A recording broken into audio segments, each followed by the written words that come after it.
Good morning, everybody. All the work, all the time, all the talk. And we finally get to this point where it all culminates. Day 3 of the NFL draft is here, and you are watching here in the Draft Cave, the 2026 Draft Cave, where we have been going since the start on Thursday, and you guys have been with us all along, and we love that you've joined us here on the OBR streaming network. Speaking of the OBR, again, the draft culminates today, but that's just the beginning of the talk about all these guys that get brought in, plus the news that happens immediately after the draft, which guys didn't get drafted and which guys are going to be potentially looked at as undrafted free agents for the Cleveland Browns. So there's still a lot more to go with this process, and you will not find a better place to catch all the news than at theobr.com. So make sure you're over there, you subscribe, and you become part of the oldest and largest independent Browns coverage site in all of Cleveland. I'm Michael Keefe. You see Pete Smith here. You see Joe Mazzullo here. You see Park Fissler from Pittsburgh at the draft. And Park, let's start with you, man. We talked a little bit yesterday at the beginning, but it was a busy day for the Browns. They were going in with 3 picks. Just to give everybody a little recap of the day yesterday, they went into the day with picks 39, 70, and 74. They wound up picking at 39, 58, and 86, and they wound up with Denzel Boston, Emmanuel McNeil-Warren, and Austin Barber. So just talk about the feelings there in Pittsburgh and how yesterday went for you, Park. It went well. I was sort of wandering around and then realized that the Browns had traded back up and Austin Barber. And I was like, at first I was like, I wasn't too keen on it. But it's funny how you then read stuff and you have your own interpretation of stuff.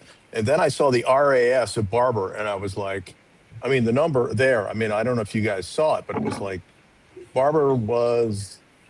what was it? Ranked 33rd out of 1,645 offensive tackles from 1987 to 2026. And I was like, well, if you're into that, that's a good thing. I mean, the other thing I read about, Barber was that, and you always hate to see this, is that he's a flag magnet and that he needs work on, the run game. But boy, and it was so, and outside of all that stuff, what really got me was watching his reaction, when Andrew Berry talked to him.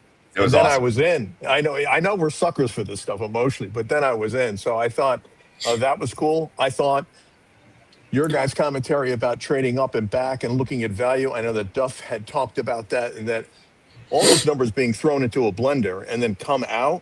I guess Duff was saying, well, that 4th rounder next year counts, so it's good. I'm not smart enough to figure that out. So I think all is good so far. There is, I think Pete would say, all of you would say, there are a lot of good guys still left out there. Well, and speaking of that, Pete, you've been working hard on your best players available situation, and I know we've got that pulled up. Well, I don't know if we have it officially pulled up. I'll let Barry do that part. But talk about, what Park just kind of seamlessly led us into, the pro that he is. Nice transition, Park, into some of these best players available, some guys you've got your eye on here, Park. Again, the Browns, as of right now, no picks until the 140s in the 5th round, so nothing in the 4th round. But who are the guys that you like? You're talking to me? No, sorry, that was Pete. Sorry. If the Browns want to get pass rush help, Denai Dennis Sutton is still there. If they want to get a linebacker, Kyle Lewis from Pitt, which would fit really, really well into this defense. Tight ends, yeah, I mean, Jack Andrews, Jack's boy. Pickings are a little bit slim. I like John Michael Gillenborg from Wyoming. Twitchy, has some real movement skills. Not a great blocker, though. Daquan Wright, big boy, good with the ball in his hands, more physical. Carson Ryan is like a really underrated player, but I don't know what the role is for him. And then Riley Nowakowski is the fullback for Indiana, which I could see Todd Monken being all over, because not only is he a guy you can deploy and have block all over the place, but you go down the list, like the line of Indiana games over the last part of last year. He has an explosive play in every game. Like, he has a number of plays. Like, everybody watching Indiana was sort of like, oh my God, who's this Riley Nowakowski guy? Because he had like a big impact in all those games. Now he's older and all that stuff, but like, you know exactly what you're doing with him. You're putting him right at this spot. You're giving him a job right away. And if you take him, you're basically going, it's your job. Don't screw it up. So there's that value of it. Corners, I'm a big fan of Keith Abney. You skipped over the corners. Barry had to be ready for that. Yeah. Will Lee, another Texas A&M guy, since we're at like 23 Texas A&M guys at this point. He's got the length the Browns like. Chandler Rivers from Duke, and then obviously we're going to see what happens with Jermod McCoy at this point, and sort of learning about his medical situation sounds pretty gruesome, honestly. Yeah. Offensive line wise, Brian Parker II, center, certainly would be a really good opportunity. I understand the idea with Connor Lew. My only pushback on that is they literally have nobody who can practice right now, and that may literally be the only reason the Browns sort of like don't go for him. That they're sort of waiting on guys to get healthy. Sam Hecht, Jaeger Burton from Kentucky is the only guy who's got like real size with movement skills. Really interesting. And then for guards, his teammate Jalen Farmer is country strong, big boy, like moves people off the ball. Cage Casey is sort of a little bit of a project, was a tackle in college at Boise State, but has some tools that you really like. And then Drew Shelton is another Penn State. It's their training program. Their strength program is outstanding. They get these guys who are really, really athletic and build them up. I think he can kick inside and be sort of another toolsy player, which sort of fits along the way with Austin Barber, which, was not a guy I was necessarily keeping an eye on for the Browns. Obviously, my focus was the guys who were up at the top of the draft, and then Mark Bell, because the Browns were so interested in him. But as I've watched more of Austin Barber, I like him better than Bell. And a lot of this just comes down to personal preference. I like his mindset and attitude. He gets after it more than Markel Bell, and Markel Bell's more of a battleship. He's not really moving very much, but you got to go around him. So the notion of Barber potentially being a guy who might kick inside, I still think he's a tackle, but my thought process for the scenario where he ends up at guard is Austin Barber is a guy who oversets quite a bit. He's really worried about his outside. And the one thing that he sort of gets beat on consistently is moves back inside. He's got to find a way to be able to deal with the power of transitioning from dealing with the outside threat and then coming back inside. But the problem I have with him at guard is he sort of got a natural crumple zone where he gets knocked back a little bit, and that's a little bit tougher for guard. I love his movement skills. He's really athletic, and I've tried to talk about this the whole way. I think the Browns. I've said I thought the Browns they want to be able to line up and do power stuff, and gap and run people over and put the fullback in. But they want zone capabilities. They want guys who can move around. They want guys who can pull. Austin Barber can absolutely do that part. So I like him a little bit better than Markel Bell. I think he's got more in the run game. Certainly, I think Markel Bell's safer as a pass protector, though. Well, and I had I've got a little bit of a connection down there at Florida, and so I sent a text, and this is what I received back. He will need to improve as a pass protector. He was the subject of much frustration in pass protection over several games this year. Miami, he got whooped. Also, USF in that loss. You do not want to watch that tape. Yeah, it makes sense. But yeah, he had Ruben Bain, gave him some problems.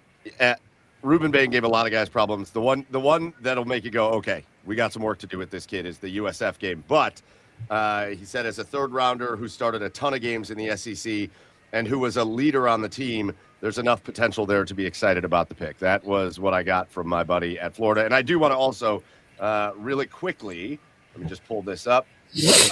You brought this up, Park, but come on. What's up, man? Matt Donald with the Browns. How you doing? I got some good news. What is it? You keep some of that orange you had from the swamp and wear it here, all right? Let's f***ing go. Yeah, you go. I can see Todd Duncan likes him. I got our GM, Andrew Berry. Good luck. Max is the hype guy now, huh? Right? Hey, Austin, man. We traded back into 3 to take you off the board. How about that video with the newest Cleveland Browns tackle? Joe, does that get you fired up a little bit? I mean, you love that stuff. That's the best part of draft weekend, dude. The NFL provides the greatest reality television for the world, and this is like the epicenter of it. All the that's so awesome to me. Like imagine your new boss calls you and you're dropping F-bombs at the top of your lungs. I love that. Beyond belief, dude. That's amazing. My initial reaction was he speaks Todd Monken's language. Yes, he does. But I think from what my buddy from Florida said, what we've heard a little bit now in the interim after the draft of Barber, you heard this a lot with Spencer Fano when they picked him. It kind of gave me goosebumps when you heard them talking to him on his draft call about he's a culture setter, I think is what they called him. And I think from what I heard here, when they're looking in that offensive line room for guys, and we could talk about this till we're blue in the face, and I know it's not a measurable thing, but they very clearly had their eyes set on a certain type of character guy as well, especially in that room of guys that are not just good dudes, and they're going to listen and be responsible people, but guys that are going to go in there and change the tone of the room and show guys how to work, how to do things, how we're going to operate. I think that's what they see in these two guys. Yeah. Well, if I could take this one real quick, I mean, think about it. You're bringing in all the veterans you're bringing in. These guys are mercenaries. These aren't guys that you brought up through your system that you drafted that are like that know what it is to be a Cleveland Brown and all that stuff, right? That's walked out the door. We're replacing Joel Bitonio's leadership, Jack Conklin's leadership, Wyatt Teller's leadership, Posick. Like these are core locker room guys. So I love this. We brought in good, steady veterans, and now the guys that we're bringing in to be the future, those are your new trendsetters. Like I'm a big fan of that, and I think there should be large emphasis on that sort of thing with this locker room. Well, everybody they brought in, regardless of free agent or trade or draft pick, has basically said, I don't care where I play. I just want to be on the field, which is certainly important for what they're trying to do because they're literally trying to cobble together this thing. So the fact that Spencer Fano is more than happy, goes, yeah, I'll snap the ball if you need me to. I don't care. I'll play tight end, which, by the way, I want to see him do that. He said he'd play wide receiver if we asked him to. Okay. Yeah. Go get it, big fella. Yeah, let's get it going. But the fact that you're not getting ego in terms of, no, I'm this. You're getting a lot of just figure out where we're going and let's get it. Let's get to work. Yeah. And that's, again, for a team that is far away, but maybe not as far away, you need a bunch of guys that's going to come in and just show this is how we're going to do it, and this is how we're going to work, and that seems to be the guys that they're targeting. Park, down there in Pittsburgh for day 3, what's your anticipation for events, and what are you looking for the Browns today? What's your wish list? Well, the first thing I'll tell you is I was sort of wandering around just at the end there. The greatest thing I will remember, like 3 weeks from now, 3 months from now, is I'm walking, everybody's there, and suddenly they announced that Drew Alar was picked by the Steelers. Now, it's the media room. There are rules, right? And I have never heard a louder reaction and groans in the media room to that selection. And it was like, there were guys yelling. There was a couple of guys going, what the I mean, so that's the first thing I'm going to remember, like in 3 weeks from now, when I forget all the RAS scores. So, fun. I mean, that was fun. That pisses me off now because already I'm mad that I can't really root for Drew Aller anymore. And now number two, with that reaction in Pittsburgh, that just tells me he's probably going to be good because he's going to make those guys all look like idiots. And now I'm even more. Now I'm mad. Mike, easy. Right. All right, settle down. I got to settle down. It's only noon. It's noon. Settle down. Come on, buddy. Speaking of noon, I know I've got a few questions. Let's go back, Pete, really quick. You brought up kind of your guys to watch, and I think the big name, the name just keeps coming up in the comments, but Jermod McCoy, again, a guy when healthy that was projected to maybe even be a top 10 pick, probably the top corner in the draft. I keep seeing, even on the national level, people talk about his injury, and I don't ever see anybody actually talk about what's happening because it's not just an injury that's keeping him out, but it looks like there could be a little bit more to it. We don't want to speculate on. There's been information on this. Yeah. The idea is that there is a spot in his knee that they don't know when it's going to happen, that he's going to require a procedure that's going to keep him out a year. And then if it doesn't go well, his career is over.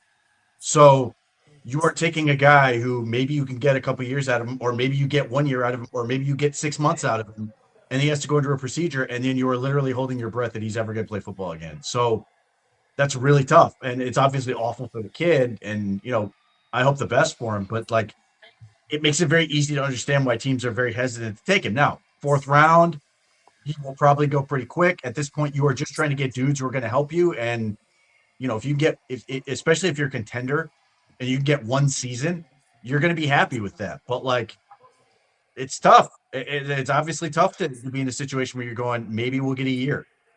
Well, listen, and you gotta. We can put ourselves as Browns fans in that situation because none of us would ever say a negative thing about Jeremiah Owusu-Koramoah. But if you knew what was going to happen to him after a couple years of him playing in the league, you wouldn't have picked him.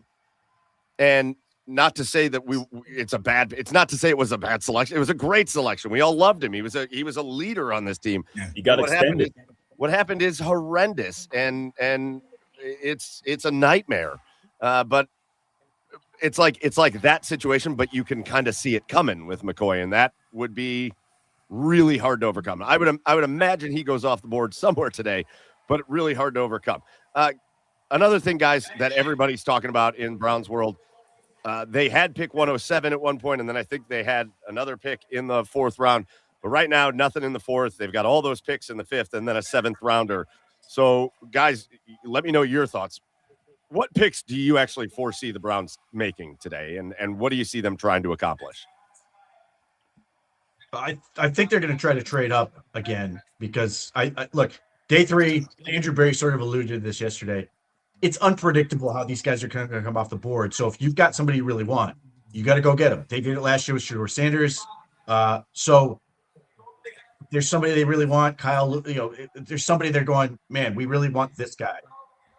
Just go and get him. You've got the picks to make that move. You've 4, 5, 17 5th round picks. Like at some point, yeah, you can make all those picks, and we could run off names that they could select there, but they may just sit there and go, listen, let's get 2 guys we really want and fill this thing out, and then start attacking undrafted free agency.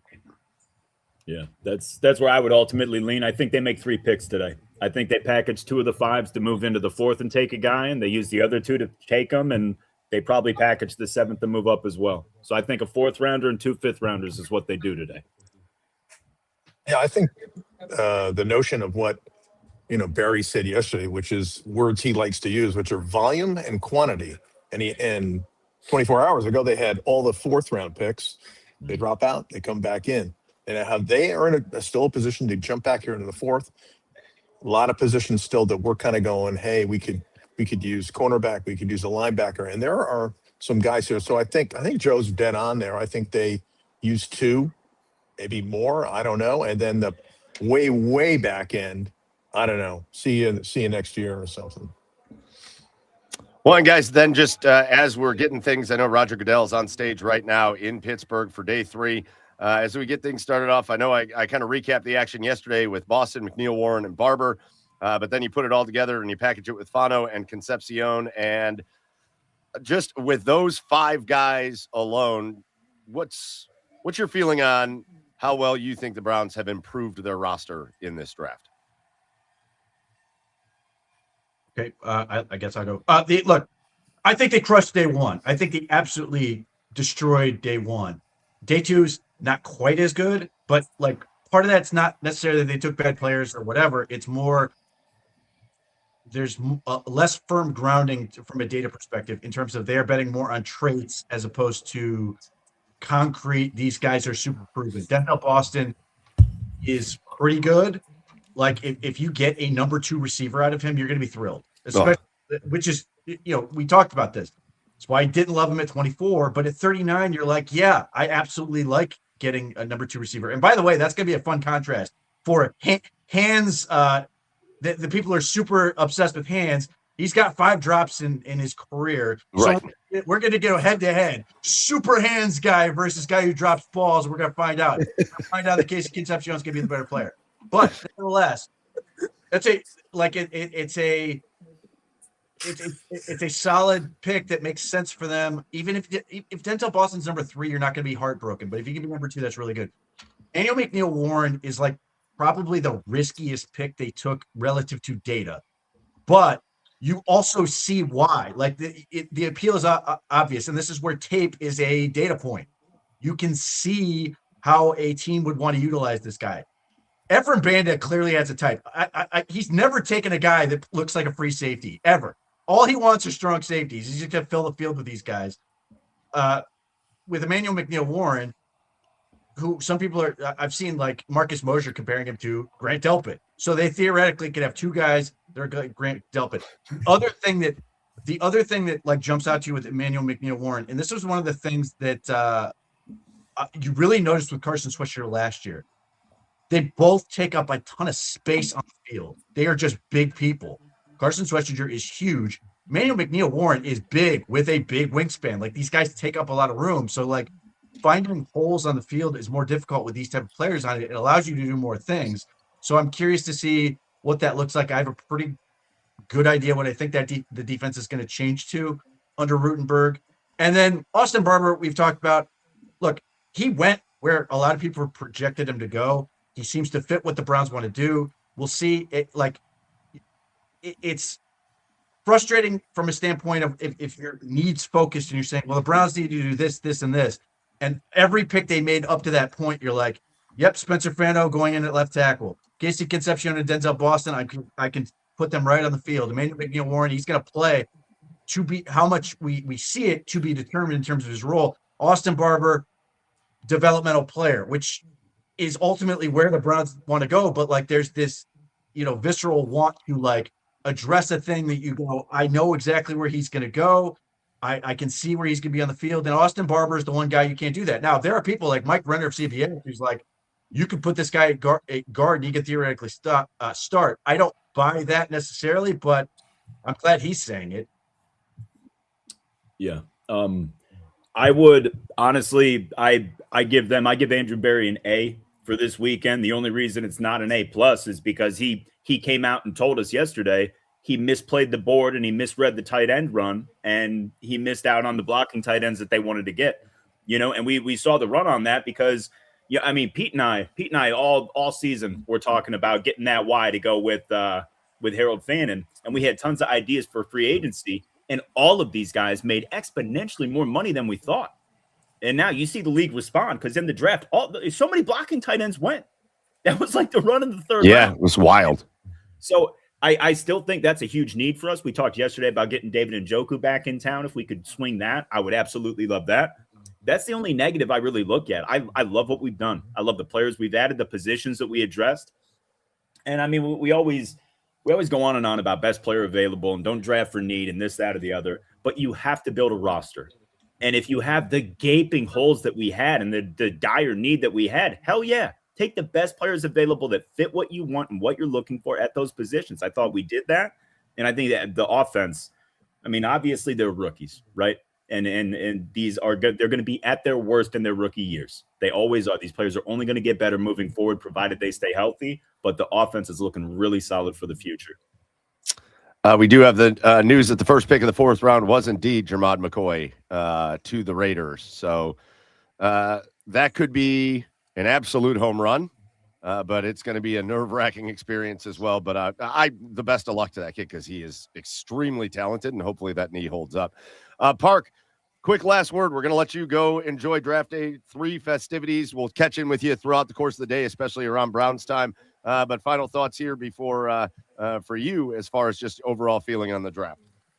I think they summed it up pretty well there. Across the board and character stuff. I know that's cliche, and I know that's like eating a mint wafer and stuff like. But it really feels good. And in terms of the safety, I love that pick, getting up and getting him.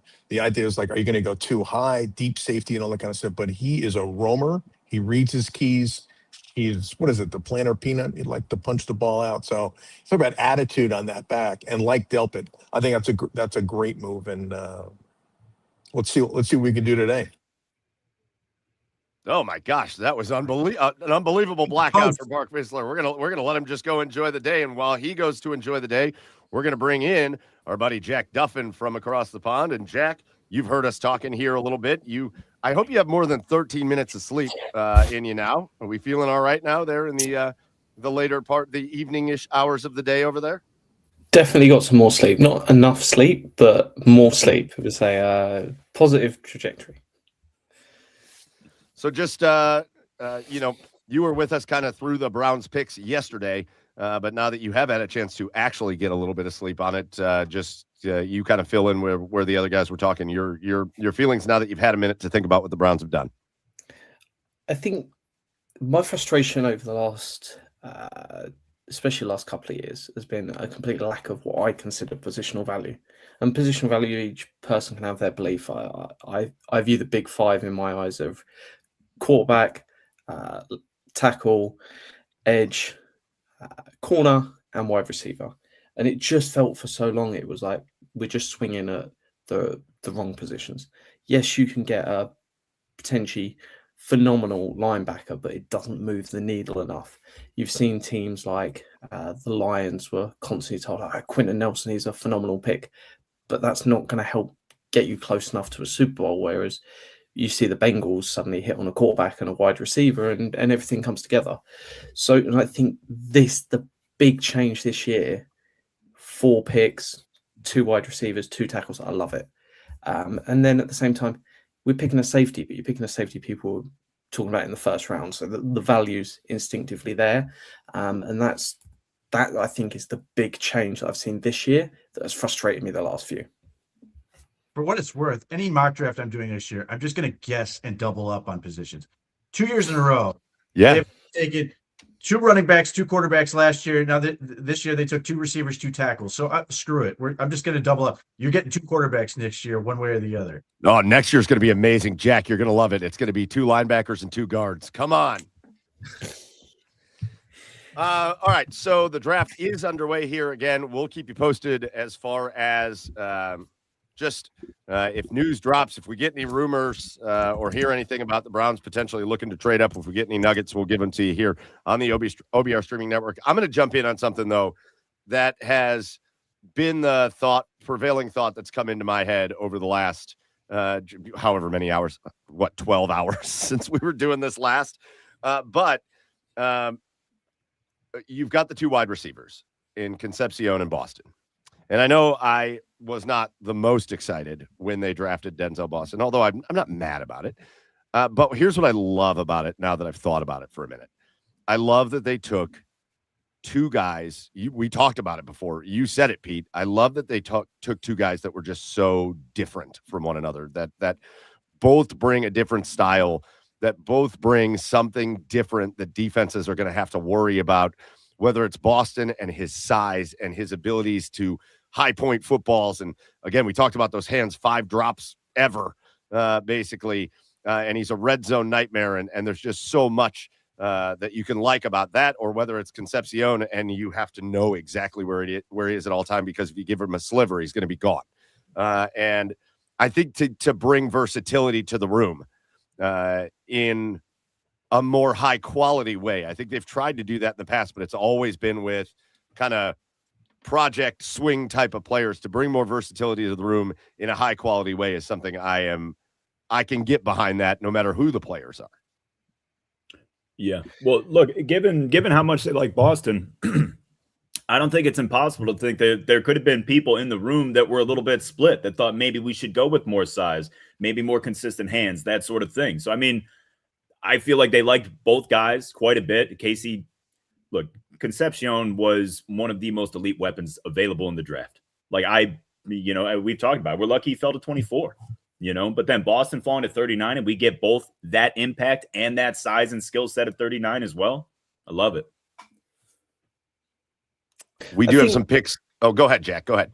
I think for me, what I like about the double dipping, and people can say, hey, Spencer Fano, Concepcion, they're great players, but you just don't know. You can take what looks like a great player in college, and whether they're just immature when all the money hits or something else, they then don't play as well.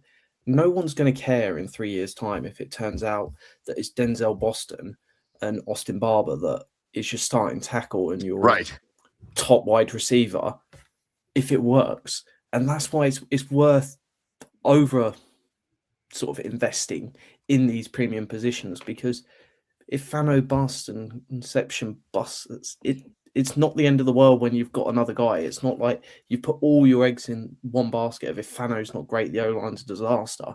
You're spreading risk. So goes back to the DTR pick ages ago, but it's one of keep investing in premium positions, because if you have 2 phenomenal tackles and 2 phenomenal wide receivers, no one's worrying. It's not like, oh, they shouldn't have drafted Denzel Boston because KC's phenomenal. They're going to be like, great, we've got 2 phenomenal wide receivers, we've got 2 phenomenal tackles. Jack, how do we pay 4 players in 3 years' time? Nice problem to have. Mm-hmm. Well, just go back to 2012, right? We saw the Redskins trade 3 first-round picks to move up and take RG3, but the first pick of the 4th round is like the highest grossing contract salary earner in NFL history. You know, you never know. I'm just saying, man, you never know. We do have some picks coming off the board. The ones I know of for sure right now, we had Jermod McCoy going to the Raiders, the corner from Tennessee at 1. We have the offensive tackle from Boston College, Jude Bowery, go to the Buffalo Bills with pick 102. And Darrell Jackson Jr., the defensive tackle from Florida State, goes to the Jets with pick 103. I know the Cardinals pick is in. I haven't seen that yet. The Chargers on the clock. So we'll just kind of keep you posted as picks go throughout, unless we see the Browns getting back in and jumping back up. Jack, you've talked about your positions that you value the most, and I do think a lot of people are wondering in these later parts of this draft if the Browns will look at one of those high value positions, and that position is quarterback. And so, guys, let me know. There's a question in the comments I'm going to get to in a minute, but are there any quarterbacks on the board that you're like, well, that's a guy I would give a shot to? No, they're not. Nope. Yeah, for me, there are.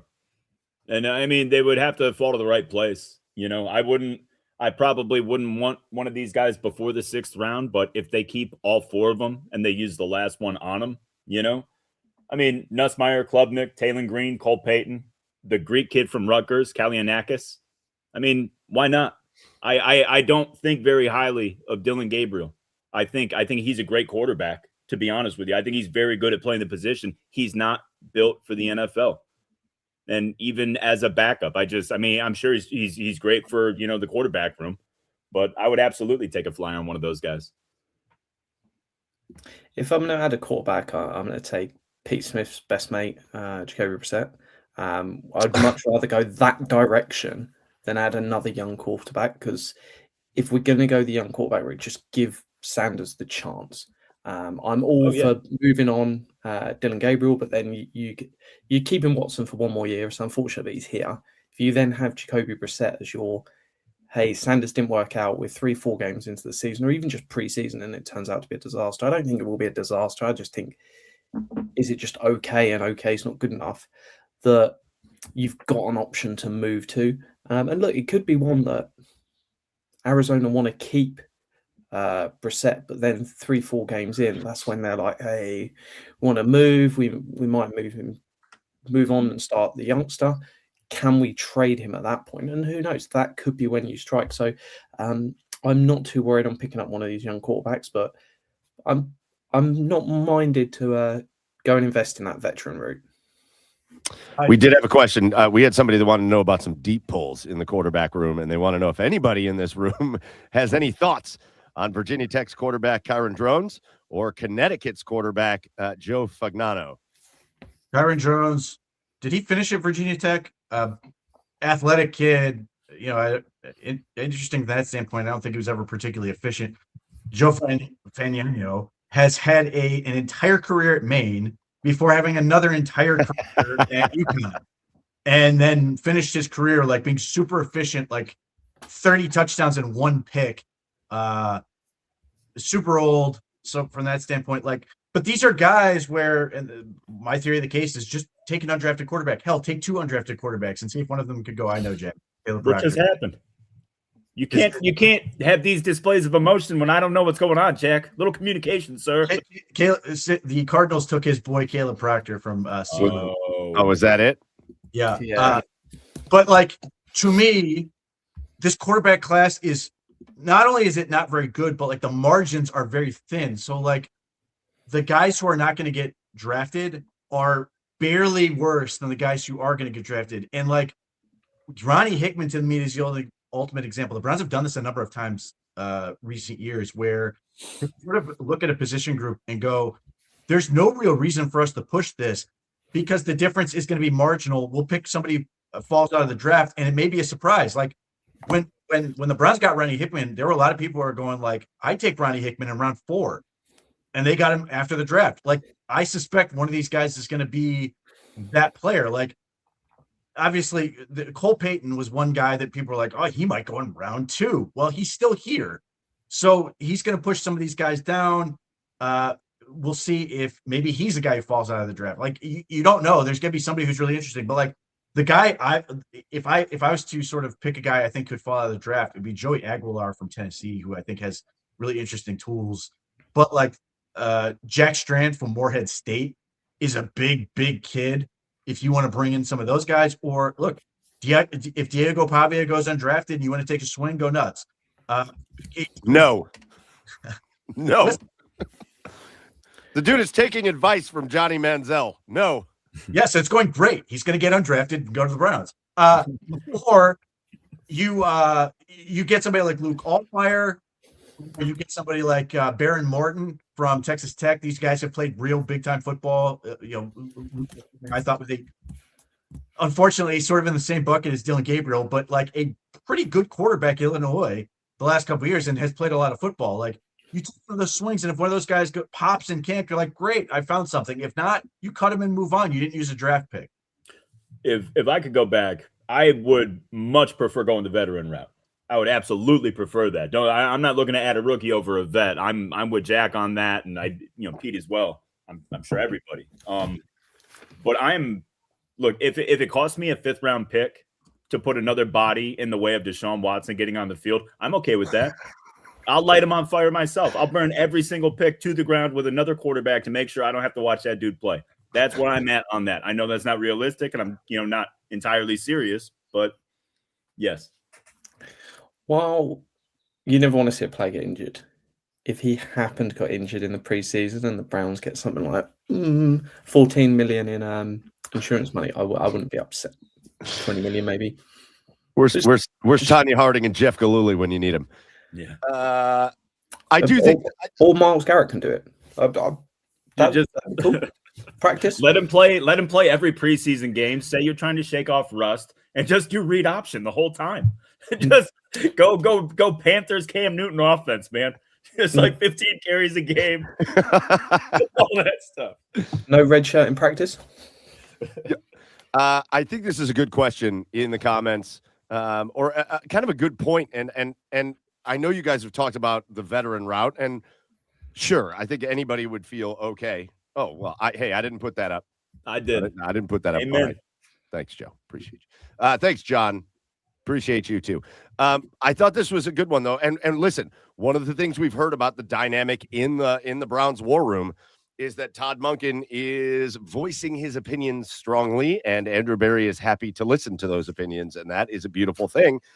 But I mean, I do think there would be value to something like this, where JS Cudler 5122 says, get rid of Dylan Gabriel and let Monken get himself a project quarterback. If there's a guy, and again, this is an assumption, but in that war room, if you're sitting there with one of these picks and Todd Monken says, yeah, that's a guy I'd like to work with as a project quarterback, as a guy that maybe we could develop into something, I'll go for it. I'm 100% behind that. If, again, we're trying to rebuild this offense and we're handing it over to this guy, Todd Monken, as the head coach, if he feels that way about somebody, I got no issue with that. I have no issue with them picking somebody up like that. But again, that is the conversation that I was having with people yesterday, and through every time I have this draft conversation, we talk about what picks are good picks and what picks aren't and what are busts and all that. It's the same thing that I have conversations with on a guy like DTR. Some draft picks you are making to get immediate impact players on your team to make your team guaranteed better, or that's what you're hoping for at least. And you get to these later stages, and sometimes you're using a draft pick to get a guy to come in and say, maybe we can develop, we see a trade or two in this guy that we like. Maybe we can develop him into something that a lot of other teams aren't seeing. And sometimes you use your draft picks for that, and it doesn't make it a bet. Like, I don't view the DTR pick as it's a swing in a time where you needed quarterback help, because God knows what Deshaun Watson was going to do at the time, and you didn't have much else going. You needed to take a swing at a quarterback, and they did, and it didn't work out, and it's fine. It cost you a 4th-round pick. It would be the same thing here. If they see a guy here that they want to take a swing on and try to develop, go for it. I have no issue with it. Hey, the username Brett Smith, Pete, do you know this guy? Well, if I do, cousin Brett. Yeah. No, if I do, it's a long time ago. He's a quarterback that needed to do better for me in the NFL. Oh, out of Wyoming, really talented quarterback. But yeah, so there's a lot of interesting quarterbacks. It's just, again, the margins are thin. And if I'm in that room and Todd Monken is, going, I need this, and I will tell him, listen, shut up. You're going to get 2 next year, because it's apparently how we do things now, and they're way better. Like, I have no doubt that Todd Monken has peeked ahead and looked at some of these guys and goes, they're aliens in the next year's draft. Whether or not they all develop remains to be seen. Obviously, everybody's going to focus on Arch Manning, but like Jade Mayava from USC is a big, strong kid. Lenore Sellers, not my cup of tea, given what he's done to this point. There's a whole lot of these guys, and you're going to figure out just based on numbers that some of these guys are going to work. Oh, the kid that's going to be at Oklahoma State this year is going to be a big time prospect. Mastamaker, or whatever his name is. Brandon Whedon's grandson. Yes. The kid who's taking over at Indiana this year is going to be a pretty good quarterback. Hoover. Yeah, Josh Hoover, who played at TCU last year and was a lot of fun. Sonny Dykes doesn't agree with you, buddy. No, he does not. Get that turnover machine out of town. And I mentioned this yesterday, but like, they went from Cam Ward to Carson Beck. I think they're going to go from Carson Beck to Darian Mensah, and that the quarterback play is going to take a big jump this year. So there's just going to be a lot of guys, and I think they're going to sit there and go. Hopefully, if I was in that room, I'd say, listen, man, be patient. Figure it out with the guys you got here. If you can get a guy like Brissett, you can get these undrafted free agents, have some fun. Let's see it.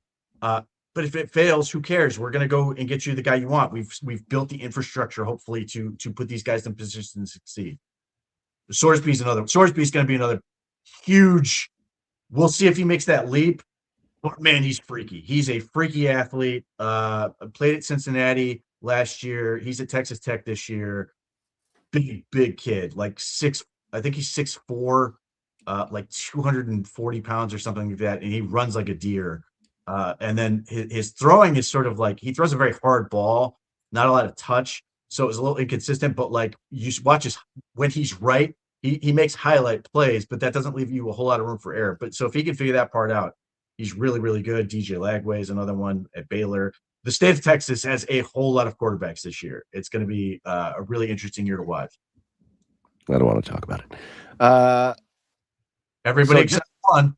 Shh. If he just learns to throw to the right team, it'll be fine. Just a couple picks that have gone off the board. As right now, we're waiting on the 49ers one to get announced, but that was the Browns pick. So the 49ers are making it as we speak, I think. But a couple picks ago, Brennan Thompson, the really speedy wide receiver out of Mississippi State, goes to the Chargers. And then Febechi Nwayu, I think I'm saying that right, from Oklahoma, the guard, goes to the Houston Texans. So they look for a little offensive line help. So that catches us up to where we're at in the draft, at least at this point. There we go. Who, with the way the board's sitting right now, if we were at 107, who's your pick? Who's everybody thinking?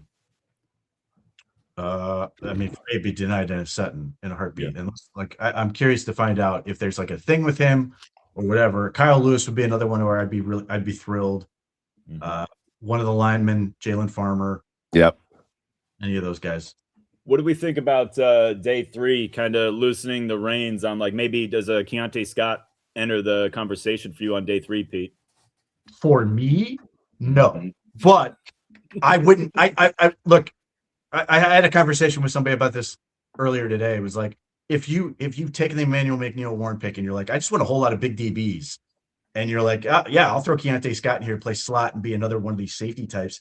I totally get it. Day 3, like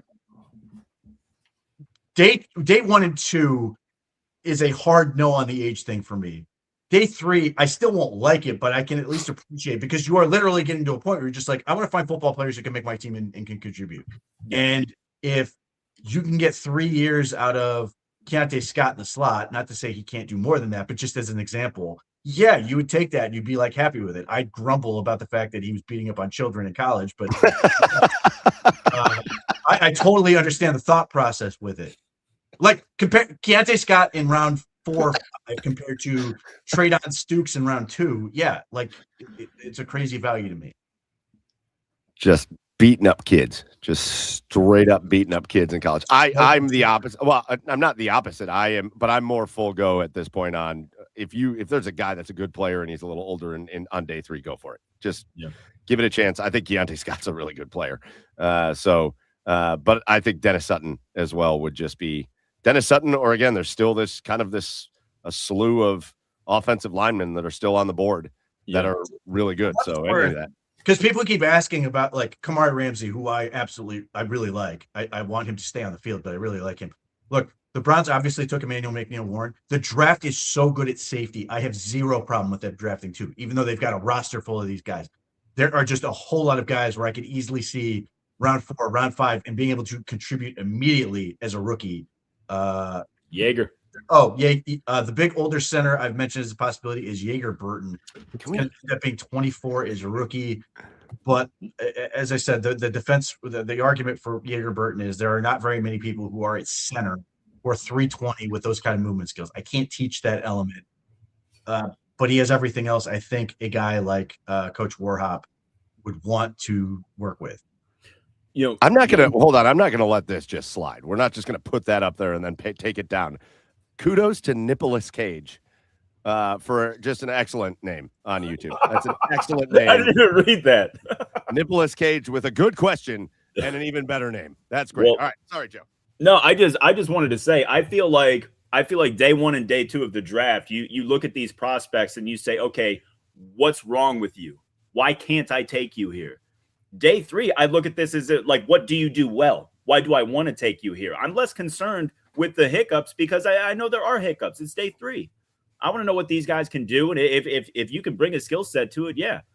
Age isn't as much of a factor. Injury history doesn't scare me as much. It's just, it's a $1 scratcher as opposed to a $20 scratcher. Like, that's just the reality of it. You can still win. There's names that are coming through. People want to know opinions on names. And so we'll just see. We'll see if you guys have any opinions. Like, for example, Banana Peel Jack wants to know what Pete's thoughts are on Kamari Ramsey because Banana Peel Jack loves him. Very athletic, very rangy, makes you feel like you've got 12 defenders on the field at times, has a really, really good profile.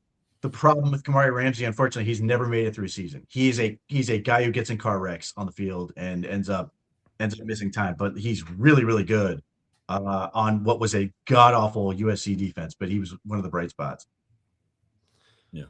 We've got another person that, I'm just starting to feel bad because I think every player that plays in this draft played at Texas A&M, I think. But Will Lee is the corner for Levi. Will Lee's a stud. I like Will Lee a lot. I think he gets out physical a good bit, and that can be a bit of an issue because then it pulls some flags. But Will Lee is pretty athletically gifted, and he's a pretty quick player. I like Will Lee. Thoughts on Will Lee?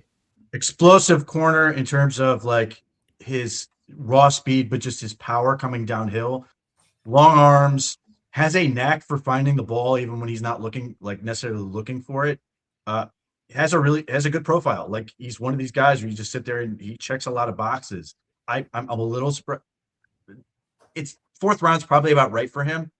It wouldn't have shocked me if he went slightly earlier in this, just because he's played a lot of big time competition. You play in the SEC. There have been a lot of receivers. He's had a lot of tough matchups. But yeah, he fits exactly what I think the Browns want in their corners. Long arms. He's the corners coach Brandon Lynch has said straight up 32 inches is what they look for. Not to say it's a requirement, but he has them. And so all these things sort of work in terms of what they look for at that position. Long arms, most important thing. 2 more players, just because I feel like if we keep doing this, it's just going to go. Now we're going to be talking about like the weirdest dude from North-South Missouri State Tech. But 2 more. Right. Levi also wants to know on Bo Stevens, the guard from Iowa. What are our impressions on Bo Stevens? Do we like Bo Stevens? Athletic profile sucked. So no, I'm not big on that. Like, that's tough. Given what I think the Browns want to do, I think that's gonna be a tough sell. Not to say he can't do it, because he obviously played in his own scheme at Iowa, but like that gives me a lot of pause. And then the last one, we're going to keep it on the offensive line, but the Cuddler is back and wants to know about Matt Golden, the center guard from Michigan State. Yeah, I mean, like, he is a guy who's like rated as fringe draftable, but has a weird group of stands. Like, there are some people who are just really like Matt Golden as a tough kid and a center who can come in and play. And look, if the Browns don't draft one, and he's after the draft, I could absolutely see him being a guy where they're like, yeah, we'll bring you in and see if you can't do something. All right, so let's give an update on where we're at. Last time we talked, it was the Texans that had selected at pick 106 with the Browns pick that they traded to San Francisco when they moved up. They took Grayson Halton, the Oklahoma defensive tackle. So he's on his way to San Francisco. One of the very few running backs off the board, Jonah Coleman out of Washington, heads to Denver to play for the Broncos. Like him. And Jaden Kennedy, the cornerback out of Oregon, is now a Kansas City Chief. And we're waiting on the Jets pick. No, they picked. The Jets are taking Clemson quarterback Cade Klubnik. That Garrett Nussmeier continues to fall. Yep. Wow. All right, so let's take a break there and talk about that pick, Klubnik to the Jets. Wow. Cade Klubnik is right up my alley in terms of the way he plays. He's got mobility. He's not afraid to use it. He's a strong kid. He can throw the ball all over the place.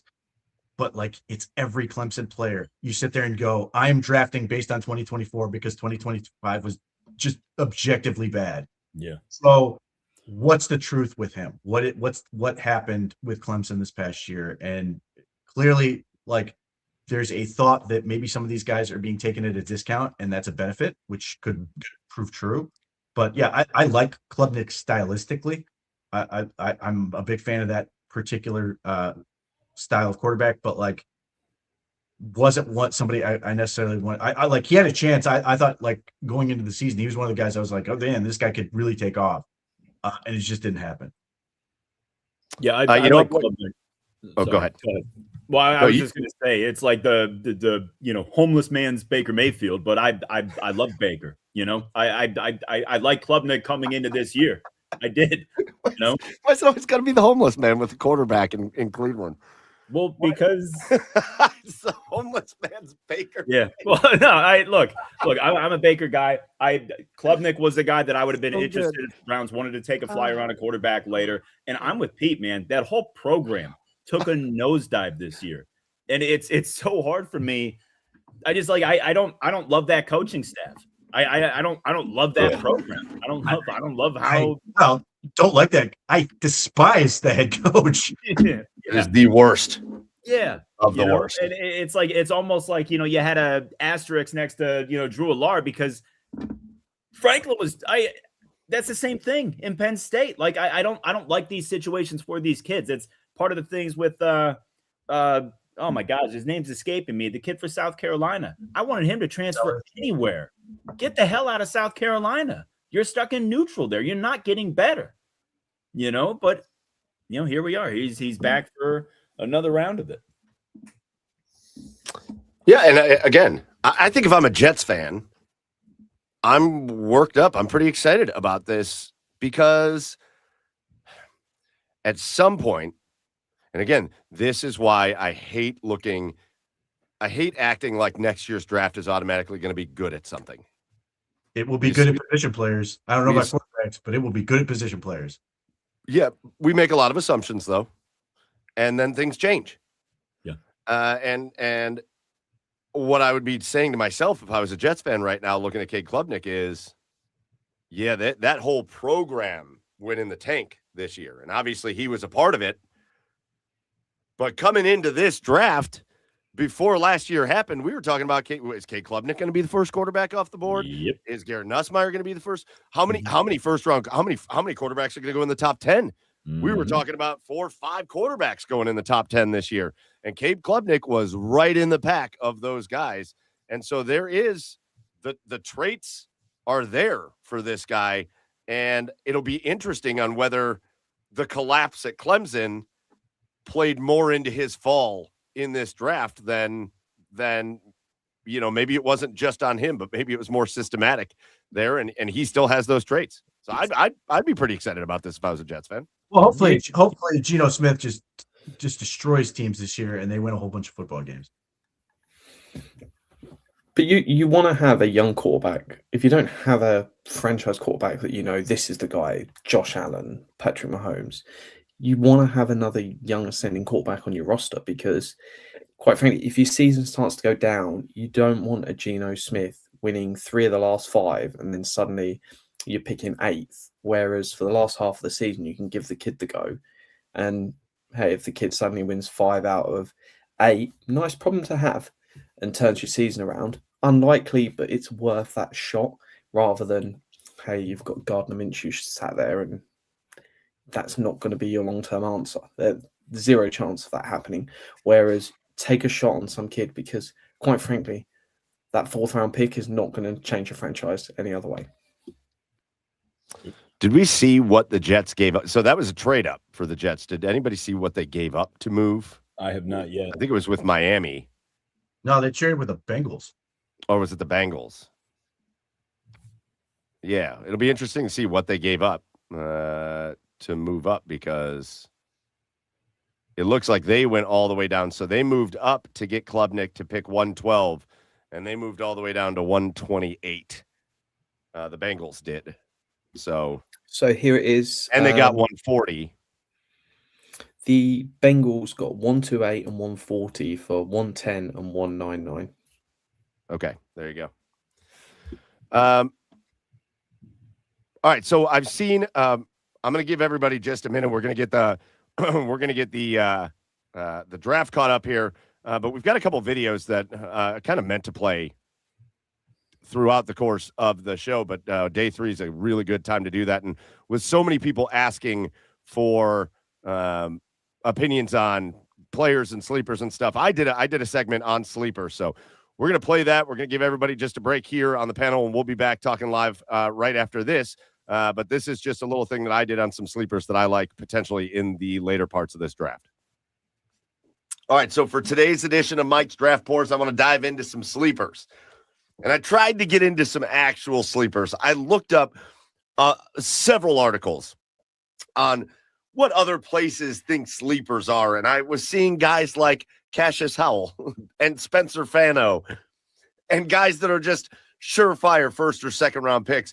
I'm going to try not to go there. I don't know where these guys on my list are going to go, but I'm going to try to go a little bit deeper than that with the sleeper. So I've got a few guys on the list, 6 of them to be exact.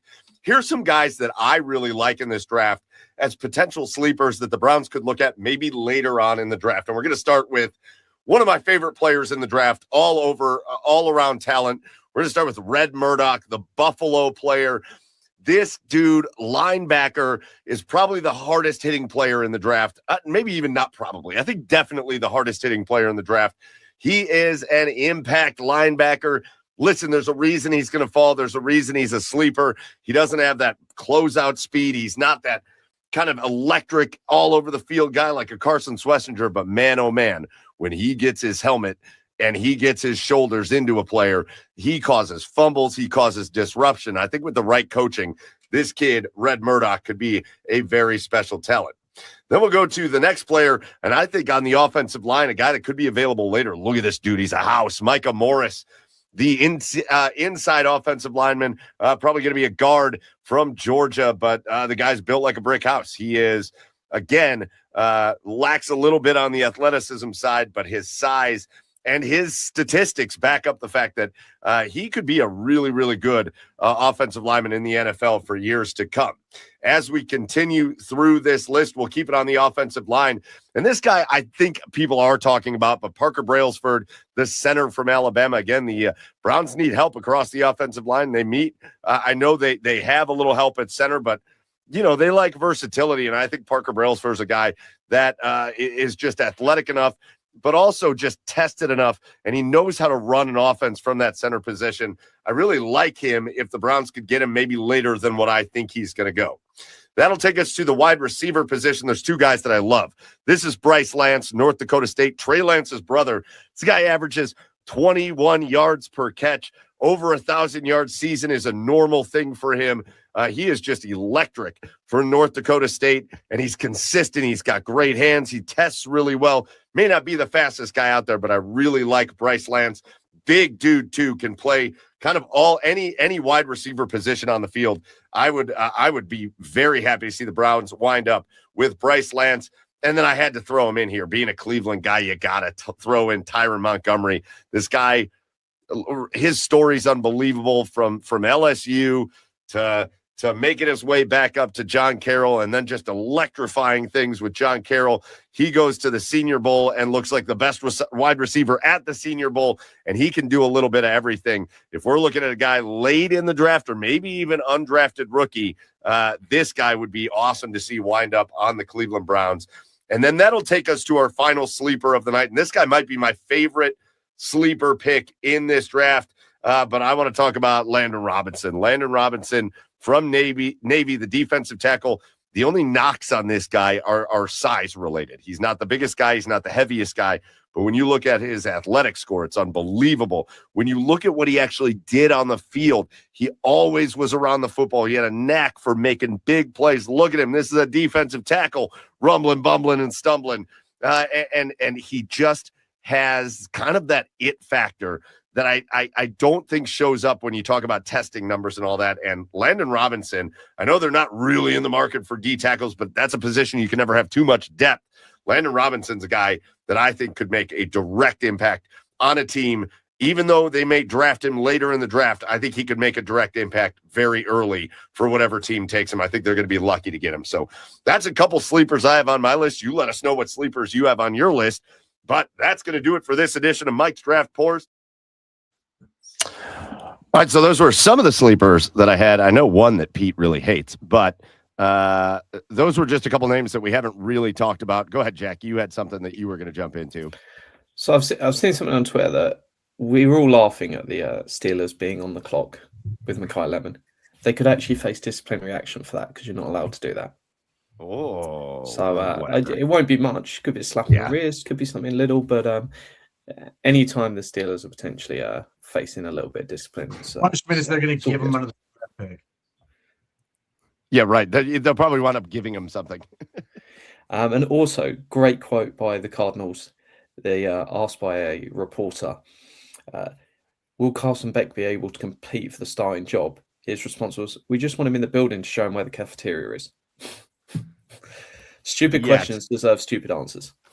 Just want him in the building to show him where the cafeteria is. That's phenomenal. Good stuff out of the Cardinals. All right, so we've been talking about players that could be sleeper targets later. You saw the video. I've seen this comment come through, or this question come through a few times from Mark, but I know there's nothing to address, so that's why I want to address it really quickly. But a couple times already today, I've seen the question on Joel Bitonio's status, and the answer is there's no answer.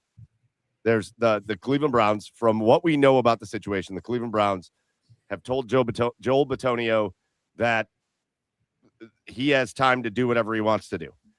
And that means if he decided he wanted to come back and play for the Browns, he could. If he decided that he's going to go find another team that he wants to maybe play on a team that he has a chance to win a ring with, and he feels good about that, he can do that.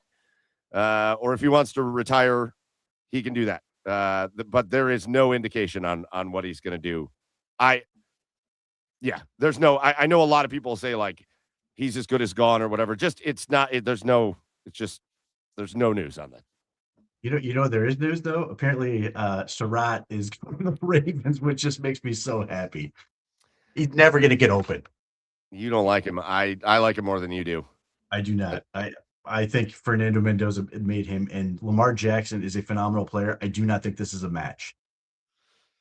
I could see that. I could see this not being a great match because, like a guy like Zay Flowers is so good in that Ravens offense because of how quick he is and how he understands how to get off a route, and when Lamar's running around, he knows how to find the spots, and that's not going to be Surratt's strong suit. There is a thing with Elijah Surratt. There's a thing with that dude of you throw it his direction, he comes down with it, and he just has a knack for big plays. I like him. I like him much more than you do, Pete. I agree with you that he's not going to be some dude that's just suddenly going to be open all the time, but I think he finds a way to be really productive. Maybe, Mike. Yeah, I go like ahead, him. Joe. I like him. I think he's a tough kid. The strong contested catches. I think that the back shoulder stuff is a chemistry thing. You need a good quarterback that you're on the right page with and everything like that. It's still a tough skill for a wide receiver. It's still an impressive thing that not everybody can do. I like the kid. I think he's tough. I mean, I know there's limitations, but it's round 4. That's a good pick for Baltimore. Yeah, and again, I think Klubnik was really the last person we talked about. And so since then, the Broncos, they had quick picks. They took Jonah Coleman at 108, and then at 111, they took somebody to block for Jonah Coleman. They took Cage Casey, the offensive tackle from Boise State. Another offensive tackle off the board at 112 to the Cowboys as they took Drew Shelton from Penn State. Jalen Farmer, the guard from Kentucky, goes to the Indianapolis Colts at pick 113. Then at pick 114, the Cowboys, with another pick really quickly there, they take cornerback Devin Moore out of Florida. And then you just heard the Ravens pick at 115 was Elijah Surratt, the wide receiver from Indiana. So that kind of gets us caught up here. Jalen Farmer's a bummer. Like I think he's an interesting player. I think he really fits the Colts well too. I think that's a good selection for them. There we go. Cool. All right. Sorry, I'm just making sure I'm staying organized over here. So again, that's where we're at. Again, if you're just kind of waiting and hoping for the Browns, the 4th round goes until pick 140, and we are currently sitting at pick 116. And then the 5th round. So right now, as we sit, if nothing changes, the Browns have pick 148, 149, 152. And so we are about 30 or so picks away from the Cleveland Browns next being on the clock. Are there any other guys? You know, I don't want to go back into that thing where we're just saying, what do you think about this guy? What do you think about this guy? But are there any other guys that you guys are looking at right now that you're just stunned is on the board? Not stunned because, hey, they're college players and I know very little about college players, but 2 guys that catch my eye is Connor Lew and Sam Hetch as potential center options because they need more talent there. Luke Whitlow going into his final year. Final year, right? Yes, he is. And if they want to move Elgin Jenkins back to guard, which the narrative seems to be more, either of those players could give them a potential option. Jack. No, I'm not really surprised. I've never heard of these guys. So no it surprises. gets that time of the year where I'm like, is this someone in March Madness? Is it just someone in the NBA? Or is it a college prospect? And I'm like... Straight March Madness. I will say that I have a bummer because I like Keontae Scott, and Keontae Scott is a Tampa Bay Buccaneer with their next pick. So Tampa Bay's had a nice draft. I like what Tampa Bay's done, man. Pete, not bummed. Listen, you want to take your 24-year-old corner? That's fine with me. Like, you just leave more Keith Abney for me. Yeah. I was going to get a little Keith Abney before. Now I have more Keith Abney. I feel like Keith Abney might be the surprise for me. I've seen him like mocked in the 2nd and 3rd quite a bit.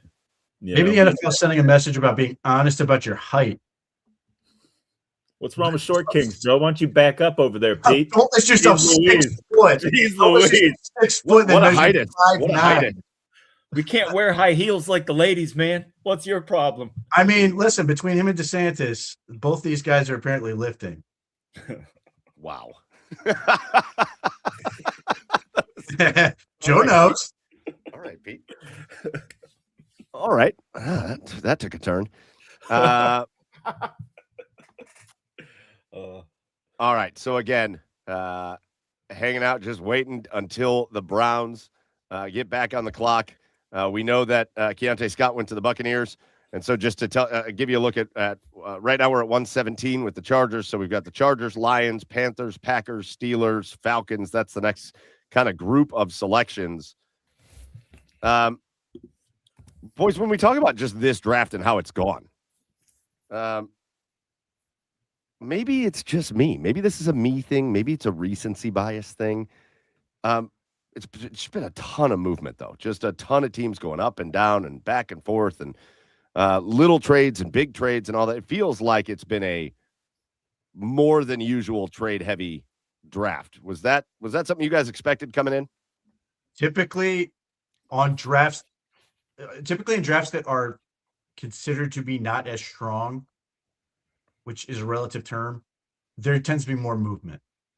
The one thing I'm curious about, because it's been tough to keep track, and maybe Jack knows, are the Browns the only team that's had a trade involving a 2027 pick? I do not remember another one. I was thinking about it when I was driving earlier today, and I was like, I cannot fathom one that's happened during the draft.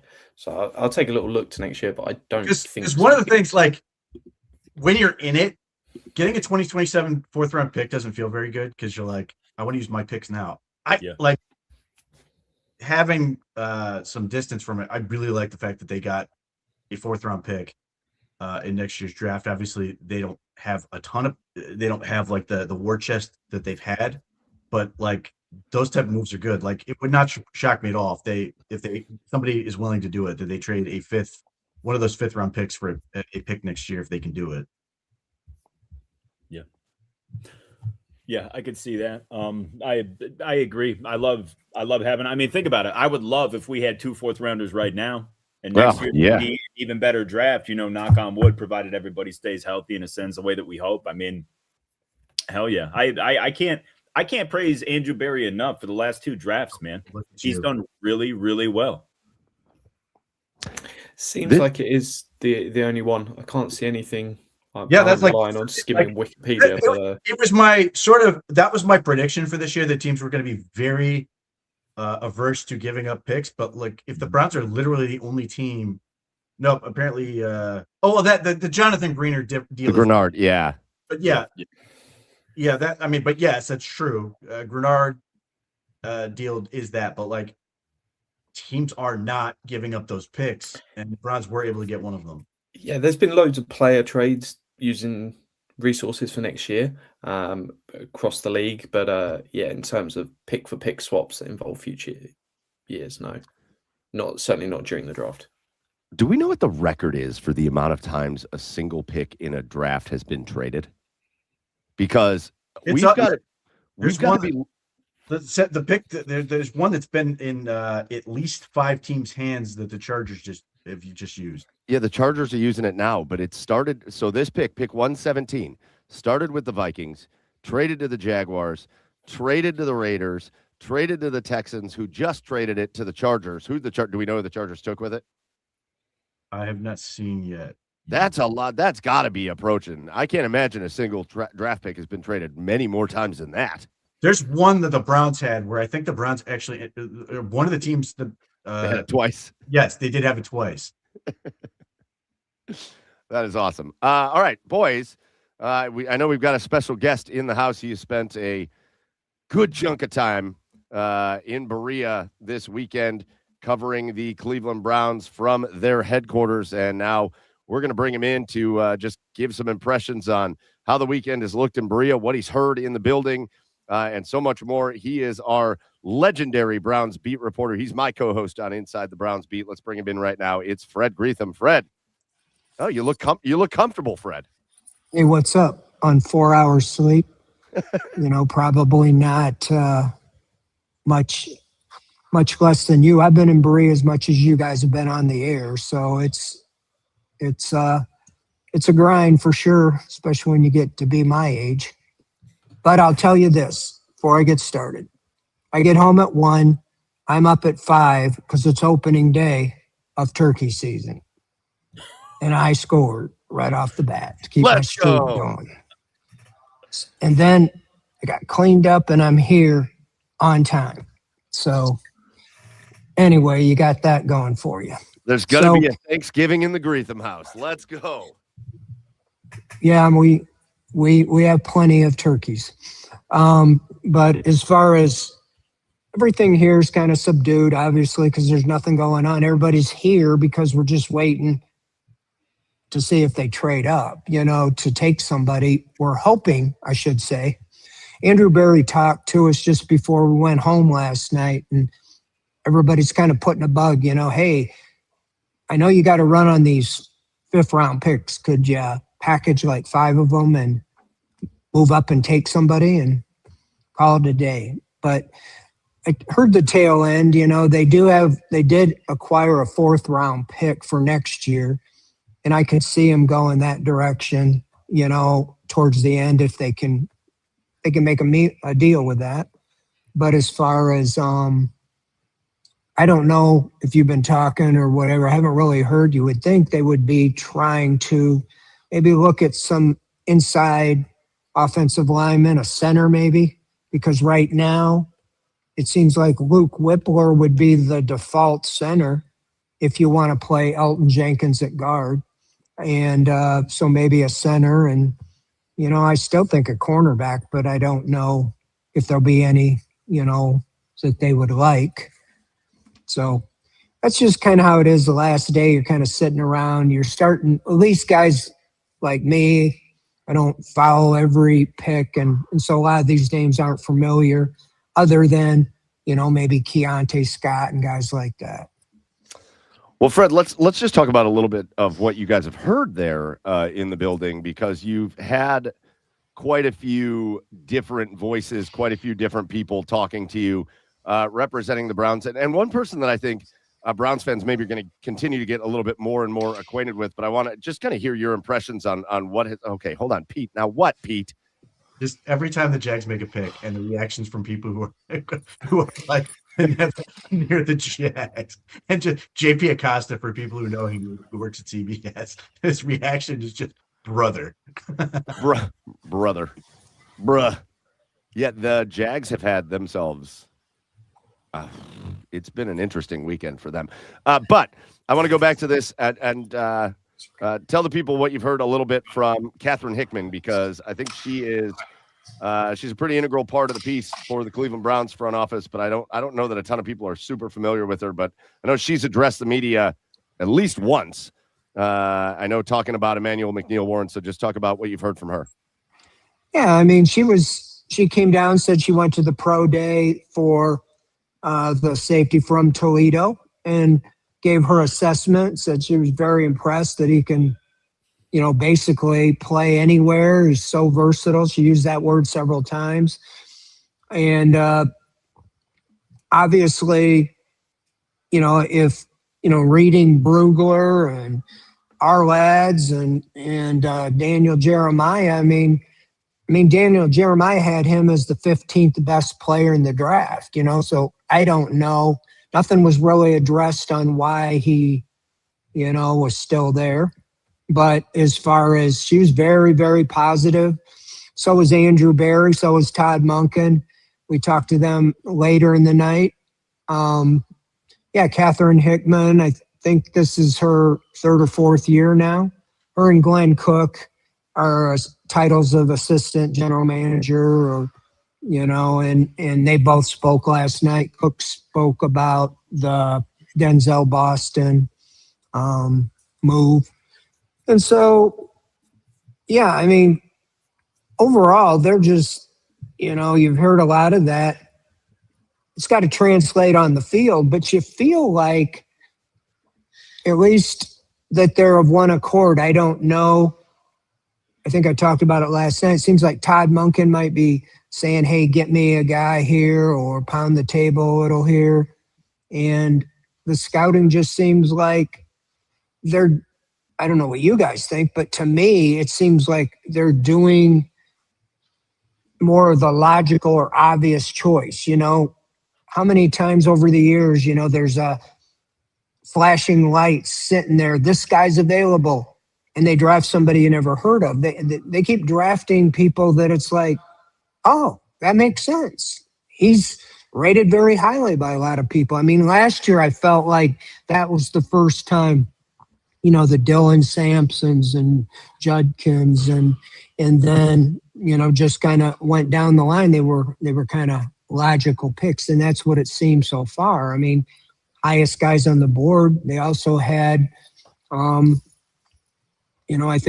think 4 guys, the first 4 guys they picked were all, many people rated them as top 25 players. And so if they can't play in the field, well, that's another story. But you just keep adding good players, especially when you got ones at positions of need. It just seems to me Andrew Berry might be starting to hit his stride. I know I think the 7th draft, but last year, and if he can stack another draft that turns out like last year, I think the Browns really on their way to, turning things around, especially on the offense. We all know they need the quarterback. Final answer, if there is one. Well, let's get caught up here because some interesting pieces have left the board, including Pete's darling of the draft is officially off the board. I think the last time we talked, we were talking about Elijah Surratt to Baltimore, Keontae Scott to Tampa.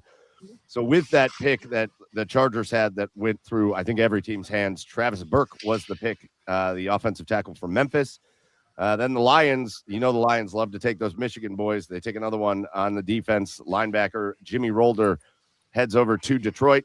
The pick you were talking about, the Jacksonville Jaguars take Wesley Williams, and a guy that we had on Inside the Browns beat, David Syvertson, from our lads, Fred, made a tweet that said, the Jacksonville Jaguars draft has been made up entirely of guys that I had mid to late on day 3.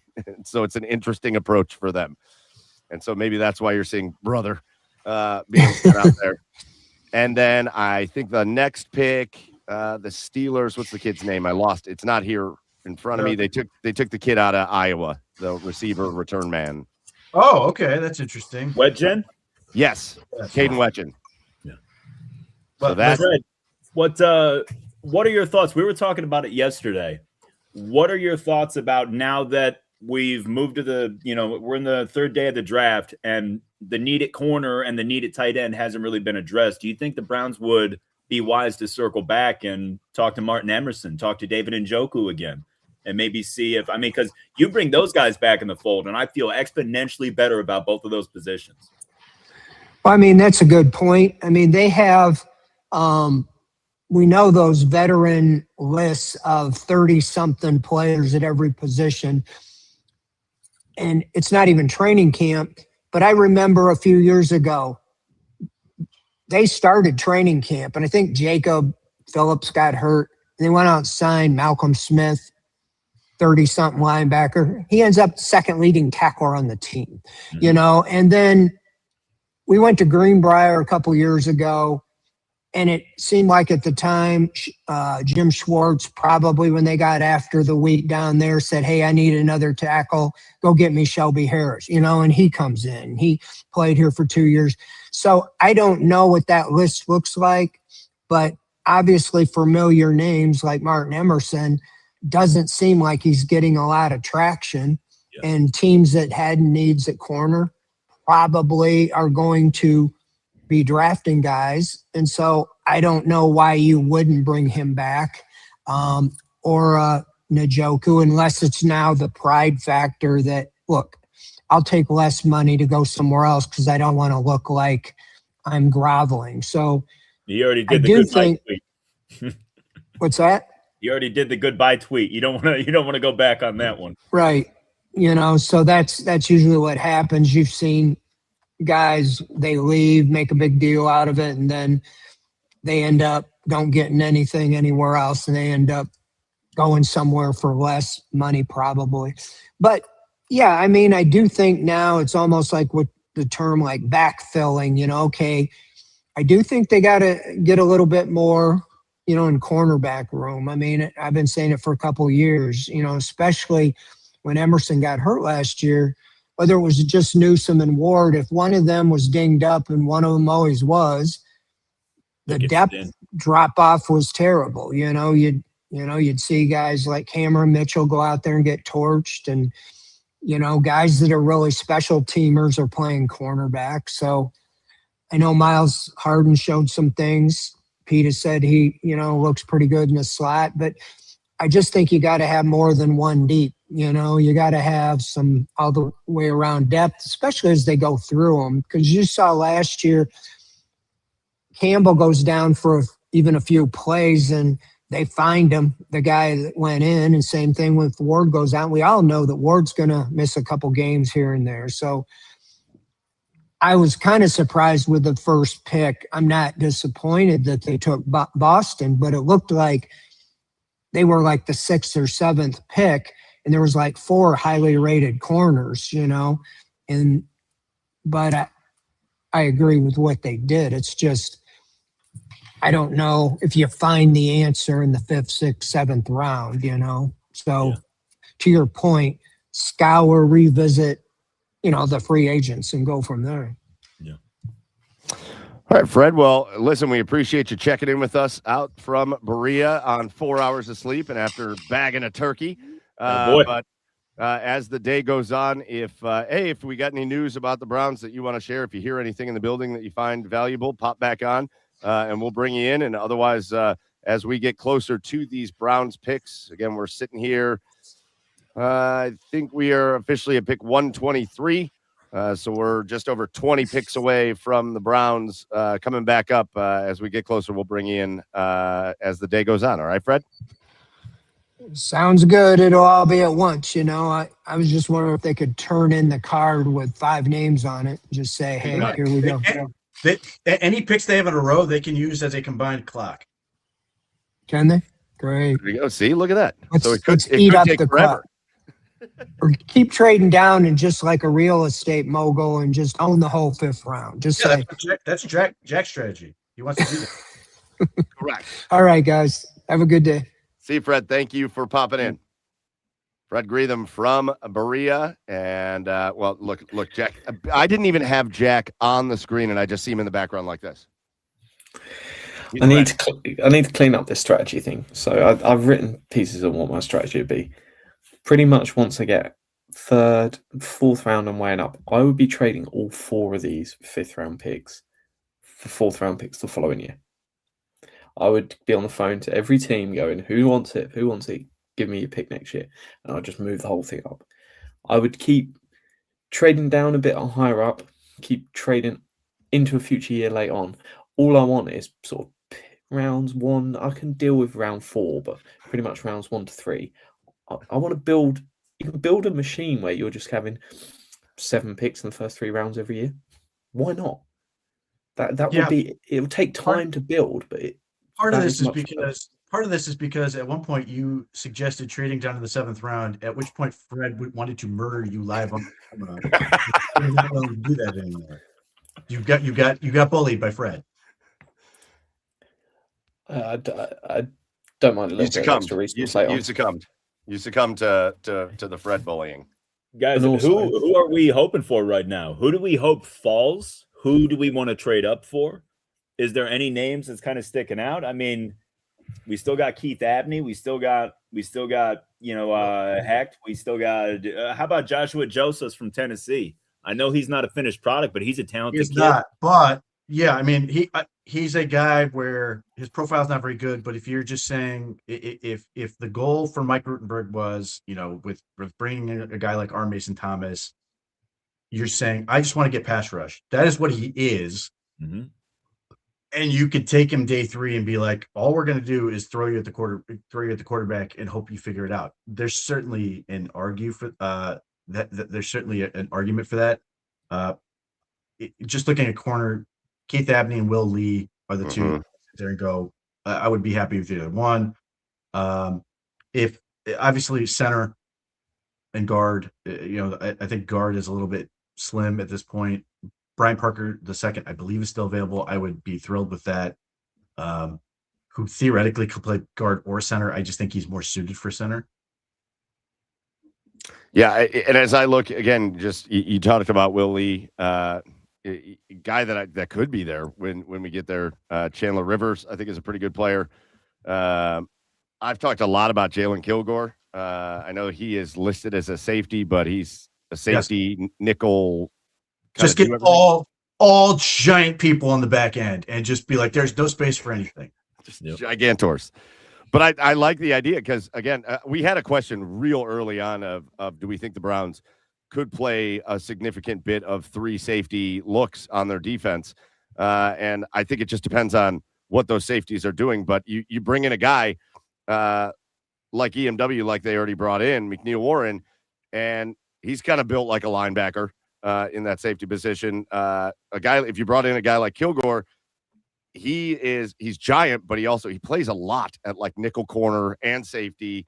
He kind of plays a bunch of different. Actually, South Carolina made a position for him where he could just kind of be versatile all over the field. But yeah, I mean, bring in versatile guys that you can have out there at different positions. I'm all for it. I think Kilgore would be a great one to fall. I would love to see that pick up. Well, one of the benefits you theoretically have with a guy like Emmanuel McNeil Warren is if you play some of these teams that want to play big, it potentially limits your need to match personnel in terms of playing 3 linebackers, which I know Jack hates.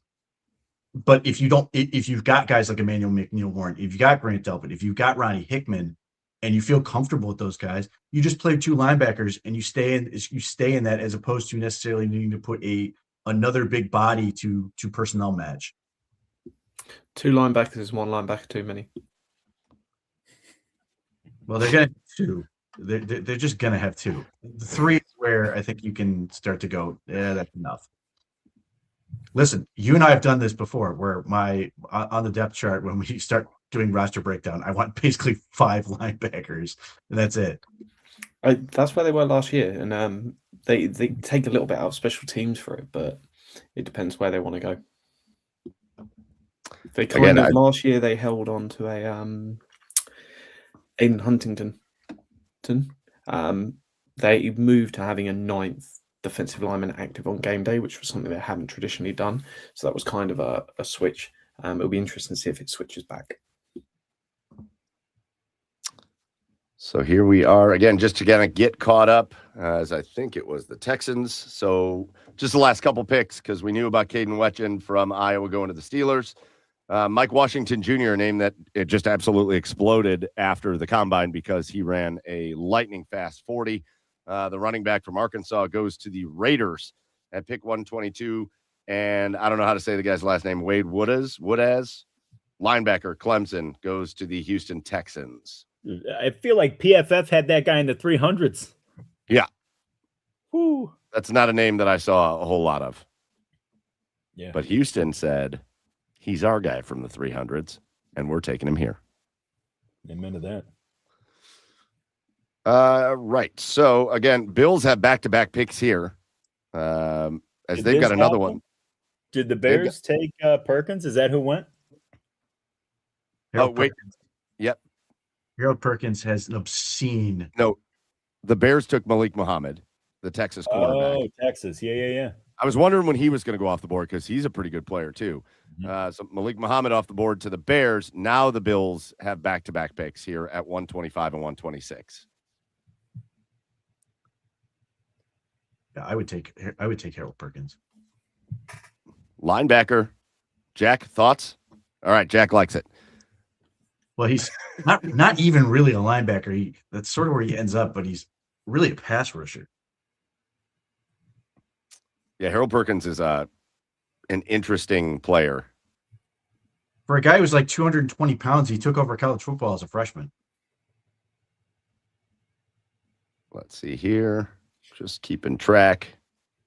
All right. So, again, we are plowing our way through the 4th here. As not a lot to talk about with the Browns specifically. We're at pick 126 with the Bills.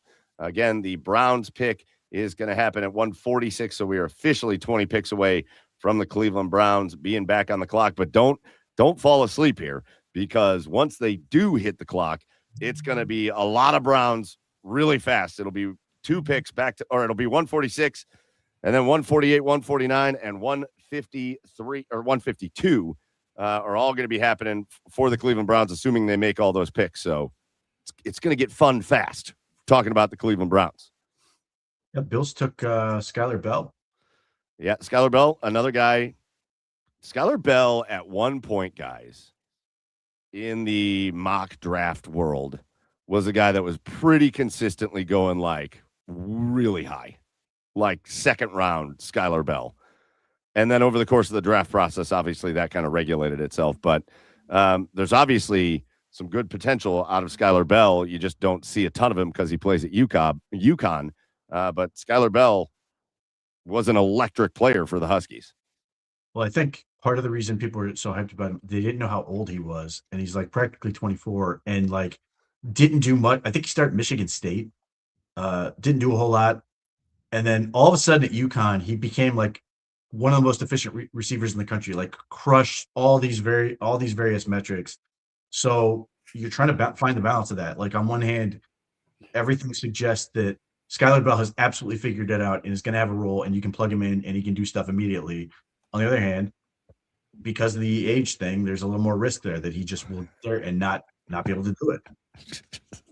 Well, somebody agrees with you in the comments. Says when you're in college, 11 years, you rack up stats. It's true. He's a compiler, classic compiler for his Hall of Fame case. Here's another one I loved. Whoever said it, I can't remember who said it yesterday or who it was even about, but man, I laughed about it a good bit even this morning. But we can add another one to the list. Ladies and gentlemen, to the Buffalo Bills, Dr. Skylar Bell, making his way there with his medical degree and all. So Skylar Bell, I think we're going to get Park back in here in a minute because he heard us talking about our list of kind of sleepers, guys that we still like, guys that we would like to fall the next 19 picks and be available to the Browns. And Pete got real excited, or not Pete, Park got real excited and decided he wanted to tell us his list. I'm going to drop out real quick and grab a bite to eat. So Park can take my spot. I'll be back in 5. You better hurry up and eat. There's no eating. This is the draft cave. There's no food in the NFL draft. No, I'm just kidding. Go enjoy your food, Joe, and we'll see you in 5 minutes. We'll see. I'll bring Park in when he gets here. Jack, what do you got? I'm just looking through, and there's a fair bit of talent still here. Yes, which it's not often the case when you get to this stage of the draft. It's like, it happens every year. This is the thing. It always happens. Like there are always guys. We get to day 3, and you're screaming at your TV, going, "Why is this guy still here? Why are you not taking him?" And then you get to your pick, and they take somebody else. So I'm just going to go through some players that catch my eye because I look at a little bit of stuff. I rely on like media boards and other stuff. I look at a little bit of stuff. Hey, I got the first 2 picks. Duffin knows some stuff. We discussed quarterbacks earlier, but Nussmeier or one of the other ones, I'm not opposed to it. I'm always up for taking a swing. Tight ends, Jolly and Endris. I think I had that in like the second round. Then when it comes to the center, either Connor Lew or Sam Hetch, ticks a lot of boxes. Edge, Joshua Joseph is unfortunately just a bit light at 240, but Max Llewellyn stands out for me. There's a lot of pass rushing production there. I do love my pass rushers. Corner, Keith Abney, I think still on the board, and Jalen Kilgore at safety. There's probably some linebackers there, but I can't be bothered to use the copy and paste function to look and see if any of them are any good. They are linebackers at the end of the day. 49ers are making a pick now. The Bills, just to catch everybody up, and then I'm going to bring Park in. Skylar Bell, they took, and then they took Caleb Elam's-Orr, the linebacker from TCU. So those were the 2 picks that they went back-to-back to the Buffalo Bills. Park is in Pittsburgh, active, hanging out, bopping around the NFL draft, but Park Park can't hear us. We can't hear him. That's okay. You know what, Park, maybe go out, come back in. We'll see what happens. Once he is back, once he is hearing us and things are good, then we'll get Park in to give us his list of guys that he still would like the Browns to go after. But right now, the 49ers on the clock. But yeah, there's still, listen, when it comes to if you just look at things like pre-draft rankings, if you want to use whoever you want to use, guys like Daniel Jeremiah, guys that do this work, there's still guys that are, Kyle Lewis, the linebacker from Pittsburgh, was, I think, on pretty much everybody's board ranked pretty highly. What's that, Jack? You're muted. You muted yourself. Park couldn't hear us. I said I wouldn't look at a linebacker, but he was the one I looked at because he was 3rd round in the media boards.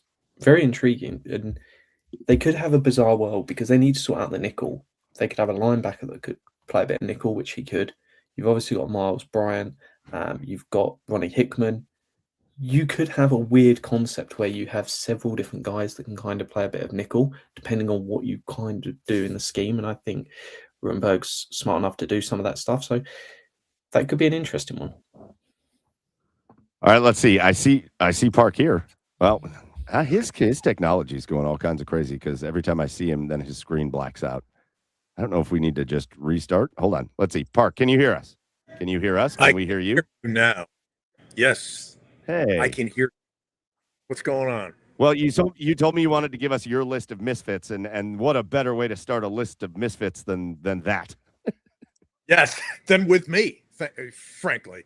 All right, let's just go to the positions and just figure out we get there before the Browns come up, and then we have a couple names at the beginning because, Pete now knows that I read the entire beast, and he basically said it does not count because I did not go over the long snappers. And I was like, why don't you just go jump into the Allegheny River, please?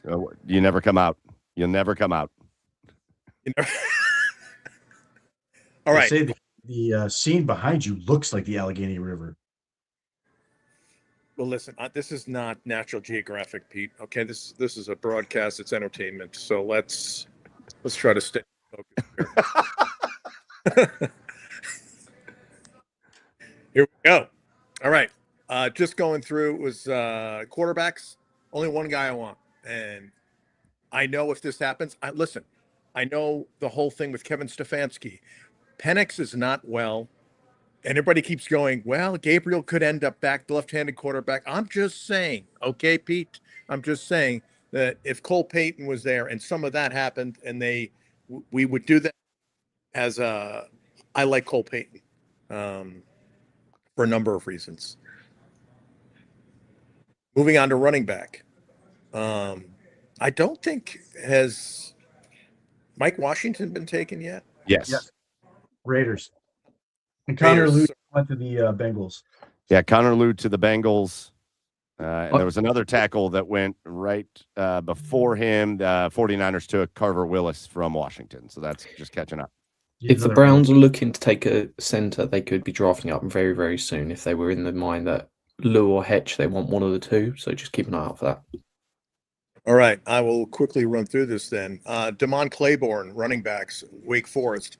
Listen, I know everybody's saying Q is on schedule. Q is going well. It's okay.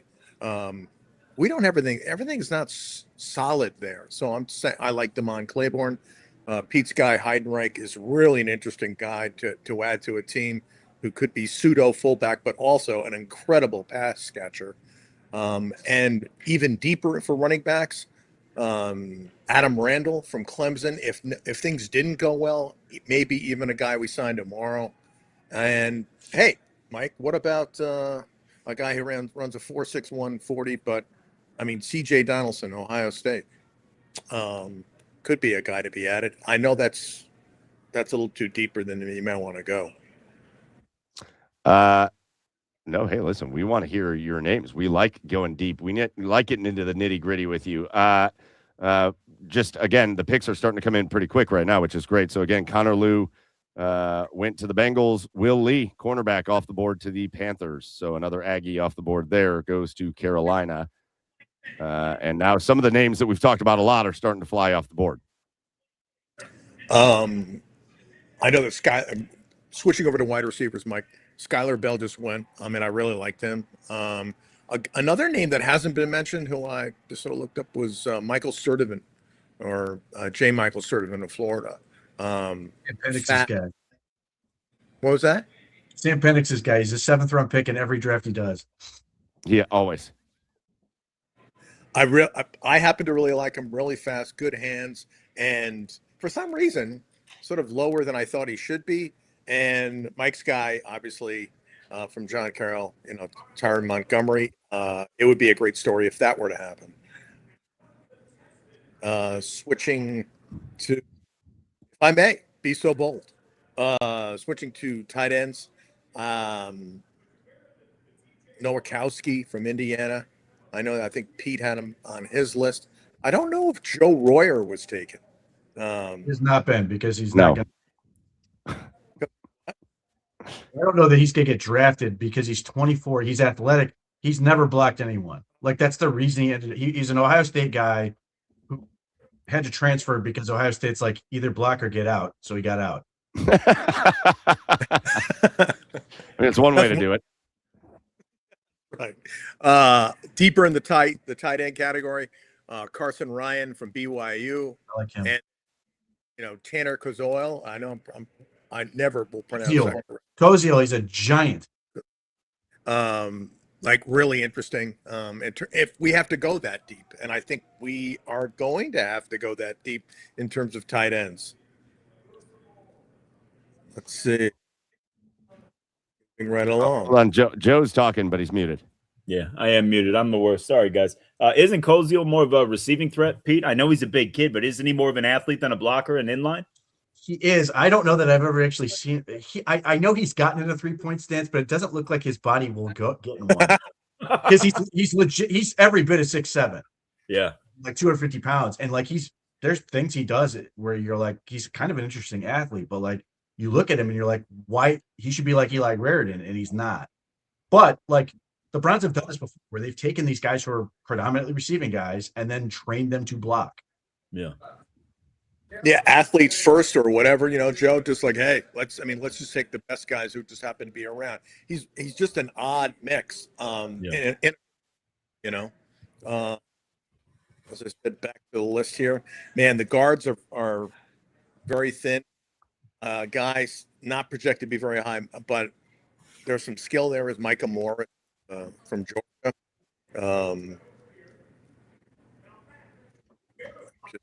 Get through here. Centers we've talked about. I think Logan Jones or Brian Parker. Jones got picked. Parker's still available. And I think Duff was saying is, we're running out of Cowboys there. Guy would take a shot on.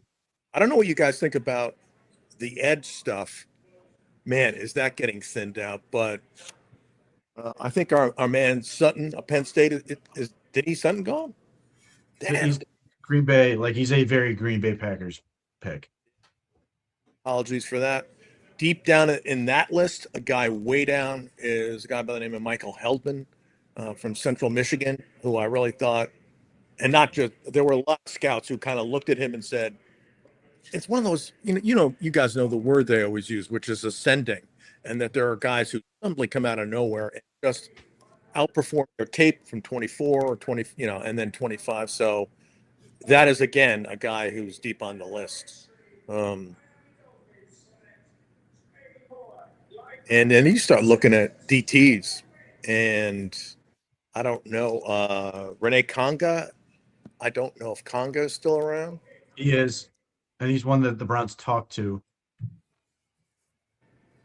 I mean, a skilled guy, not like the guy who's going up, that's a 5th, 6th kind of guy. I know that Landon Robinson went, and another guy way down on the list, Jordan Vanderberg from Georgia Tech.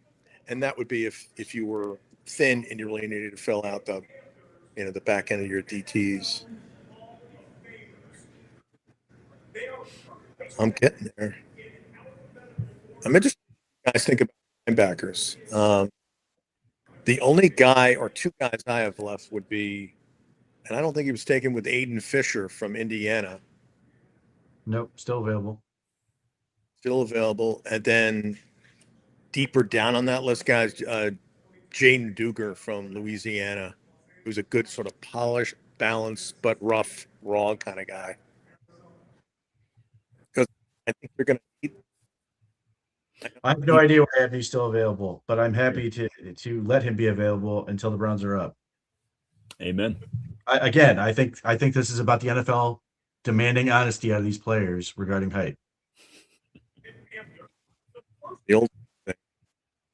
And all about that ageism thing too. The list that some of these guys are already gone. Kennedy is gone. Yes. I don't know. Prysock is still around from Washington. I think he's still available. I'm talking 4.45 speed. I'm talking quarterbacks now, so I didn't change categories there. And then Colin Wright, an interesting guy from Stanford, very bright captain. And you want to talk about like the character stuff that like Joe was talking about earlier. That's a guy who could add a lot of leadership to that crew. And up Ezekiel Masses in California. So there are cornerbacks who are hanging around, and would be Brent Austin from California, but that's maybe that's tomorrow. And there you go. Chargers just took Genesis Smith out of Arizona. It's very rangy free safety, which apparently Efren Banda hates, based on everything I've seen. Gets to the football, has a wildly bad missed tackle rate, but like I don't care because he also does make a lot of plays. Like you can figure that thing out. But was pretty interesting on the back end, and he's one of the few players in this draft, and he's going in round 4 who was 3 years and out. Like he was a true junior, got to the NFL, went immediately to the NFL. Love it. Well, Park, we appreciate you coming in, dropping in, giving us your list of misfits. That's it. A little bit of dancing on the pole, and then I'm out of here. I mean, look at this. We're bopping in and out. We're bopping in and out. We're dancing. There are a few things I could want less than what you just offered. No, you go enjoy the festivities there, and then we're gonna get to the Browns picks in 15 picks or so, and then you come back in and let us know what your thoughts are. All right. All right. Cool, guys. All right. Park Fissler joining us live from Pittsburgh, giving us some thoughts on his potential misfits, which I think he may. There are very few guys left in the draft that he didn't name. He gave us all the guys, but still bringing us good stuff. Actually, speaking of this, just to break out the monotony of just listening to us talk the whole time, I do want to share this. Park has also given us a little bit of content from Pittsburgh. Just of the draft experience. He made a little video for us of his draft experience, just a minute showing the draft experience there at Pittsburgh. So I'm going to play that video while we plow along. So enjoy this, and we'll be back in just a minute.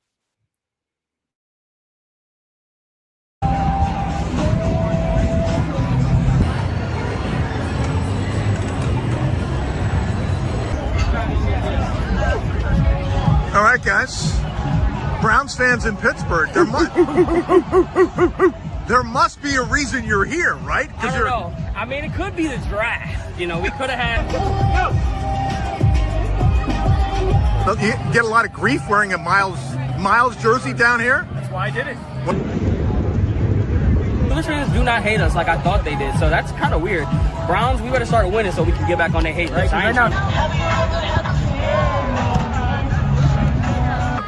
Grew up in Ohio. You take me out of Ohio, but you can't take me out of the Browns. There are probably some things I can't say on camera, but that's okay. As you get out of here we go, Brownies, here we go. Woo, woo.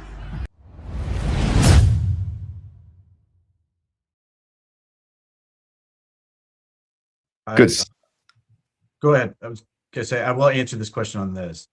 Yeah, well, we'll get to the question. Just good stuff from Park there. Some Browns fans, and I don't know if Park even knows that he just mass incorporates the legend of Chef Zay in his video, who I know has been down there at the draft filming a ton of content for his stuff. I know he's over with Big Play now. He's a guy we've had a lot of fun with over on Garage Beers a couple times. So Chef Zay making an appearance on Park's video there. All right, go ahead, Pete. Why is Hecht still available? We've had a couple of these questions. The problem with these guys, like Sam Hecht or some of the players in that vein, teams look at these guys and they say center only. And unless you're the starting center, there are not a whole lot of places to put backup centers. So those guys don't typically like we sit here. We did with Luke Whippler when he was in the draft. We go, why is Luke Whippler still available in the 6th round? Parker Brailsford, I don't think has been picked yet, because they can't do anything else. So this is also why I talk about why I say I emphasize guard first. I think that's a more valuable position, more premium position. The NFL draft is telling you that by how these teams do it. If you're just center only, you have to be good enough to convince a team that you can be center only and make a roster, because you need 3 guys who can ultimately snap a football on game day. But in terms of your overall roster, you need one of those interior guys to probably be able to line up at guard as well. Yeah, that makes sense. And again, that may,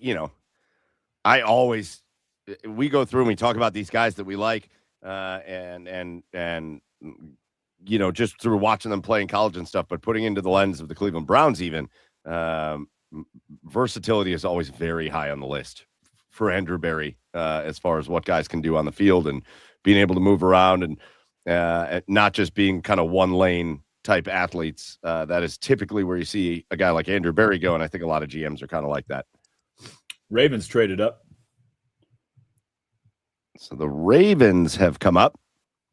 They took a tight end, Matt Hibner from SMU, Corey Kinnon's guy.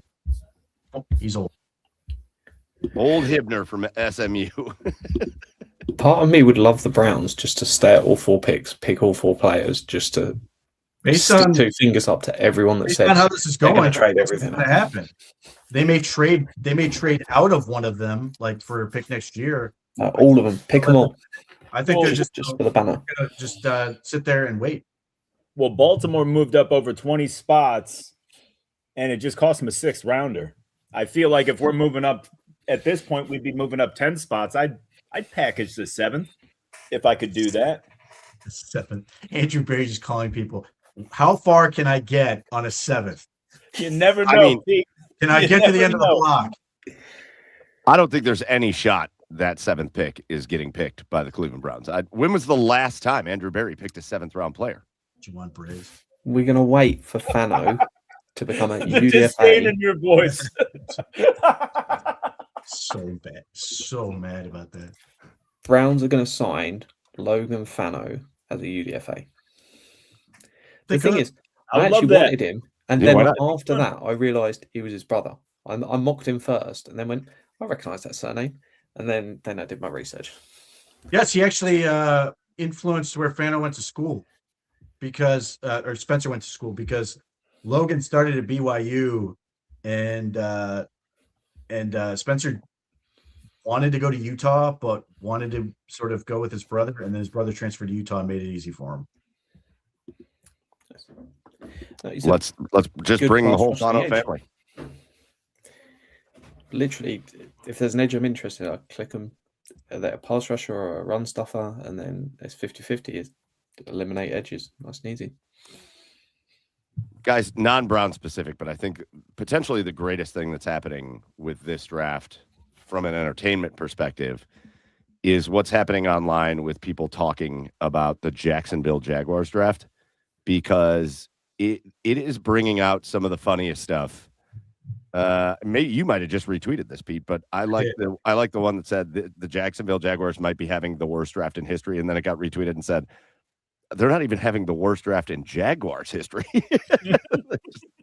Yeah, they are getting hammered. Now watch, we're all going to be laughing about this, and there's going to be all kinds of takes and videos of people laughing at this draft, and for some reason these guys are all going to be good. Well, to be fair, they have not had a player drafted that was then arrested for suspicion of murder. So, I mean, they've got that going for them. That's something that Butch Davis still has on everybody else. Jeremiah Farms was going to be the guy. The guy. Yeah. How are you celebrating your draft? Well, the cops came to my door and picked me up on suspicion of murder. So we're going to table any celebration for a few. just a few. You know what? Maybe mine, and I haven't really been looking online too terrible much, but I've seen a lot of the Jaguar stuff. But Will in the comments, and I forgot to even bring this up. What do you guys think Mike Vrabel's doing today? I think the team suspended him. That was my honest gut reaction when it came out. I think that's the team all the stuff, sending a statement and punishing him. Like her son is named Michael, and like the first pictures are like 10 months before he was born or whatever. Yeah, like good luck. No, one solid Saturday is all it's going to take. This thing's going to be solved. That's all you need. One Saturday, one day of 3 of the draft is all you need. I can't imagine a worse punishment for him than having to sit this out. I'm still not convinced that the Jaguars aren't going to tell James Gladstone, listen, you and your family really need to work these things out. We're going to take it from here. Send him home. He literally is, though, the GM from draft day. Yeah. For the Jags. I'm convinced that I'm just convinced that Andrew Berea turned into the Joker. Pick overall. God. That's the best part of the movie. Oh my God. Yeah. That's a good point. I'm sure there's some very funny stuff going on regarding Mike Vrabel and the horrific punishment. I mean, terrible stuff of having to miss this. Listen, we've talked about a lot of guys. I kind of got to this and then we sidetracked, but I'm going to read through probably the top 10 or so of who are just being listed right now as the best players available. This is just Daniel Jeremiah's list. I know a bunch of guys have different lists, but just on his list, he had Kyle Lewis ranked 55. He had Oklahoma wide receiver Deion Burks ranked 70. Sam Hecht, the Kansas State center that we've talked about, ranked 72. Jalen Kilgore, a guy that I really like out of South Carolina, at 76. Joshua Josephs, the edge out of Tennessee, at 78. Keith Abney at 98. Bryce Lance at 99. Garrett Nussmeier, 101. Who else? Harold Perkins at 106. Llewellyn, 108. So there's still, I mean, we're sitting here in the draft right now at pick 136, and there's still a bunch of guys that are ranked pretty highly that have not gone yet. So, yeah, I kind of agree with you, Pete. Like, I went into today thinking, no shot are the Browns taking all these picks. But now that we've seen it, and now that we see the guys that are on the board, it feels like they're just going to wait and take at least these 4 picks in the 5th round. I don't think they're taking the 7th rounder, but these 4 picks. Look, I think if they do that, I think they will take at least one of the guys that they met with that they were interested in. Like Renee Conga feels like a lock for one of those picks. I mentioned it yesterday. Would not be surprised if Kaliak Manis, the quarterback from Rutgers, is one of those picks. Yeah, so you're basically cleaning up on all the guys you were really interested in.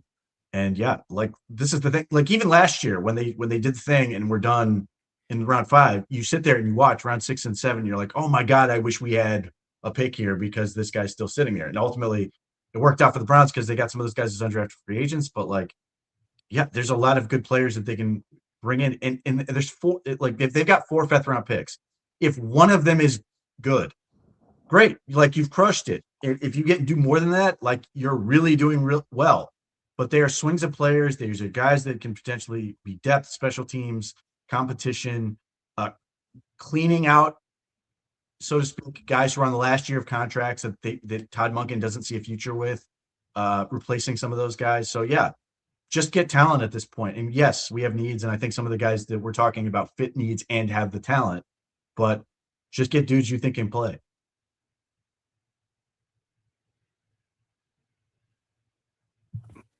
It would help if I unmuted myself. You're also just getting to the point now, 5th round. It is a complete and total crapshoot on whether a guy's going to be able to play meaningful minutes within an offense or a defense, but you're also just at the point where you want guys that can contribute. The Browns were the most pathetic, disgusting, horrific, miserable. Somebody give me a better word. Even worse than all this. It's not appropriate. Putrid, inappropriate. Yeah, that's right. The Browns were the most inappropriate special teams unit of all time. That's what it felt like last year. So that's what we're talking about here too, is get some guys that, yeah, maybe there's a little hope that they can go out there and be players, kind of like what they felt with Aiden Huntington last year, where it was like, yeah, maybe he can give us some stuff after they picked him up after the draft. But man, he was a special teams monster there for a while. You got to get guys that can make you better in that area. Yeah, that's one of the issues, though, with the youth movement, though, is you got a lot of young kids playing special teams for the first time at the NFL level a year ago, and you're going to have issues like that, I mean, we all want young, talented backups, but at the end of the day, there's a lot of good teams that have veteran special teamers in their reserves, and their special teams don't suffer because of it. Well, that's where, like, not that I'm advocating taking a linebacker, but Jack Kelly's got a really good profile, and one of the things that he offers is plays a ton of special teams. Like, you can make that type of pick. They historically have not really done a whole lot of that, but they may want to. Well, after last year, after what we saw last year, and again, special teams coach is gone, which everybody's happy about. But you got to have the players that are going to go out and do it as well. So, you know, what's funny, we've been talking about them moving up. What if they move back?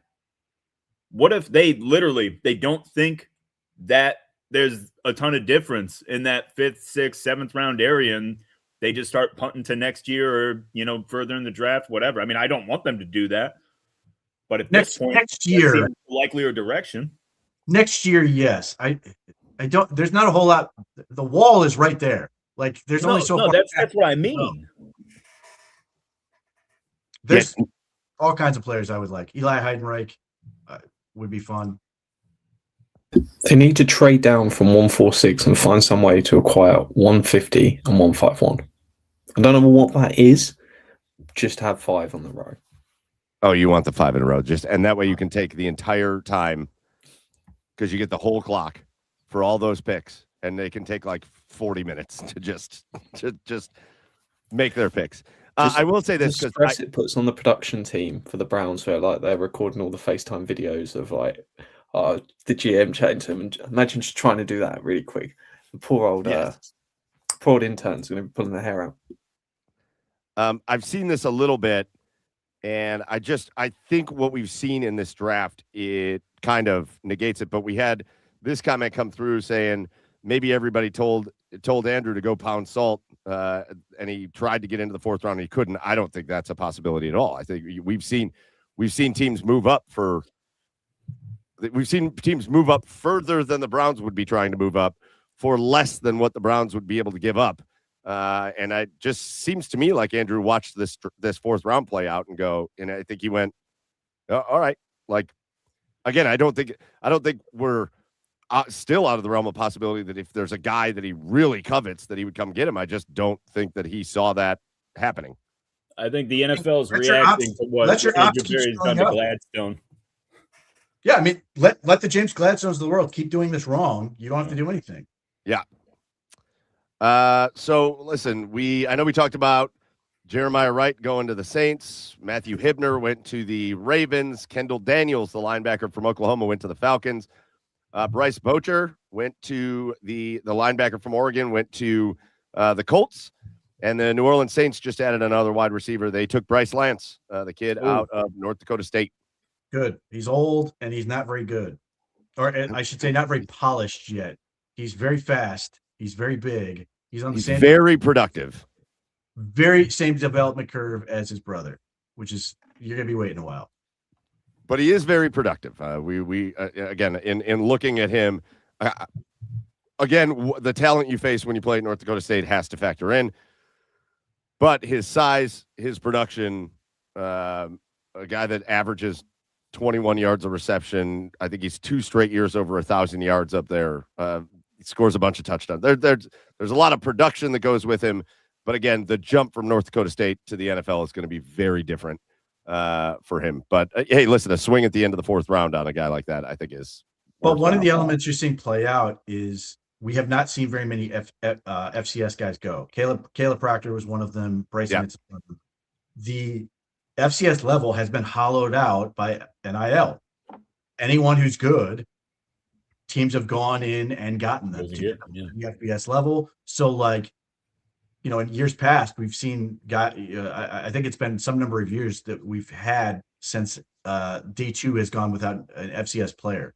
Not a single one has been taken until round 4. You're seeing the talent sort of migrate up quite a bit. So, you know, some people thought maybe Cole Payton was going to be that guy, but that's the same problem. Like, Cole Payton was good, didn't have a ton of experience, but he was also playing at North Dakota State, which is historically a good team, but playing against a watered down, relative to even their level, field of opponents, which is tough. Yeah. 100%. And just speaking on that, just because you brought up the NIL thing and how it relates to the smaller schools or the FCS and all that. I saw a good video too, and I think that there's a lesson learned for some of these guys too. And not that you want to bring up his situation in a way against him. That's not what I mean. But we saw the fall of Jermon McCoy, who's a guy that went back to school to play and then had the injury. And I think a lot of guys with the NIL money are tempted, I'll come back and I'll play. And I think there's some good lessons to be had in the draft in these times of like, yes, the NIL money's good. Yes, you want to stay and be loyal to your college if that's the case. But when you got a chance to get to the NFL, get to the NFL. Because you never know what's going to happen. Yeah, I agree with Pete completely though about these FCS schools not having as many prospects because it's been taken out. Like these guys don't slip through the cracks now because colleges go and get them and bring them up and put them more in the spotlight. There's those gems just aren't it's not as easy to miss guys anymore. And I gotta tell you, there's a lot of guys still available, man. Kyle Lewis just went to Miami. It's a good pick for them. That is a very good pick. They also got Rodriguez, so they got Rodriguez and Kyle Lewis to sort of rebuild their linebacker room. Yeah, that's a pretty quick rebuild to a linebacker room. That's not bad, man. I'd be real interested to find out. Maybe it's positional value or whatever, but I'd be real interested to find out why Kyle Lewis fell to nearly the 5th round. That is shocking. Yeah, there were some people thinking he might be taken at like the turn from day 2 to day 3, and obviously that didn't happen. Maybe it's a size thing, I don't know, but like there were a lot of people who were very high on him. I personally like Harold Perkins a little bit better, but that's just based on the math. But I understand the appeal with Kyle Lewis. He's really good. Louis Riddick calls him Derek Brooks. And obviously, like not Hall of Famer Derek Brooks, but like the prospect, like that type of player. Did Louis Riddick, who famously said, "Bradley Chubb's better than Myles Garrett." Did yes, that one? Yep. But down basis, Bradley. Well, and he's also a pit guy too, so it's like easy there, Jasper. All right. I never forget. That's spite, man. My whole life is powered by spite. So yeah. The man never forgets. All right. So we sit here.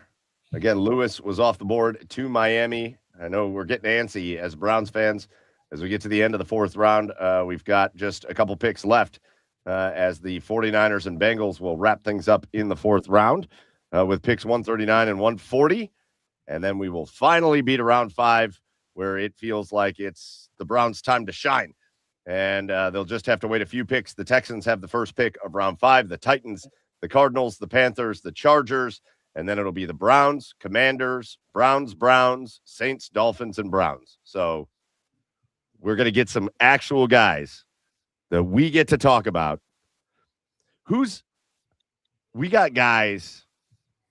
This is I think this is just going to be a part, and maybe Andrew Berry's made me look bad through this draft because Andrew Berry has taken guys that we've all talked about wanting the Browns to take. That is how this draft has gone. I maybe outside of Barber, but it's not like that's way out of left field pick. He took a tackle that was supposed to kind of go right where he went in the draft out of Florida, so it makes sense that they took him. But we're sitting here talking about the guys we like that are still available. Is there anybody that's floating out there that you think is not a guy that like everybody's thinking about, is not going to be on a lot of guys' lists, that you could see being like an Andrew Berry type pick here coming up that's going to go, oh, we didn't even think about that guy? Well, I mean, we did think about it, but like Rene Conga fits the criteria you're talking about. Not a whole lot of people know who Rene Conga is, the defensive tackle from Louisville. The Browns obviously talked to him. There's some interest there. So if they take him, that would not be there will be a lot of people who are like, who the hell is this guy? And the Browns will be, for people who follow the OBR, pay attention to that stuff, they will have known. Really, really, really athletic guy. just has not yet figured out in terms of the production element. But like in the 5th round for a swing at that position, yeah. I would love to see. I mean, because we blame it on Schwartz a year ago. I would love to see Andrew Berry go back to Cincinnati, get Dante Corleone, and kind of solve that little Juwan Briggs riddle since we gave him away last year. And Corleone's he's a dominant run defender. He's got a great nickname. I'm all about it. I'll be honest, man. Like when I watched Juwan Briggs, like I was happy with Juwan Briggs. Like he stood out consistently, Corleone.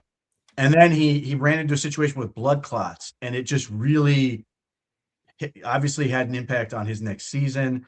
Hasn't really recovered. But if you're like, in relative to football, I don't know about his health. But obviously, if the health checks out, and you're just like, if we can get him back to what he was when he was clearly a better player than Juwan Briggs at that point in time, you take him as a major value, and obviously can play the nose and can do some other stuff. He's pretty spry for a very, very large human being. And yes, good. He's an awesome name. What's the nickname? I don't know that I know the nickname. Godfather. Oh well, okay. Oh, yeah. All right. Well, I was just gonna assume that, but I thought maybe it's a good nickname, but it's not creative. It loses points for lack of creativity. Well, it's because his last name. It's because his last name's Corleone. What? It's Dante Corleone is the Godfather. That's why they call him that? No, Pete. Oh. Well, Jack Jack is probably not seeing this movie. Whoa. No slander like that, Pete. They have movies in England, Pete. You're not the Messiah. You're a very naughty boy. For another Pete reference, they'll appreciate. God, this is the reason. This is why we've got Pete here for sure. If he's out in the Thank God you explained that to me. North of England, they may not. Thank goodness you explained that to all of us, because you guys were sitting there talking about it, and I bet everybody in the chat was like, we don't know what these guys are talking about. They're waiting for the Pete breakdown. I get it. Oh, it's because his last name is Corleone. Okay, right. Got it. All right. Moving in to hopefully the 5th round.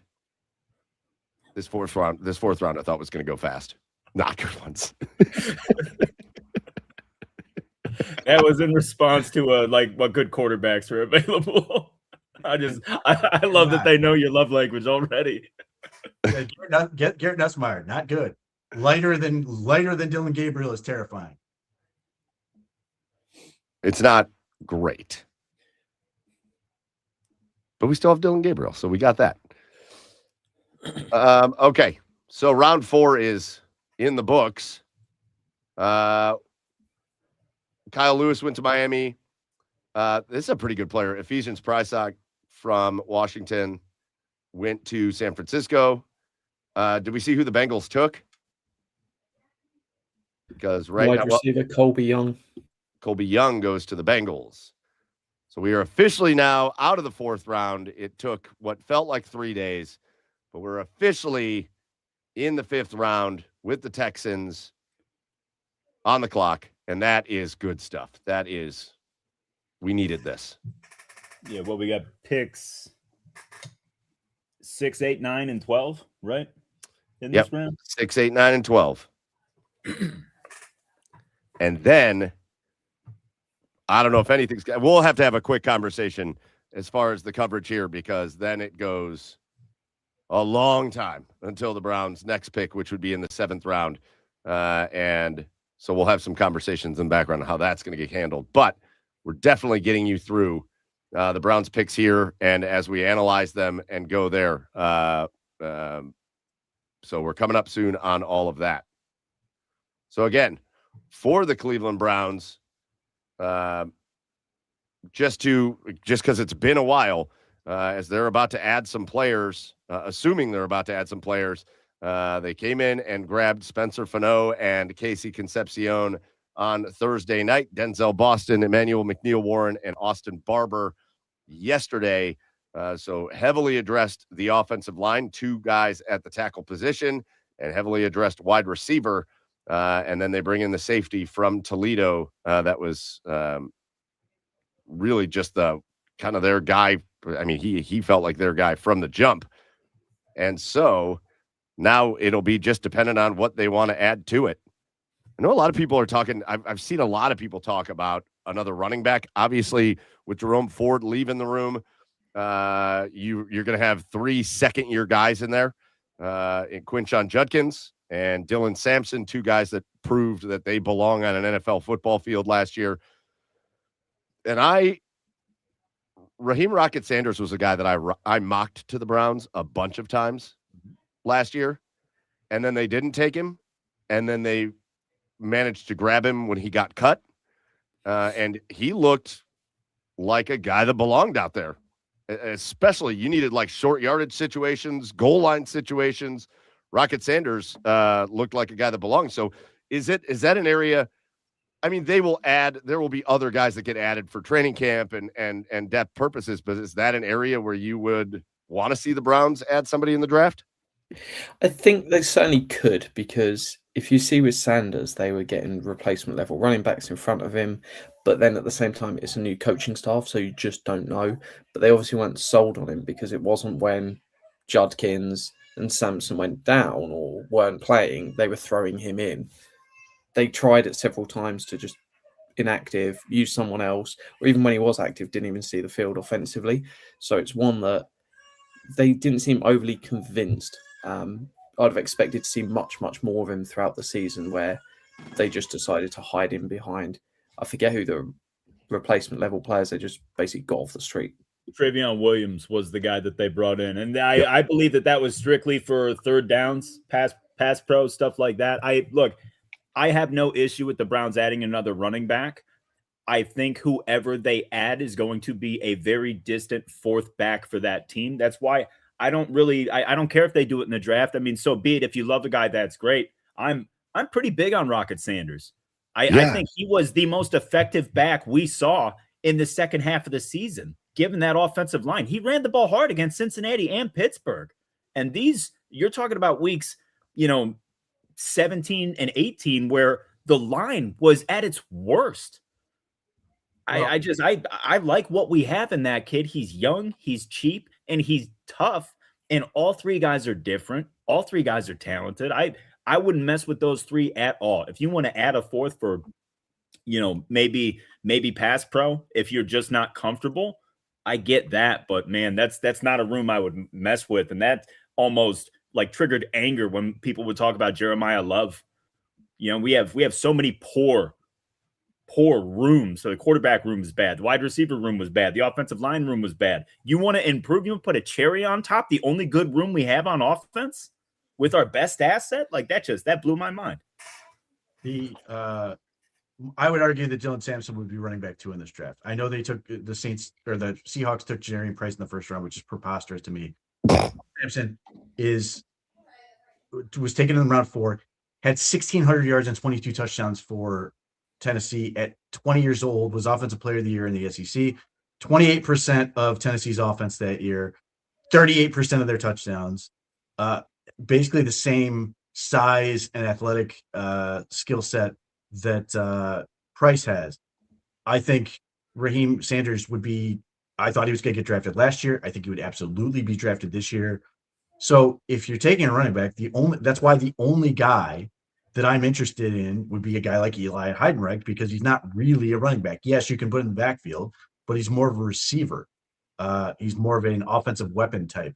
But like his true running backs, like the kid from Nebraska, has really interesting, metrics and stuff on that. Probably not a great athlete, but like there's just other things that I would rather address. Certainly, positions that have more value, and again, it's another position. Undrafted running backs are probably going to be pretty good relative to this field. So just grab one of them and see if they can give you a look that's going to, push Sanders or whoever in camp, as opposed to using a draft pick to do it.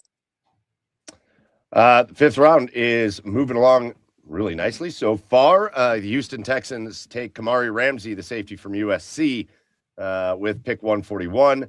The Tennessee Titans, Fernando Carmona, the guard from Arkansas, off the board to the Titans with 142. The Cardinals pick is in. I haven't seen it come through yet, but it's Cardinals, Panthers, Chargers, and then the Browns will be on the clock with their first pick of the 5th round and of the day. They're already on it. Like, whatever has happened, teams have just processed these picks through. So the Brown social media account just said they're on the clock. Oh, yeah. Well, the Browns are on the clock. So you guys, I don't want to just sit here and stare at Twitter and all that. So when we see picks for the Browns, go ahead and let us know what they are so we can start talking about them, because all I want to do is stop talking about all these other players and teams and talk about some guys coming to the Browns. Just don't do it. Don't take a quarterback, and we'll be all set. Who's the name right now? Who's the guy over the next 4 of the next 7 picks? Who's the one guy you're like, I want that one guy?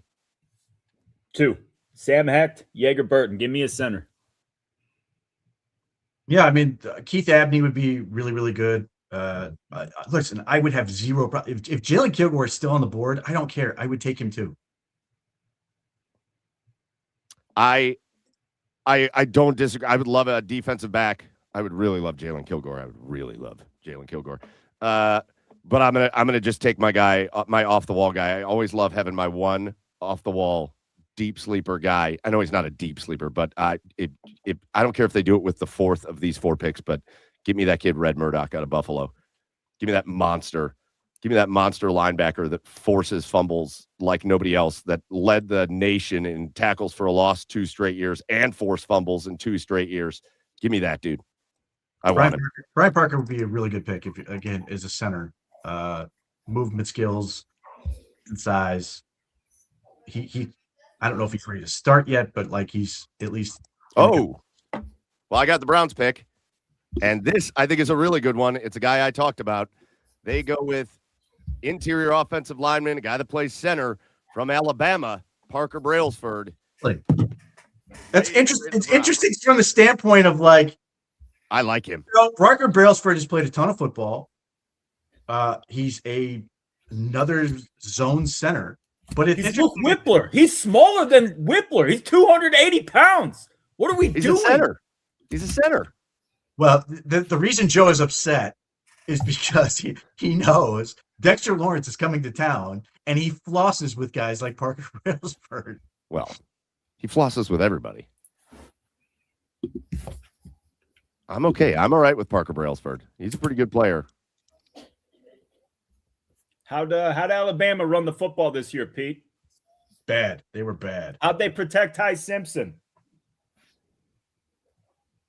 Their pass protection was okay, but the run blocking was terrible. Let me look up Parker Brailsford, because he look, in the vein of guys, and you're seeing more of this, the sort of Kelsey, the kid from Miami who's doing well, the super undersized, win with position, win with leverage, with technique. But yeah, he's little and he looks it, and he's I don't know that he's going to get bigger.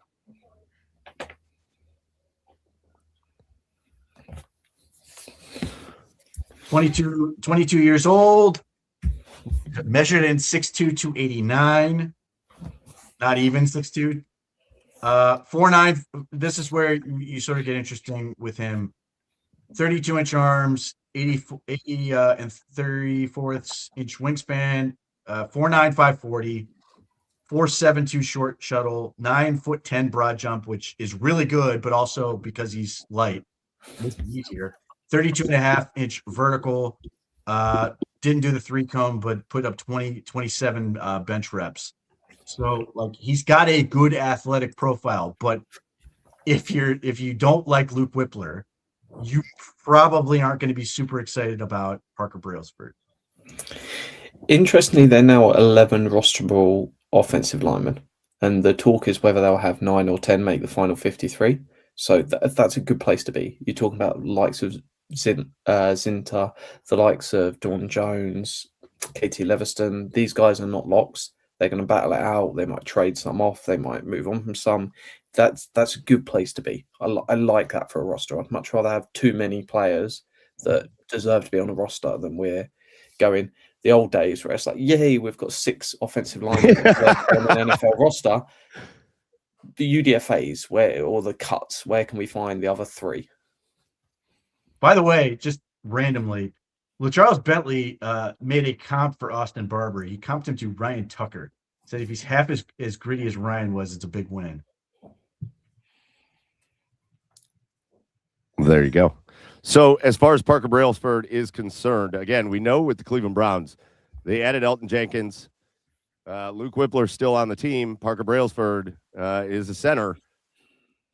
How quickly, like, where do you see these guys? Do we feel like this pick, and depending on when Luke Whippler ever comes back, signals that Jenkins is going to move over to guard? And, do we feel like he's going to be ready quickly enough to get up there and play? I know put your feelings about him specifically to the side, even if it was Hecht or whoever. Do we feel like these guys will be quickly ready enough to play, or it seems it's just kind of a weird position for the Browns where they're at. How do you feel like they're going to approach it? So I think he'll get shot to step in and play, but it's one of those things where they got to see it before you can make that leap. And obviously, like, that's true of everybody, but to a point. When it comes to a guy like Parker Brailsford or any of these guys, you got to see them put on the pads and be able to survive and execute before you can really say, okay, we can officially move Elton Jenkins to guard and move on. And Todd Monken has been saying all along he would rather have Elton Jenkins at guard. Yeah. But, and maybe he's just going to do it as a result. But, like, the other thing that works in Brailsford's benefit is the other centers aren't practicing for the most part. So he's going to get a lot of reps early until those guys are ready to go. So I'd say the interesting thing here, because you always tended to see it was 4 tackles, 2 centers, and then 3 or 4 guards. A couple of years back, the Browns went Ethan Pochich, Nick Harris, and Luke Whippler. So they are more than happy to go 3 guards, 3 centers. So I'd just keep that in mind with how it goes. This does not mean that one of Whippler and Brailsford is going to start. They could easily keep both as center 2, center 3, and have Elgin Jenkins playing center. So there's lots of time to work it out, but they're in a good point. They can literally throw Brailsford, Whippler, even Barber if they want to move him inside. They can throw KT Leviston in there, Tevin Jenkins, and go, look, we know 4 of the starting offensive linemen. Who's number 5? That's a better place to be than, hey, we've got 5 and hopefully none of them get hurt. I do want to pause for a second because, this has gone so fast. The Browns back on the clock.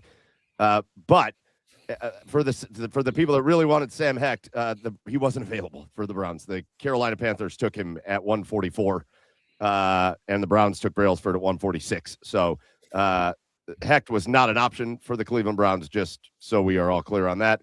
Also, Arizona took Reggie Virgil, and the Chargers took Nick Barrett, the defensive tackle from South Carolina. Then the Browns took Brailsford. No word on the Commanders yet, but then the Browns are back on the clock. So any second now, I would imagine we're going to see what the Browns' next pick is going to be. Well, I just see a trade. So the Browns are trading pick 148 to, let's see. The Browns are trading pick 148 to the Seattle Seahawks. For Jalen Milroe. Oh, baby. Let's go. Oh, no. Let's go. Jordan, let's play him. No. 5th rounder and Dylan Gabriel for Jalen Milroe. I would beat all over that. But I got to assume it's to get picks for next year. It has to be. How far back? Like, again, the wall is right there. There's no more back. Yeah. Well, let's see. I haven't seen any details on it yet. I feel like with with just the athleticism that we've emphasized. I mean, it's got to be like the running game is going to be primarily zone blocking. No, that's clearly the system we're geared towards. That's the other thing that you sort of clearly movement and zone was going to be part of this, but like when you don't have when you take a center like this, it doesn't suggest that you're going to like fire off the ball and get downhill. So have they changed their mind, or are they still thinking they're going to do this, or are they going to come up with creative ways to basically, have a guard take Brailsford's guy and have him quickly switch and do that type of scheme to get the power going? That's going to be an interesting question to. They got a fourth next year. Yeah, 2027 fourth. Oh, So okay. three now That's that a we win. have. That's a Yeah. win. I mean, that is the conversion rate, but like that's to me, that's what you want. When you still have the next pick, and then you've got one in a few. So Yes, not trap necessarily. Trap would be more of guard going flat and kicking out. It'd be more along the lines of things like belly and some of that stuff. all right. So again, the Browns took Parker Brailsford at 146. They have traded pick 148 to the Seattle Seahawks for 2027 fourth round pick, which gives them three fourth rounders in 2027. And then very quickly, the Browns are going to be right back on the clock at pick 149. So we'll see what they decide to do with that. I wonder if the Seahawks taking a quarterback here. Nussmeier would make a lot of sense, just because you've got lightning in the bottle 1 year of Darnold. You don't know how long it's going to last. That's what a smart team does. You had the Eagles paid Carson Wentz and then went out and took Jalen Hurts. I could see them doing that. Just a trade just came 1 second ago from Ian Rappaport. We've got a player trade. The New Orleans Saints are trading for former Raiders first-round edge Tyree Wilson. Oof. So I don't know what the trade is, but Tyree Wilson is going to New Orleans. Tyree Wilson, man, he looked like he was going to be really good and just did nothing. Nothing. At all. Ever. You just know your career is not good if you get drafted by the Raiders. Well, unfortunately, there could be a whole lot of people in the chat who are going to say something unkind about the current team that we are all interested in that vein. One guy I would keep an eye on might be Chandler Rivers here. Well, we know pick 149, as it is being reported. So they trade pick 148 to Seattle for a 2027 fourth, and at pick 149, they go with a linebacker, and they go with Justin Jefferson from Alabama. So back-to-back Alabama players off the board, and I'm not going to lie, I don't know a ton about him. Justin Jefferson was not one not one that sort of listed 6 foot 215 pounds. So I mentioned it was 6 foot 215 at pro day, 6 foot 223 at the combine. 4.53, 4.57 40, depending on which one you're looking at. 38.5 vertical, 10'5" broad jump. Really good. 3 cone, 6.81, 4.25 shuttle. Yeah, testing numbers are really good. Special teams value and upside. Yeah, he's fast. Yeah, not one I would do. That definitely not a guy that was on my radar. Dane's negatives are terrifying. The first one I noticed was struggled to nail down the playbook, kept him off the field in 2023. Oh, well, okay. Flies the football and covers a large area in a short time. Closes on ball carriers with bursts exploding through targets. Sharp pursuit angles to the sideline, shutting down perimeter lanes.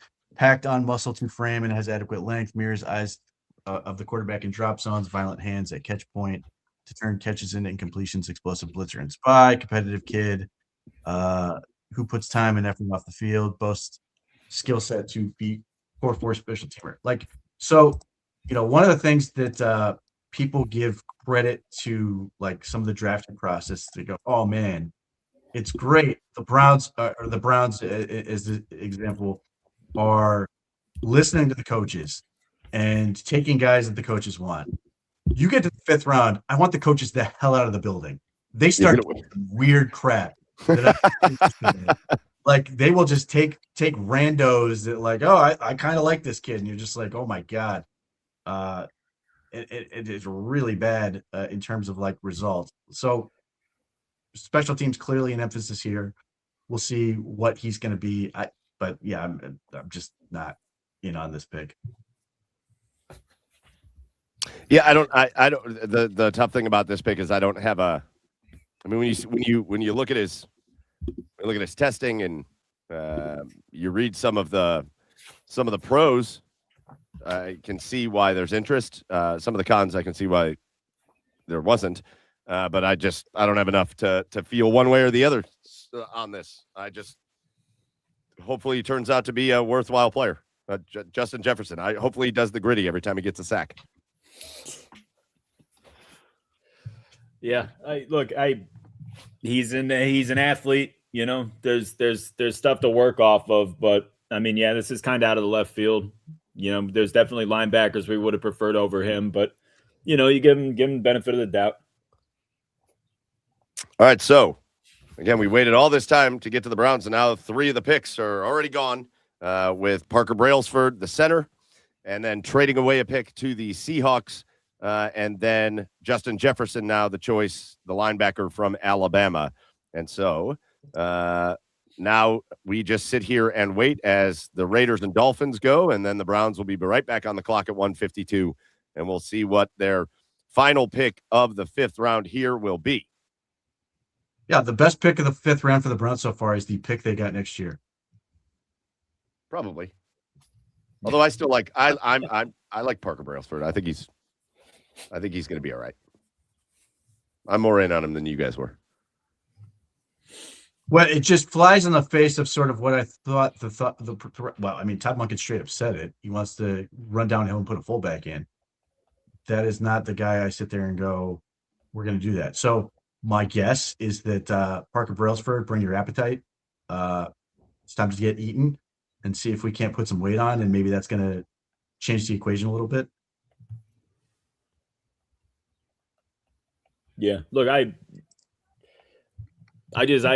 am so sick and tired of, man. I've been saying it all weekend, man. I want to set the tone up front. I want a dominant offensive line, you know, and I think a center who can hold his ground and get good push in the running game. I would love to see that, you know. I mean, who knows? Maybe Brailsford's fantastic, and I eat my words for the next 10 years. I would love for that outcome. That would be great. But I feel like we already have him on the roster. I don't know.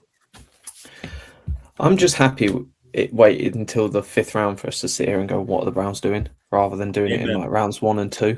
Yeah. I mean, it's a pleasant change. I'm willing to give them the freedom to do weird stuff when we're talking about the 5th round and not rounds 1 and 2. Yes. So they've smashed it out of the park. I'm going to give them the benefit of the doubt. And look, quite frankly, if all of these players they pick in the 5th plus round all get cut in a year's time because they find some better players or they've traded down and they've added these extra picks and they use them on someone better, fine. It's just a pleasant change that it's not Jordan Phillips and I'm having to try to talk myself into why they need a 3rd round linebacker or a kicker in the 4th round. Run stuff in defensive tackle in the 3rd round. It's like, Browns traded again. No, they didn't. They did not do all of that. 152, baby. They traded to Denver. Did you see what they get back? If we hold on. Wait till you see what they get back. They traded 152 to Denver. I guess for 160, 170, and 182. They just picked up 3 more picks. Yeah, they saw what you sent to Slack and said, "Screw you, Mike." Oh no!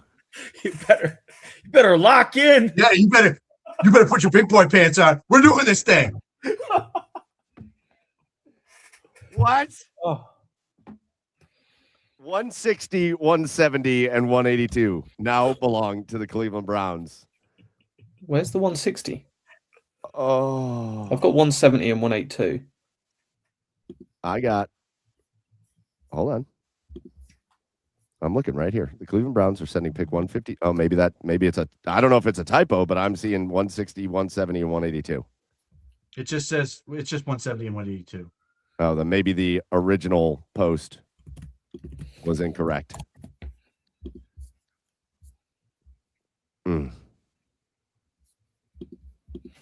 170 and 182. Okay, yeah, the original post said 160, 70, and 82. But all right, so now we're back off it for a minute, boys. I'm going to take a break. Listen. They need to take a breather. They need to go. They need to get right. Yeah. They need to lock back in, if anybody. All right. We're fine over here. And look, don't get me wrong. I'm not. These are the most recent picks we have to talk about. I don't love them, yada, yada, yada. It does nothing to dim the light of the first 2 days. I'm not trying to be whatever. Okay. But if we're talking about these picks, I love the fact we have 3 4th-rounders next year. I think that's fantastic. I love that. I love this comment. Why not make my wife mad I'm not around a little bit longer? Yeah, I know. Oh, my Lord. All right. What has happened? Okay.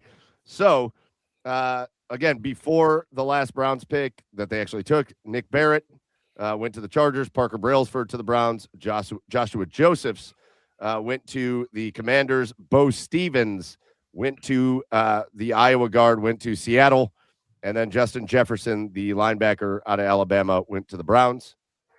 I haven't seen what the Raiders and Panthers have done, but now we're sitting here somewhere around 151, 152, which means we got about 19 picks until the Browns. And then they will have, is that the first pick in the 6th round then? Yeah.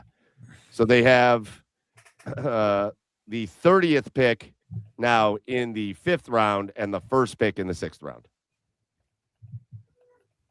Yeah. Curious if who's the dude that the Patriots took a couple years ago out of a small school that was like 210 pounds? Man. Was it the 1st round guy? No, but it was earlier than this. And all he did was he was a linebacker who did a whole bunch of special teams work. And I'm wondering, hopefully Justin Jefferson is going to just be a killer on special teams. Was it Marty Matu or something? Or was that someone else? Yes, Matu. It was Matu or Mapu or something like that. Yeah, it was absolutely that guy. So maybe that's the thought process. But man, that's the most head-scratching move of the day. I think I'm going to potentially love you and leave you guys. Going to go bath a baby, and then I might come back. And if you do, we love you. And if you don't, we don't blame you, Jack. Jack Duffin, go bathe that baby. It's already, buddy. And hey, listen, after you bathe the baby, just think about yourself every once in a while too. Jumping in that shower, okay, bud? All right. All right, Jack, we'll catch up with you soon. All right. So we are back here after that.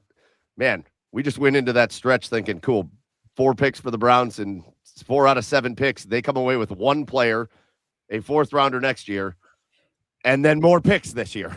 Mm-hmm. I hope at his press conference, if Parker Brailsford does a press conference with the media, he's eating like a Swenson's cheeseburger during the press conference.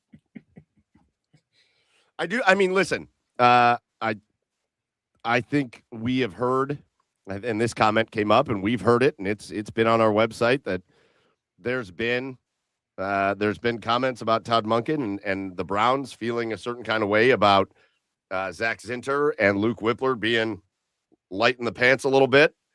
And then you take a guy like Brailsford, and that seems to contradict that. But it'll be interesting. I would imagine this will be something they get asked about, is Brailsford's size, when that's been something they've commented on with guys that are already here. And it'll be interesting to hear how they respond to that. Yeah. Because I don't want to, again, I think Parker Brailsford is a pretty solid player. I like Parker Brailsford. I like some of the stuff that he brings. But I can't argue with, if you think these other guys are a little light, you just took a guy that's smaller. If you, and like you said, Pete, if you want to be a downhill running team, how does this fit in? I think there's a lot to that. You just go to Brailsford and you say, eat Luke Whippler. Well, and I would also go to some of the stuff we've seen with George Warhop. Have you seen some of the videos? Did you see the video they posted after they took Spencer Fano? I saw the one with the him talking to Warhop is really good. Yes, and man, you can't walk away from that without thinking of how awesome George Warhop is and why he was literally the first dude Todd Monken brought with him when he took this job. If you haven't seen that video, go watch it. It's like a coaching session with Warhop and Fano. It's like a film session, and It's really good. I would like to maybe hear Warhop's, because they had a couple guys available to him that a lot of people talked about, but I'd like to hear Warhop's impression of Brailsford, because I would imagine he's in on this pick too. To the mention in the chat of this, I would point out that one of the people that people thought the Ravens were going to be interested in was Parker Brailsford. Yes. Not because of Monken, but just the point of, yes, Todd Monken had obviously a very, very good center who could move last year, and obviously that was something he wanted. But like this is, I don't think the Ravens have gotten a center yet. But this is somebody that like a lot of people who cover the Ravens were sitting there going, this might be a guy that they are interested in to potentially fill that vacancy. Yeah. Let's catch up because a couple picks have come in. After the Browns took Justin Jefferson, the Raiders took Dalton Johnson, the safety out of Arizona. And then the Panthers took Zakee Wheatley, the safety out of Penn State. It was Denver that traded up with the Browns to get Justin Jolly, the tight end from NC State. And then your guys that you guys have talked about a good bit goes to Green Bay. Yeager Burton, the center out of Kentucky, is a Green Bay Packer. That's the last pick that I've seen. Another Packer guy. Like they just these are the Packers have a type. Like it's not difficult to figure out who the Packers are going to like and who they're going to take. And Yeager Burton has basically 25 pounds on Parker Brailsford. And he's athletic. And he does have movements. Now, having said that, and I said this at the time with this conversation, Yeager Burton is older. He's going to be a 24-year-old rookie. He's also not nearly as polished as a center as Brailsford. Brailsford knows how to play center. Yeager Burton had a really good senior year, but this was like his first really good year. So Parker Brailsford is a 3-year starter at center, 2 years at Washington, and then went to Alabama. He started like 42 games or something like that. So he's played a ton of football. He knows how to do it. So that is certainly an element. So if you're one of these people going, is there a world where Parker Brailsford can come in and start? That is certainly part of the thought process, that he's done it. He's handled the workload. I can't speak to what Alabama does or Washington, or I should say Kalen DeBoer does in terms of like, does Kalen DeBoer have Parker Brailsford do all the protection calls and make all those, take all the care of that decision? Because that's one of those elements, like in terms of the center evaluation, that we just don't know. If Parker Brailsford is like, and this is one of the reasons I wanted the Browns to go premium center, was, yeah, that's true. One of I don't hear anything coming out about his age out of you, Pete. Yeah, no, he is. He's going to be 24-year-old center. There was sort of a risk with him. But if like you talk to Parker Brailsford and you're like, you find out, man, he's making all the calls and he's getting guys lined up right. Like Ethan Posick was a professional center, and I don't know if it was all his fault, but there were times where they just seemed to be in the wrong calls, and that was, I think, Jed. But nevertheless, you need somebody, particularly when you're going to have a young quarterback, who can take that off his plate, handle this well, and put them consistently in the right position. So maybe part of the element with Brailsford that I just don't have information on. Yeah. Well, and that's kind of why I brought up the video with Warhop and Spencer Fano, is I imagine that there's some sort of intel on this, that they've had a conversation with Brailsford or whatever, where they probably put him through that kind of ringer. And that's the thing I wonder about, is how impressed do they walk away from him? Because again, the center position is, yes, you've got to be able to hold your own out there from a physicality standpoint, or else it's nothing. But again, what you ideally want your center to do is make sure he's running that offense, running those blocking schemes, being able to call out defenses, and get guys to where they need to be. And you know, it'd be interesting. I would love to hear how those conversations went, because yeah, maybe Parker Brailsford's a guy that seriously experienced. Maybe he's a guy that is really good in that regard, and they liked him for that, and they felt like they could beef him up a little bit. That's things we don't know. Yeah, I mean, it's possible, and who knows how he's going to take to all this. It's just my biggest issue with center is that we have a young quarterback. If you've got a veteran quarterback, I'm good with a rookie center. I'm okay with that. But if you have a young quarterback who we can all agree needs as much help as possible, not just on the field, but just X's and O's and everything, I would love to see a veteran center. That's why I'm hoping it's going to be Elton Jenkins. It just makes more sense. Too. Park, you sent us a message that you had some quick thoughts here. So obviously we saw what the Browns did. A couple of trades, Parker Brailsford, Justin Jefferson. Can you not hear us again? Can you hear us, Park? Cannot hear you. No, okay. Well, we'll try it again. I will send that GIF again. I swear to God. Send it. Do it. Do it. Well, that's maybe this is because Park memorized the beast. Maybe this is what he was coming on to talk about, is Brailsford being 26 spots higher than Burton on Brugler's beast. I would imagine that's what Park's going to be all about. Hold on, let me see. He looks comfortable now. Can you hear us now, Park? Yes? No? Nothing? All right. I need him to tell us when he can hear us. Keep bopping and scatting back there. Yeah, just doing some bopping and scatting. All right, so we saw Jaeger Burton go. Jaden Duggar, the linebacker from Louisiana, goes to San Francisco. And DeMonte Capehart, the defensive tackle from Clemson, goes to Tampa. So now we're sitting here. Colts have their pick in at 156. And again, now the Browns, we're waiting for pick 170. So in between us and our next pick, Colts, Lions, Dolphins, Vikings, Bucks, Steelers, Ravens, Vikings again. Oh, yes, we get a Jaguars pick. I can't wait for that. Titans again, Bears. How many times are the Bills going to go back-to-back in this draft? We have another pick that was traded 5 times. The Bears pick, 166. San Francisco, Philly, Jacksonville, Carolina, Chicago. Love that. So we got a minute, but it's moving quicker. George Gums Jr., the edge from Florida, goes to Indianapolis. I'm not sure I read about him at all ever. He is a huge projection. Yeah. Very athletic, but just has not done much. I think his nickname, I'm fairly sure his nickname is Gumby. It has to be. Now, can you tell us why, Pete? I could. Oh, it's because his last name is Gums. with a B, silent B there. His best friend's nickname is Pokey. That's a deep cut. This is a good point from Spencer that just said not a direct comparison between Brailsford and Linderbaum, but they have seen Monken run his offense with a center who moves really well. So Parker Brailsford is 56th on the Coburn board, so that'll help us there. Yeah. All right. Park went out and came back in, and now let's see if we can get him back in. Are you still bopping and scatting over there, or can he actually hear us?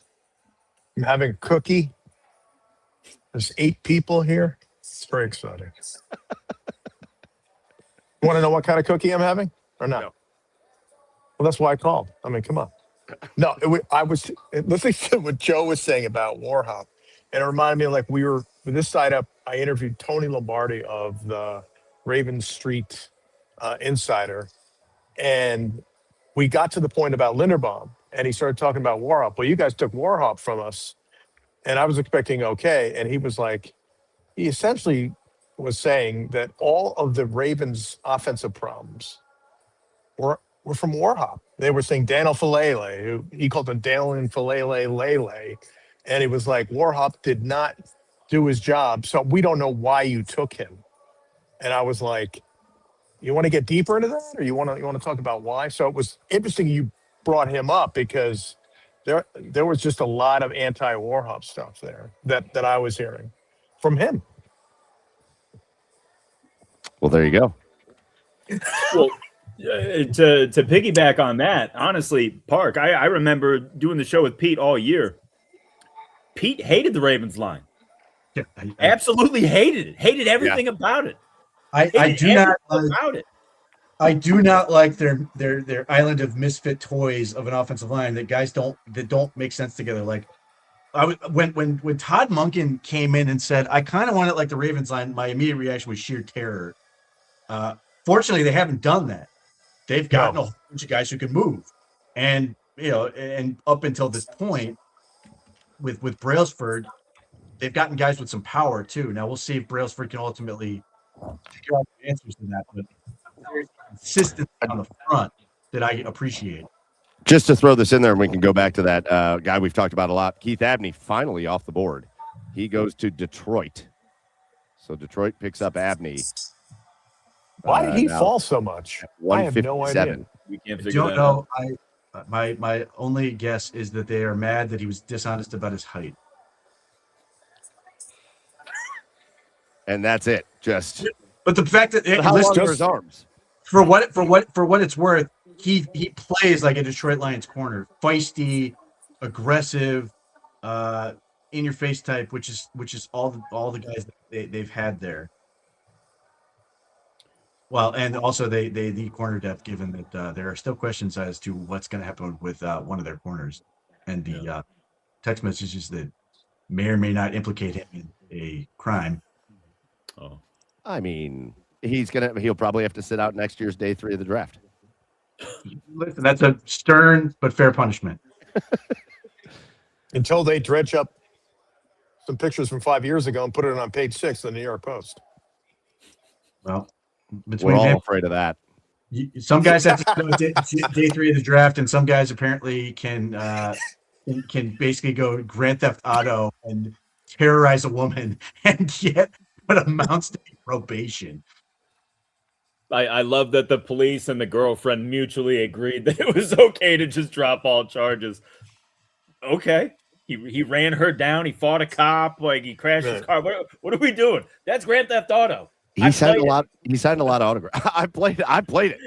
And I've never once done that and not had like 20 cop cars after me, okay? This is not okay. Have you ever jumped a motorcycle onto a naval air base and stolen an airplane? First of all, GTA, baby. Wide open. I like the original GTA. Yes, with the little cars, they'd spin out, and then all 80 cop cars show up and then just shoot you.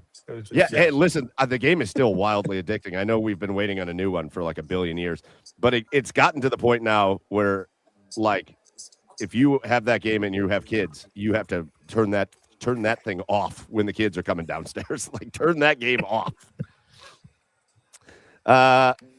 All right, let's see here. Any updates? No, Abney was the last. Oh, Michael Taffy, safety from Texas.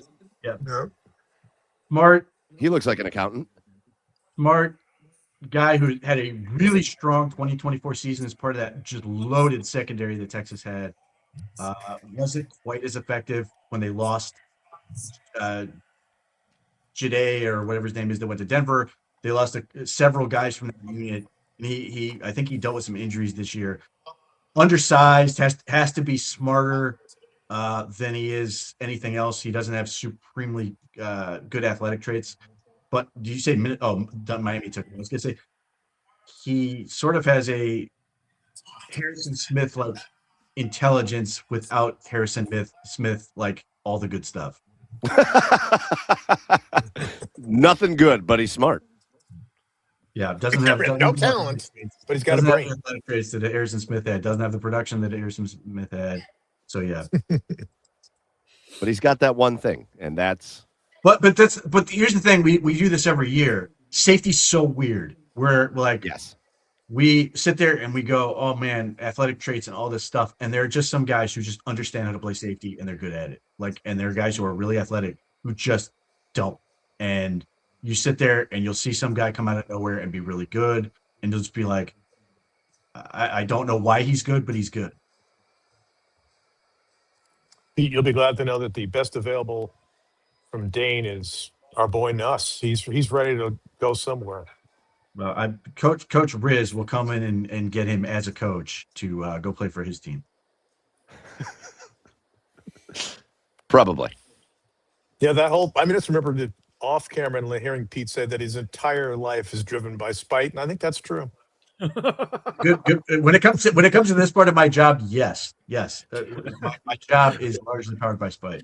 What's your why? Spite. No, the Simpsons episode where he's going to go do an adoption thing, and they ask him why do you want to adopt? Why do you want to help a child? And in his brain, he's going, "Don't say spite, don't say spite, don't say spite." Spite, and they have a box to check. Yeah. See, everybody that's watching No. this, we know how Pete is, and he's self-aware. Everybody watching this is like, yeah, that does seem right. Even better than that is the Seinfeld episode where he comes back and he says, I got this jacket and I don't like it. He goes, well, why are you returning it? Spite. Like, I don't think we can return the coat for spite, sir. Sure you can. A couple picks. Michael Taffy went to Miami, as we said. Max Bredson, the fullback from Michigan, goes to Minnesota. And Billy Schrouth, the guard from Notre Dame, goes to Tampa. Tony Grossi just threw his notebook across the media room there. Fullback. Gone.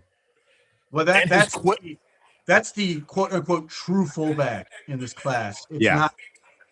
It's not the guy. Like, I get he's a fullback. Like, I think Nowakowski's like just a better football player. Don't forget, he threw this notebook as well as the quill, which is kind of dangerous. The quill. Sorry, Mike. Old man reference. You guys got everybody's talking about age now. Look at maybe that's Pete's thing. Will's concerned about Bredesen being 23. Oh my God, he has got people like got this legion of ages. But as far as like fullbacks, how long are his arms? But I think that's the youngest fullback in the draft. He's 23. He's on the back half of his career. This is the youngest fullback to ever be drafted. They never go this young. There you go. Emmett Johnson going to the Chiefs. Metrics love him. Yeah. In terms of rushing, catches the ball well. There are people who firmly believe he's the second running back in this draft. So we had a question in the comments. What picks do the Browns currently have? 170 is coming up. 182 is the first pick in the 6th round, and then 248, which I'm not going to be here for. I think you just got a text from your wife. That's right. So I figured that happens. I did get because we're having some people over for dinner tonight. I got hey, they're going to be here at 3:00 text, or at 4:00 text. So the old "we're having people over for dinner" excuse. We're pulling back the curtain. There was no text. He's just making this up to get out of it. I know he is. Yeah, I know he is. There is no wife. The kids who have been on the show were fake. Oh yeah! Oh my God! I rent those kids anytime I need them. It's great. They're union. Yeah, they're just props. You never know when you need them for the long play on something, man. I get it. You got to be prepared. That's right. Oh man, this is going awry. No, this is exactly where this goes every time. This is, again, I am very proud to say this is, I don't even know what number draft cave this is for me. 5, 6, I don't know. I'm proud to say that it always goes this way, day 3, as we get to the 6th round. All right, let's get to some illegal betting here. Where does Nuss end up? I don't know. Mike's already looking at the next pick. I'm out of here. I don't have a clue. Garfield Heights. Garfield Heights. God. Oh man. No. It's tough to like. I'm not laughing at that. It's tough to place a quarterback like him. Yeah. They're like, and people will laugh and go, "Well, Dylan Gabriel is a better quarterback than Garrett Nussmeier." Like, it's not debatable. Dylan Gabriel had a much better career. Garrett Nussmeier had a pretty good 2024 and did basically nothing in 2025. Like, it's not easy like that. Like, it would not shock me if he goes undrafted. Mike's losing. He's reading the comments again. No, Serge is going off the rails with us, and I love it. We got neck size. Let's start talking about neck size. Pete, so Nuss in 24 was pretty good or very good? Pretty good. Like, his best game, like, all these people who are talking about, I always felt, and this is not an offense to the kid, it always felt like people were trying to talk about Nussmeier, were trying to sell me something. It just never felt like he was like a genuinely good. But his best game is against Nicholls State. Yes, like he had something like 30-some touchdowns, and 6 of them are against Nicholls State. Like he doesn't have the games you go like, Dylan Gabriel. Yeah. I beat Ohio State. I beat Penn State in the playoffs. Yeah. Garrett Nussmeier doesn't have a game like that. His like best win was like against South Carolina. Sorry, Brian Bosarge, if you're listening. Like everybody's best game seems to be against his Gamecocks, including Casey Concepcion, who mentioned that his favorite game was against South Carolina.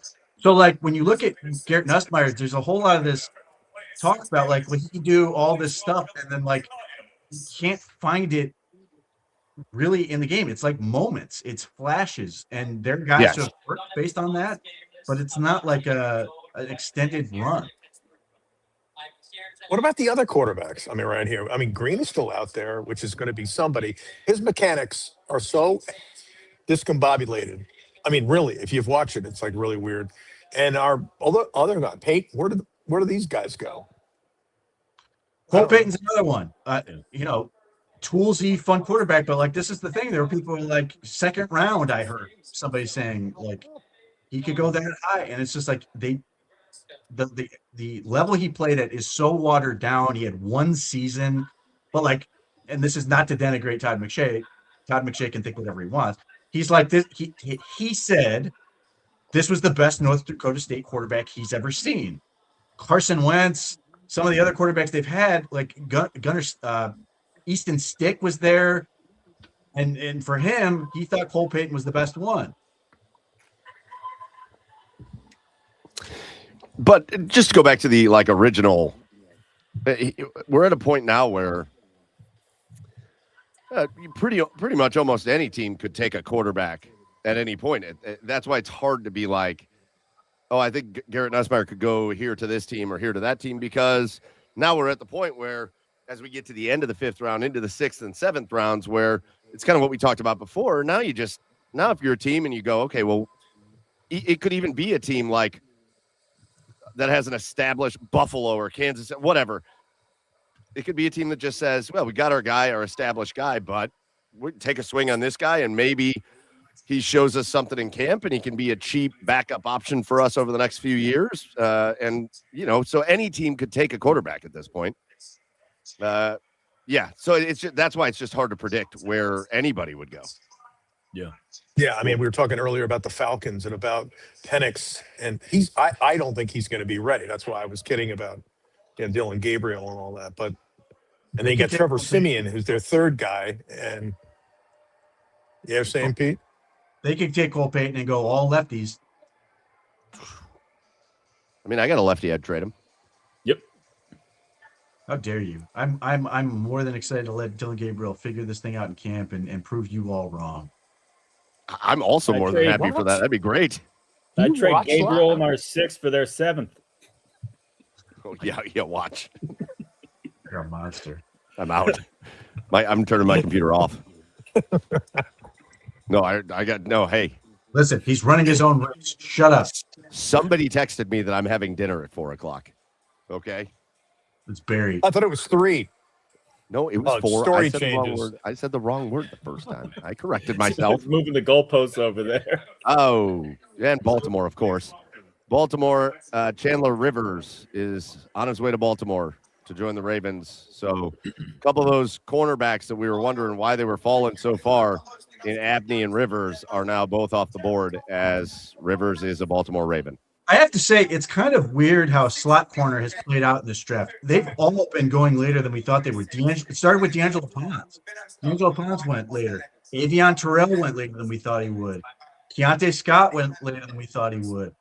It was right on down the list. Keith Abney just going. Keith Rivers. Like, it seemed like more and more teams were treating slot corner like a position you prioritize because it's a position where people are putting more assets into getting prime slot weapons.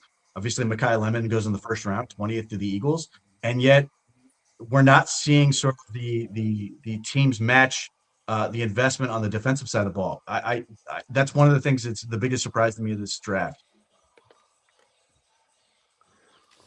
Another quarterback off the board to Minnesota, Charles Demings from Stephen F. Austin down in Texas. He goes to Minnesota, the corner there. And so where we're at right now, the Jaguars on the clock at 164. So let's have a little fun with this. And then we've got the Titans, Bears, 2 Bills picks, Steelers, and Browns. So some corners that are still on the board that I like. We talked about Jalen Kilgore. Hezekiah Massis from California I like. And then does anybody know anything more about Domani Jackson from Alabama? Because I feel like he was a high recruit, and we apparently love Alabama right now. So I got my eyes on him as well. He started at USC and then transferred, I think, and I just don't think it ever translated the way anyone thought it, because I think he was a really highly recruited, high recruit, and it just has not translated.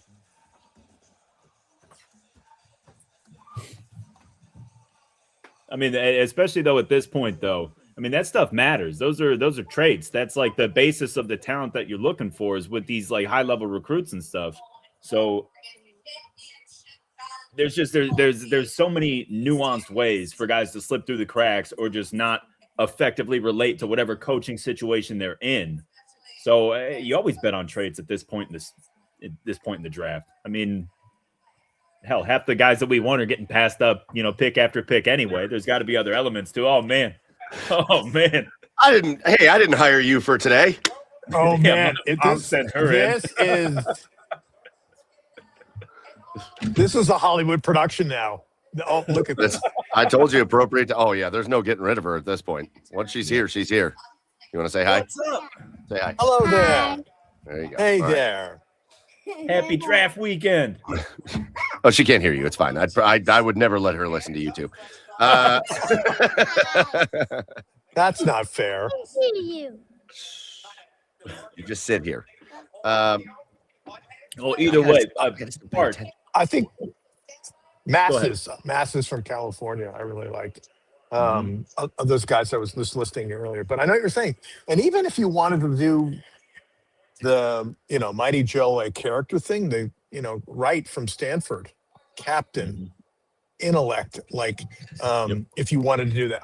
I know it's not round 2 tools guy, but I looked him up, watched some tape, and I was like, okay. So and you know what? You never know. You go back probably 15 years at this point, but there was a 5th round corner out of Stanford who'd only played the position for 1 year named Richard Sherman, that nobody probably thought boo about until, a year later, they're like, oh, this dude's a rock star. Joe, you got a great memory, man, because that would have flown right out of my head. Yeah, so true.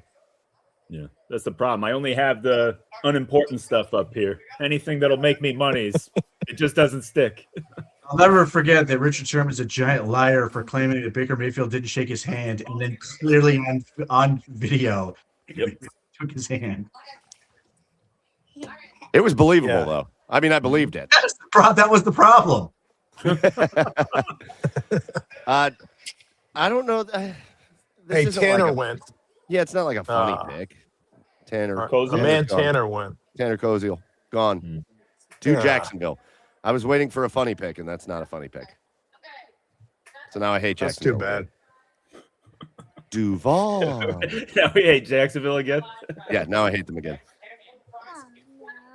Just think Travis Hunter, and you'll smile. Somebody made a thing that said. Somebody made a name that's Mrs. Keefe.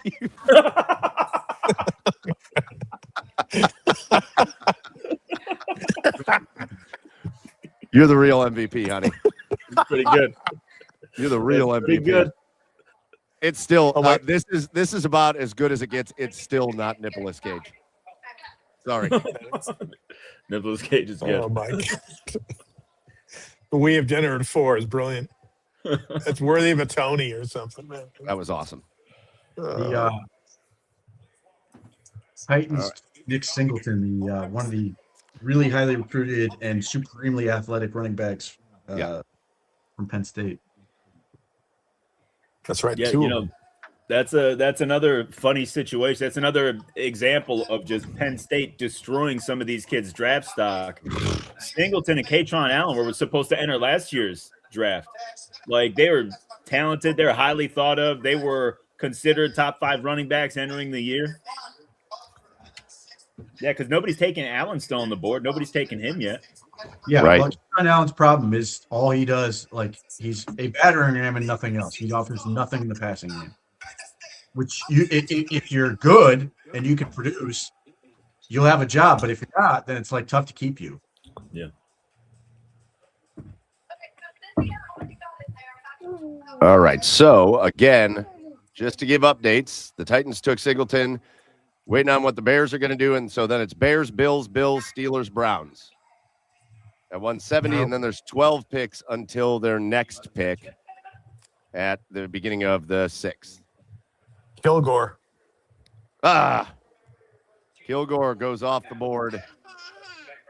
No, I didn't say that. I said did he go off the That's who board? he's calling for. Oh no, who were you calling? That's who you want? Listen, you're there. The I figured you're seeing things before I am. no, it's not. It's actually really weird. It's not. You looked up and then you said Kilgore, so I thought that's who got picked. All right, I feel good now. Yeah. I was just saying, hey, let's cross our fingers and we get there.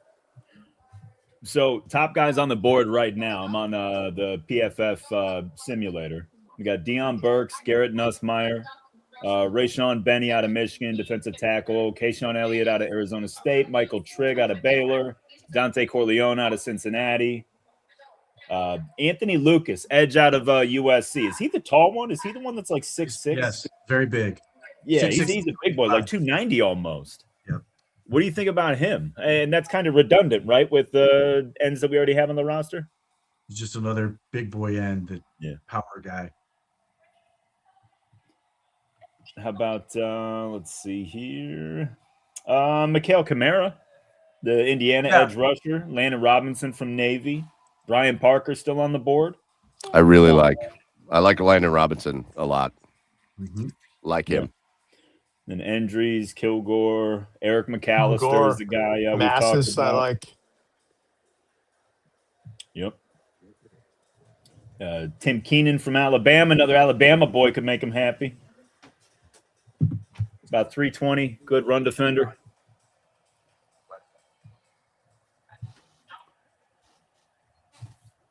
Yeah, that's another Sam Penix guy. Who's that, Keenan? Yes. Who was his 7th rounder in all of his mocks? Jay Sturdivant. All right, let's just make sure that name is on the list. We're not going to be here for that pick, but let's make sure we're on the list. Let's just take Fano's brother. Let's just do a whole Fano thing. So anybody got an opinion on let's stick in division. Who in division had the draft that makes you the most angry? The Bengals. Yeah. I think the Bengals. I think the Bengals were the favorite to win as soon as they made the Dexter Lawrence trade, and everything in the draft only helps me confirm that. Mm-hmm. Bengals have done well, and I don't think anybody else did anything to make up enough ground. The Ravens still have a bunch of holes to fill. The Steelers, I think, have done reasonably well, but quarterback, and then the Browns have done reasonably well, but quarterback. Yeah, I think the Bengals are the team that I think have set themselves up the best this offseason. I think as far as the draft is concerned, I think the Steelers draft feels like it is just entirely boom or bust to me. You know, even starting we liked Max Hennichor and his potential. We all said throughout the entire draft process he could wind up being the best tackle taken in this draft. He was one of my favorites. But he has development that has to happen to get there. And if it doesn't happen, then he's not going to wind up being anywhere near that. Jeremy Bernard, I don't know how boom he's going to be, he could be just kind of right down the middle type player. I just feel like a lot of what the Steelers did is very boom or bust. And so I'm just going to root for bust, obviously. Well, my thing with Ihanachour that, like, I get the fact that, like, he has been playing as long as a lot of guys. I already think he's really good. Like, he's really physically impressive. He's a really good athlete. He's got a powerful punch, man. Like, I'm really intrigued by him. I feel like his floor is way higher than people think. And I don't know ultimately how great he's going to be, but I think his floor is high enough that that's just a damn good pick that I'm impressed with. You know, and I like Jeremy Bernard too. I like almost everybody that they've taken. There's obviously like the Drew Allard thing is what it is. I mean, if you hit on that, it's more than worth its weight in gold. But like, I like Jennings Dunker, right? I like all these guys. They had a good draft. So you know what's weird is that. Go ahead, Pete. I was just gonna say the Justin Jefferson.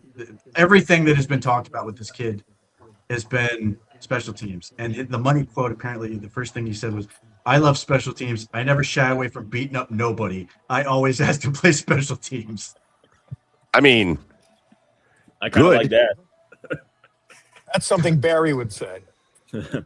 Well, and I saw some quotes coming out of the press conference talking about him, and it went pretty quick to special teams. And listen, I don't know that I want to. I know it's a 5th round draft pick, but I want a guy that has a chance to get on the field defensively. And they kind of caught themselves in the press conference. They started talking about special teams, and they were like, "And we think he's going to do this and this on special teams and defense." You know, if we're going to get a guy just for special teams, that's where I want to be talking after the draft, undrafted free agent, stuff like that. I want him to contribute on special teams, but this guy, he's got to be able to make a few plays out there defensively. If you do it, if you say this guy is all special, he better be a difference maker on special teams. There's only so many snaps, so you have to be a stud. Yeah, and one thing that I'll say is that if you're going to justify making a move for a linebacker in the 5th round just for special teams, this is the team to do it. Like, we were ready to absolutely destroy our special teams at the end of every Sunday all year long. Oh, so if they want to put a little more emphasis and throw some real assets into it, I'm okay with that. It cost us multiple games. That's a good thought, Joe. Another thing I was just thinking, being here in Pittsburgh, is that I interviewed like Jim Wexell, Steelers insider from here. And he says, I'm not going anywhere near the draft. And I said to him, I said, you know what the weird thing is? Is like, are you guys going to let this Aaron Rodgers thing play out where he's in a hyperbaric chamber somewhere and he's never going to make a decision? Like, I said to him, this is the Steelers. Like, you're not going to let this guy do this again this year. And he said, well, I don't know if we're not. And Drew Allard and this guy, everybody thought that there was going to be a surprise. It was on radio here, the notion that he was actually going to walk out and do the big thing. And like, yes, it's really, isn't it? It's bizarre. Yeah. No, I mean like really bizarre. No, I agree with you completely. And he's got him by the short hairs, man. Like, what the hell can Pittsburgh do at this point? You know? So you've got Will Howard, you've got Drew Allard, and then you are hoping against hope that Rodgers comes back. But it doesn't surprise me that he's going to stretch this out as long as possible. It's what he does. It's like, it's so funny because we used to crush Favre for it and how unfair it was to Rodgers. And now every year Rodgers just kind of teeters on that line and takes his time and strolls into camp whenever he's ready. Steelers should threaten to out Rodgers' wife, who definitely exists. I'm mad that Jalen Kilgore is a Buffalo Bill. Oh, come on. The thing is, there are still a number of safeties that are good. Like, if they really want to double up in safety, there's still a bunch of them. So, Kendrick Law, you just heard it in the background there, just got taken by the Detroit Lions, the wide receiver from Kentucky. That means the Steelers, the hometown team there, are going to make a pick. And then the Browns, I would imagine, are going to be right on the clock here at some point. It feels like we're always just way behind, so we'll just keep an eye on it to see what we can do with the Browns. Maybe the Steelers take Nussmeier. Yeah, well, the thing is, I was about to say that. Yeah, I was about to say that. I couldn't do Take it. swings, baby. Take all the swings. All of them. The Browns are on the clock. They have officially said on their social. And so we'll keep refreshing there. Yeah. To see what the Browns decide to do. Some guy under 205. Still got Still- Jack Andrews out there. You got Yeah. Brian Parker from Duke, Landon Robinson, Mikael Kamara, Xavier Harris, Dante Corleone might be my pick, man. Xavier Harris is a very talented young man with some significant off-field issues. Oh, So there's What about that. Nowakowski. How about Nowakowski? No. I think that would be a thing that makes sense for what they are trying to do. I don't know if I'd take him here. Here Well, we're being going to find out. here being the valuable gold mine of the late. Well, I mean, fifth. they've got that 7th round pick.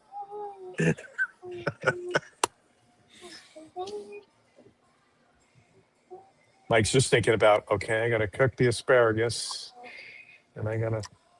Love me a little asparagus. Nothing wrong with that. Nothing wrong with that. A little béarnaise, there you go. Yeah. Well, but if you cook the meat right, you don't need the sauce. Hey, all right. We got the pick. And it is Cincinnati tight end Joe Royer is a Cleveland Brown. Oh, I said that earlier, and Pete yawned at me. Yeah, Because he's old and doesn't block. I don't believe they want to run the football.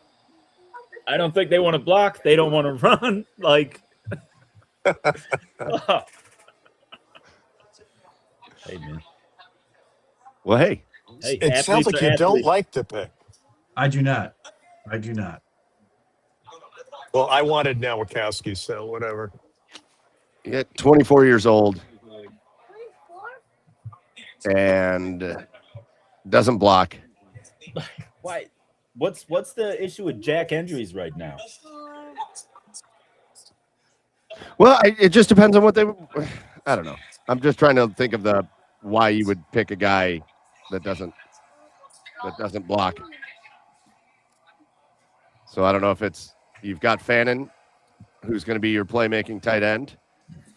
You've got your two other guys that are more of those blocking tight ends. Maybe you add another guy that you think can be a playmaker. Thanks. Oh, the Steelers took Nowakowski. I got two They replaced Connor Hayward. I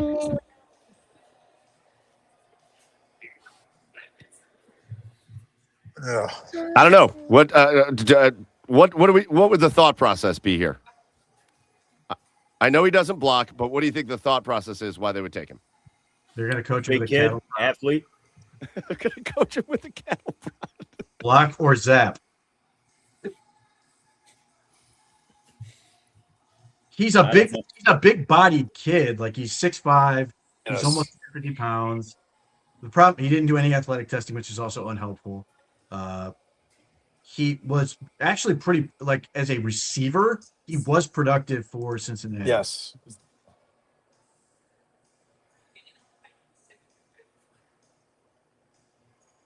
fact, let me look that up.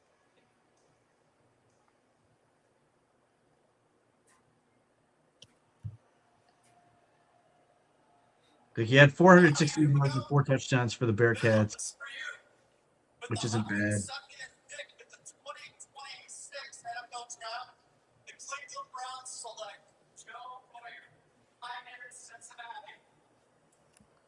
Outstanding hands, quick turn to upfield. Well, I don't think. Yeah, I don't think reception.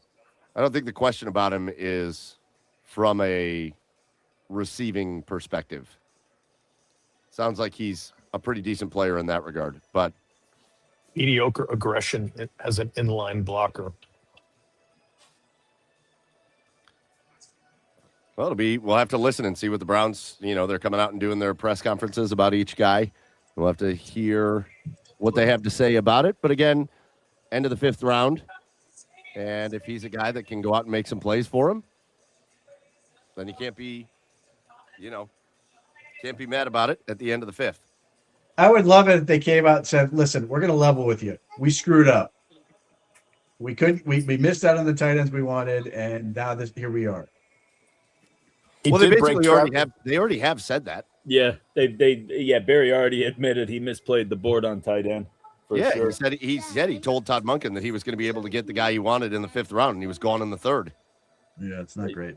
Hey Pete, our What can you do? our mutual friend wants you to relax. They're going to trade for an inline tight end.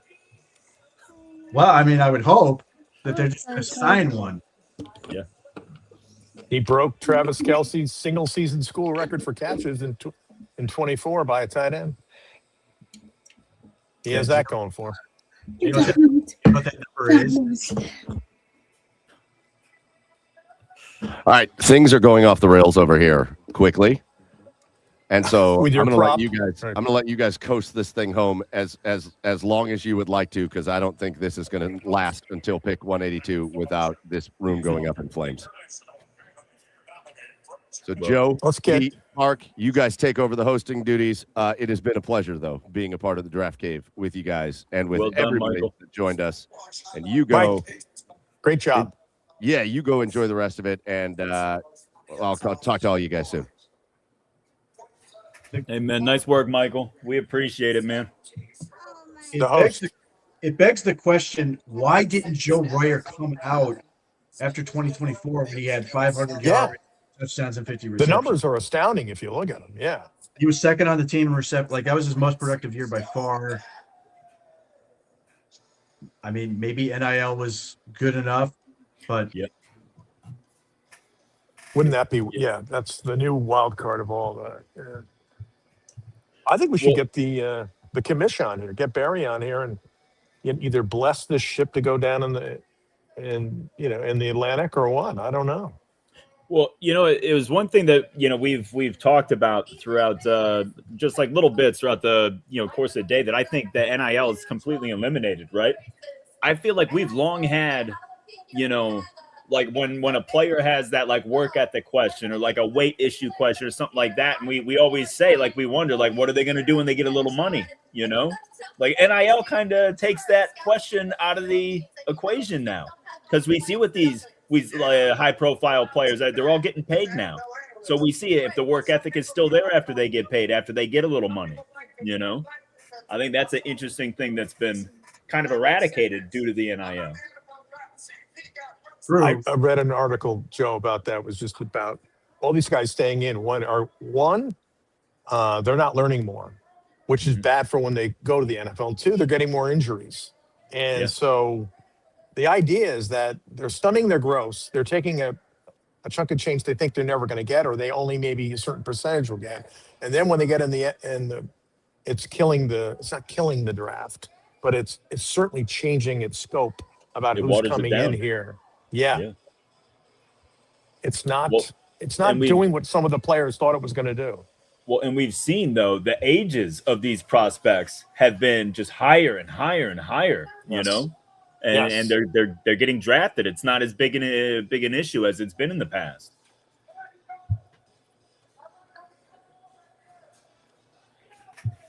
What's the who's up now? The Saints are on the clock at 172. The Browns are going to have the opening pick of round 6.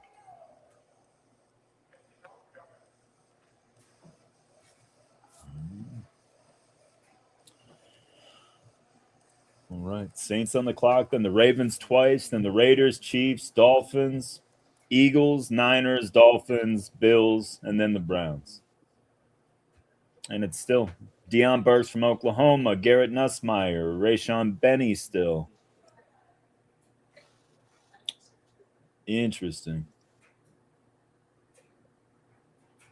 And I mean, this is a wide range of outcomes for where they could go here. There's still a lot of well-known names on this list, man. Oh, Lorenzo Styles. How about that? Oh, did he just go? Yeah. Good for him. Not one. What, New Orleans?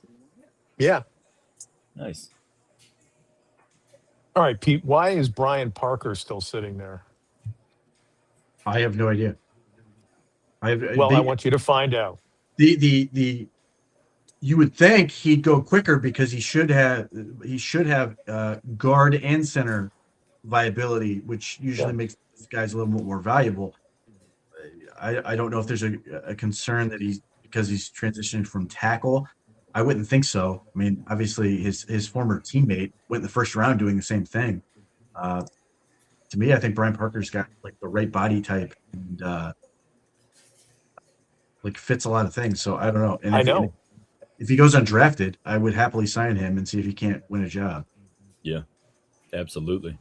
Yeah, it's either what you said before. There's something we don't know. He's not going to go undrafted. I can't believe that.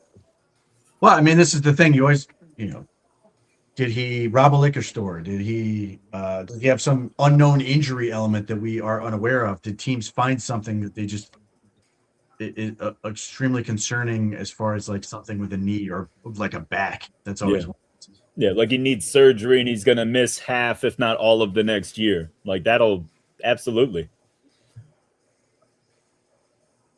One of the guys in comments, which was talking about, why tight ends inline. Stoll is a blocking tight end, therefore easily cuttable, and that looking for a tight end with more receiving skills is what they may be doing. Perhaps. I mean, Jack Stoll did spend some time in the practice I was at fullback. Fullback. I was just gonna say. Jeffrey yeah, Brown. that's what I had read, is that he was like the primary fullback for all that stuff. So who knows? Not to mention, he has special team ability, and I can look as we do this. That's an interesting question as it comes to a guy like Joe Royer.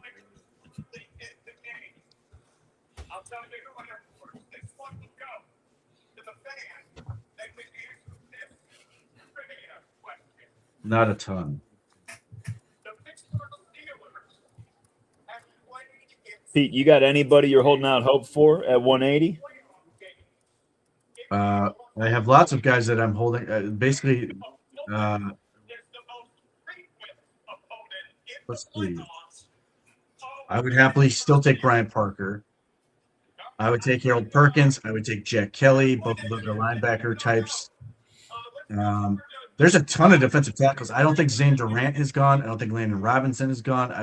Really Conga, which the Browns may be holding out hope this could be an undrafted free agent. I wouldn't hate the idea of drafting Caden Curry, the defensive end from Ohio State. Yep. Carson Ryan would have been a tight end. I would have taken over Joe Royer.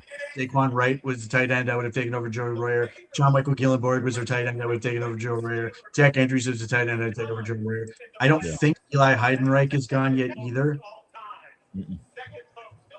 No, I don't think he is either.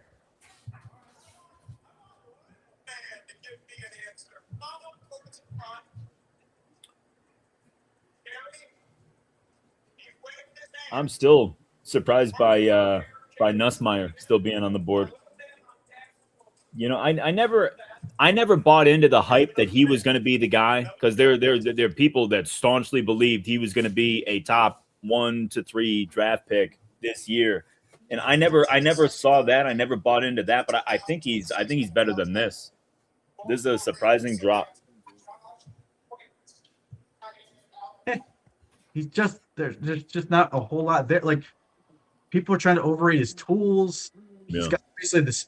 I teams may be more concerned about the cyst element than have been let on.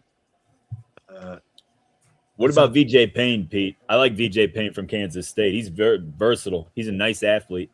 He's another safety if they want to go that route. He's not one that was. I'm guessing if I didn't look at him too much, he's old. Let's find out.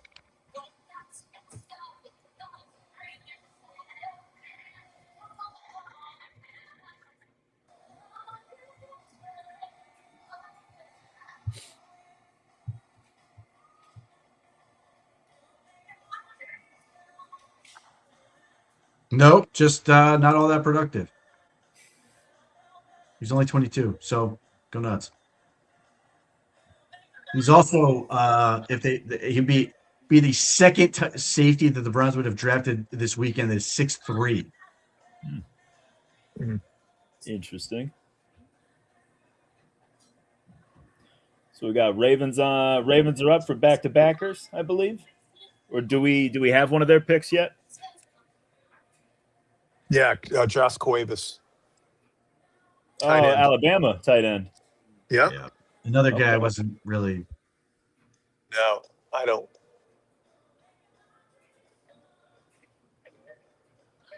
Brian Parker, come on.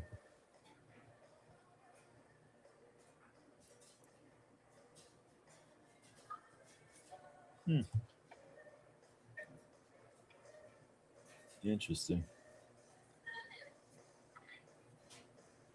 I mean, Heidenreich is still there. Well, this is about the range. Yeah.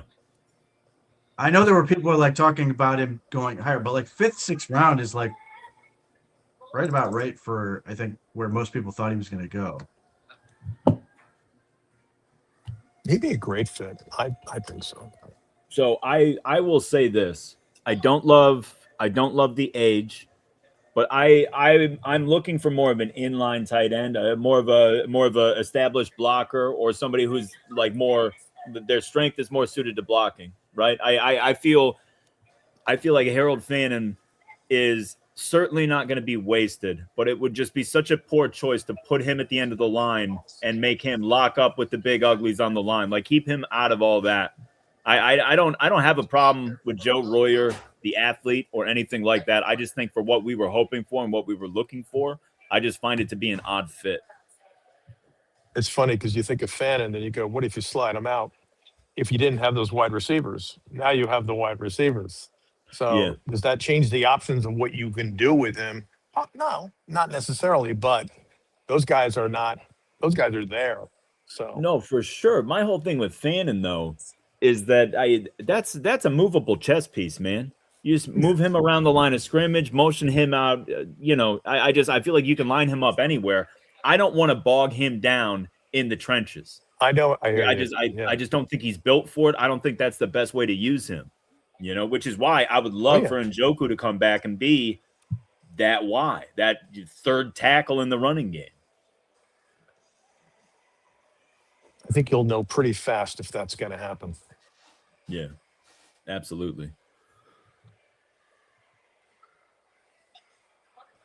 And yeah, the 4th round picks next year, I'm fired up about. I think that's fantastic. I mean, think about today. Think if we had 3 picks in the 4th round today, how fired up we would be about, who are we going to move up for? Or how are we going to do this? Well, like, what are the best 3 package of players we can get? And next year is going to be a better draft pool to pull from. I love that, man. It's setting up nicely. If Jack were here, he might mention a possible Myles Garrett trade to add even more picks for next year, just to make Pete happy.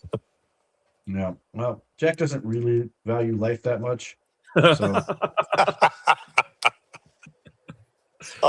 Don't say that about our beloved Duff. Don't do that. well, I mean, the Jonathan Rayner deal with Bernard, I think, puts a big thing in the way of that happening. The Eagles were the team that everybody kept mentioning, and not to say that it necessarily stops them from doing it, but they gave them $50 million guaranteed and $100 million overall. Yeah. I don't see it being them, and they're the team that stands out to be the most willing to make that kind of aggressive play. But this is what I said the whole time. It's like all these people, oh man, gives them the option to trade Myles Garrett. Like, okay, now it actually has to happen. They have to make an offer that's good enough. Not a whole lot, if you're like thinking 3 first-round picks or whatever, not a whole lot of teams are willing to do that. And then the Browns may not be thrilled about where those first-round picks are going to land. And then the Myles Garrett element, he may not love the idea of going somewhere that suddenly doesn't have 3 first-round picks. Yeah. You're not wrong there. Ravens took Adam Randall, who is a wide receiver, running back convert. He's got really good hands.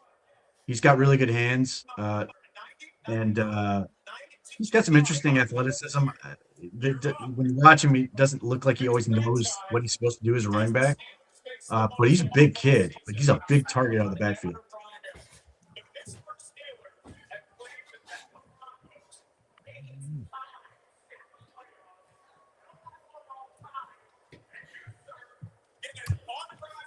You think they would add to another tight end or another wide receiver, or do you think we're done there?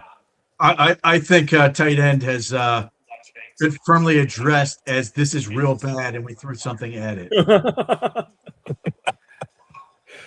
Pete, Peep.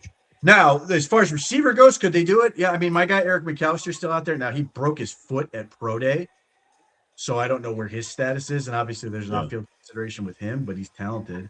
And also a question of what else do you want at receiver, like role-wise? Because clearly they have a lot of guys with roles that they've sort of cobbled together for this thing. I said in that, if you wide receiver you want to take a shot at, I probably this 7th is Michael Sturdivant. I mean, I really like him. But we're running out of picks. Yeah. Well, I'd rather take him as an undrafted free agent, but since we've already visited Cincinnati, I would go find that I would get both receivers out of Cincinnati. Like it's interesting that you took Joe Royer. Like as a project, I like the other guys they had. Cyrus Allen, who is like is 5'11" pounds. Like he's got a really good like release package to get off the line of scrimmage. And then Jeff Caldwell, for people who like Chris Brazil, Jeff Caldwell is 6'5", 215 and like can run. Just got no clue how to play receiver yet. So you take him as a project to go just throw balls at him and see what happens, which is not all that different from Chris Brazil.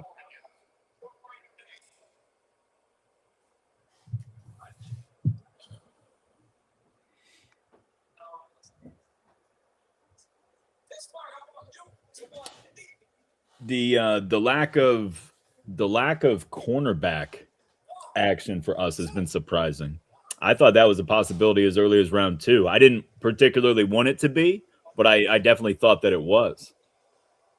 I didn't expect him to get this deep without addressing it. Now they may have some,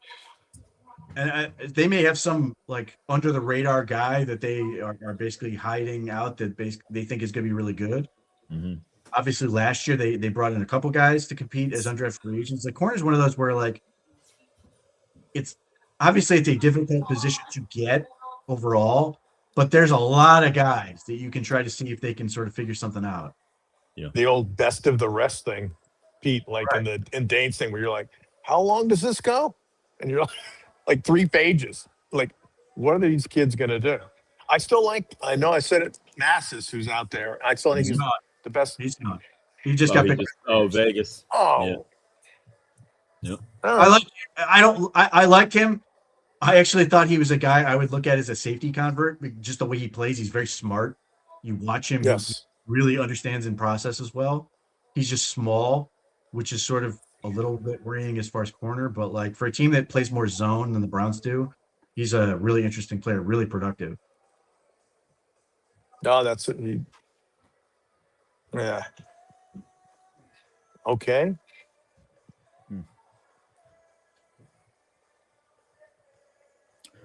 Still some decent linebacker prospects up. What's up, Barry? Hey, guys. I just wanted to point out you're missing an important piece of analysis here. Joe Royer pick, he started off as an Ohio State Buckeye. He was a Buckeye recruit back in the Fisher. Day. Yeah. And so, you missed on Claire. You missed on Kaczmarek. The only logical thing to do is go to an ex-Buckeye, which would be Royer. And so there you go. It's very logical if you think about it that way. It does make sense. The guy I mentioned, one of the Cincinnati receivers, Cyrus Allen, just got picked by the Chiefs. Yep.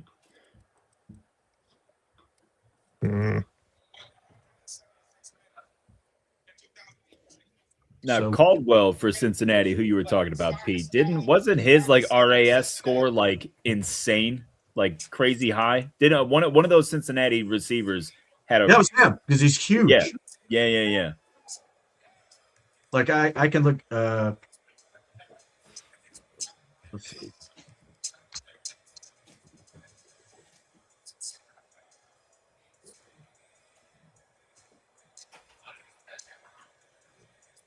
Jeff Caldwell at 6'5", 216, ran a 4.31 and had 11-foot 2-inch broad jump. So yeah, he's explosive. Yep.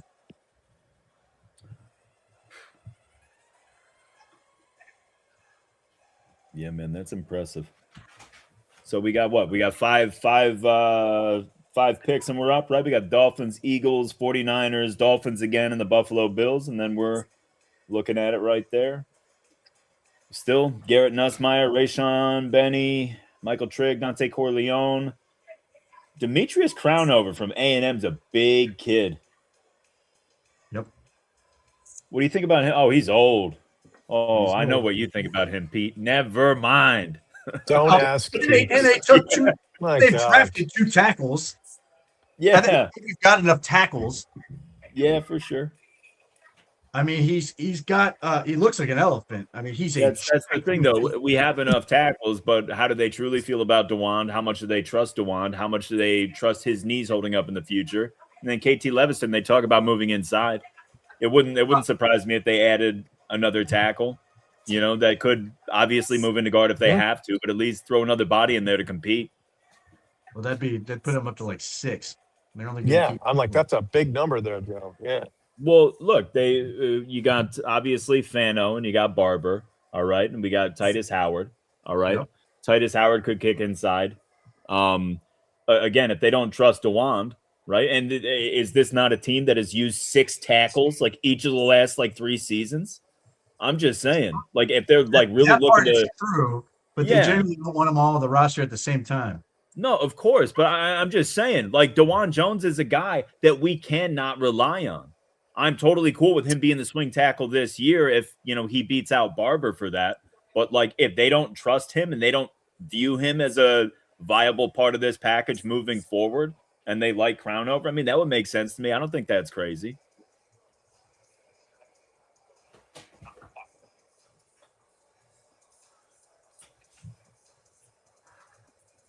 If memory serves, based on what we've seen, Crownover probably not the athlete they like.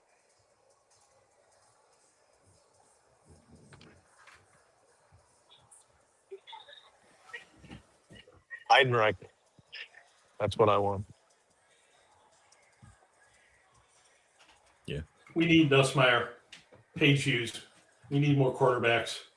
It's all about the OBR. What draws an audience? More quarterbacks. I don't even know if that'll draw an audience. How did you get in here? I'm the producer. I let myself in. Can we see your ID, please? Garrett Nussmeier weighs less than several members of the OBR staff. You really don't like the guy. That's just what it's about. No, my whole argument with Garrett Nussmeier is he's already on the team. His name is Dylan Gabriel. Except Dylan Gabriel has a better resume. I think Garrett Nussmeier is Dylan Gabriel, who's taller with better PR. I don't know, man. I mean, hey, look, let's be honest. The NFL, as of now, Coleman agrees with Jr. Pete, Kevin Coleman Jr. went to Miami. That was, obviously the Browns have receivers, but if you want a pure slot guy, Kevin Coleman's got really intriguing metrics, good production profile, good athlete. He checks a lot of boxes. He was really good for Missouri.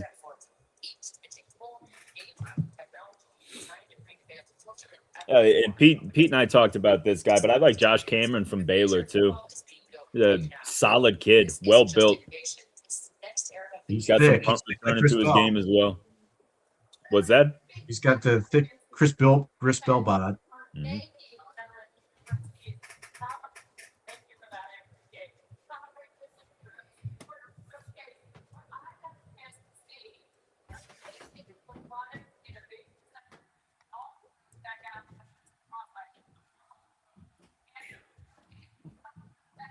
Got to think at some point. Got to think they're going to take a corner. I'm just kind of ticked off that Mike didn't invite us for dinner.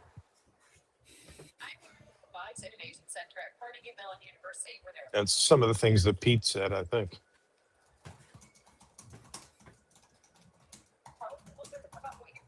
I mean, it could have been.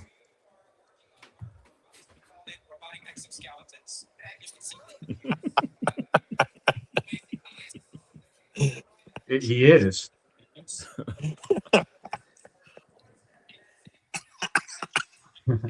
He responded to a tweet from the Jacksonville Jaguars official account that says Texas A&M Jaggies, to which Michael Pete responded with "Hell no."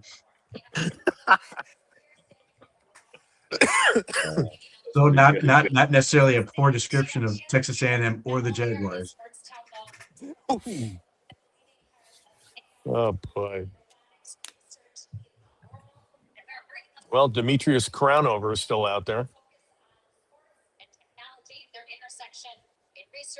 Want to go all Aggies?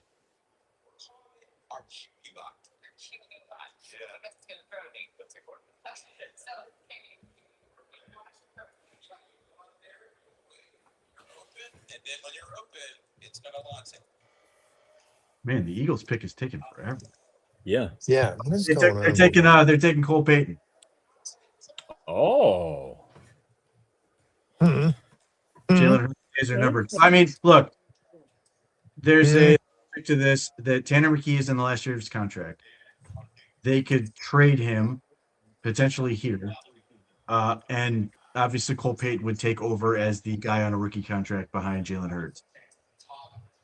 I feel like he's a similar build style of player as Hurts. He's a good runner with a football. I don't know. I feel like that's he'd probably be pretty good at the tush push. I think this is just a precursor for us trading for Tanner McKee. I don't doubt that's a possibility. I think they will trade him somewhere. Yeah. Why not? That's what I mean. Yeah, I wouldn't be opposed to that. I wouldn't be opposed to him. I like Will Levis. I like the idea of Brissett. I like the idea of Jameis. If we could pull that off, I doubt the Giants will move on from him, but I would love a veteran. Again, this is about as many bodies as possible in front of number 4. That's all I'm looking to do. As long as trading for Tanner McKee does not involve one of those now future 4th-round picks. Yep. Hey, we have a 7th. Come on. It's a big 7th. I've had that slated for Will Levis for months. At least he does good commercials, right? Or very bad commercials. I mean, yeah, they're not great for him, but they're funny. Yeah.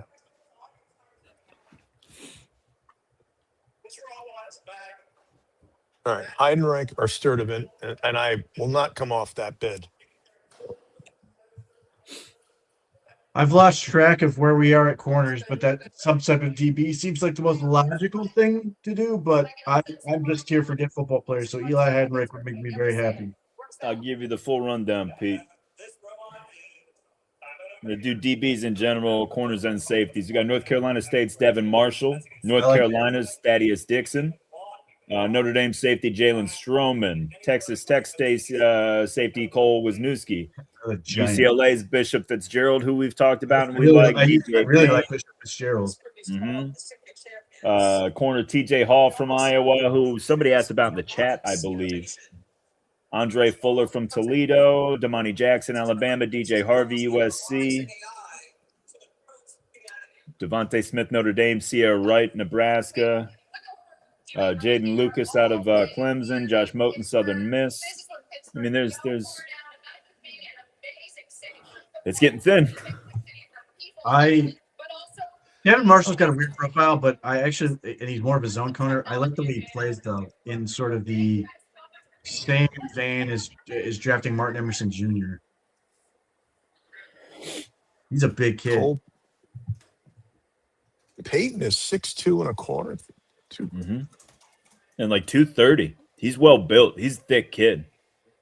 There's some tape on him. He is a big kid. Yeah.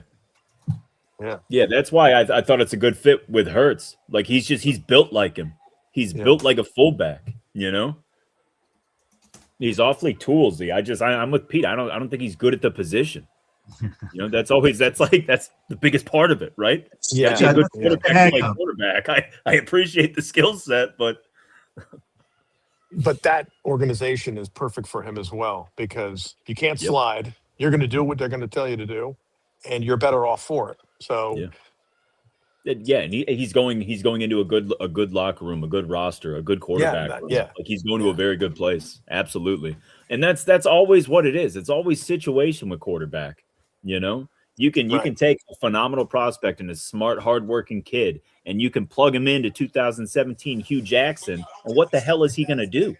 You know, there's just certain situations that you're not going to get out of. And with the way that the draft is set up, you don't have a damn choice, man. You know, I would love to work for Target, but if Walmart takes me first, I'm stuck at Walmart. You know, that's just how it works. There goes our sponsorships, Joe. I told you about this problem. I know. Would I bring in Nussmeier to compete with Dylan Gabriel for QB3? I wouldn't. I'd get somebody who does something, who does a different dynamic. Yeah. If that is a more athletic, toolsy guy, I want a contrast. I don't want basically the same guy trying the best version of something I'm not really interested in anyway.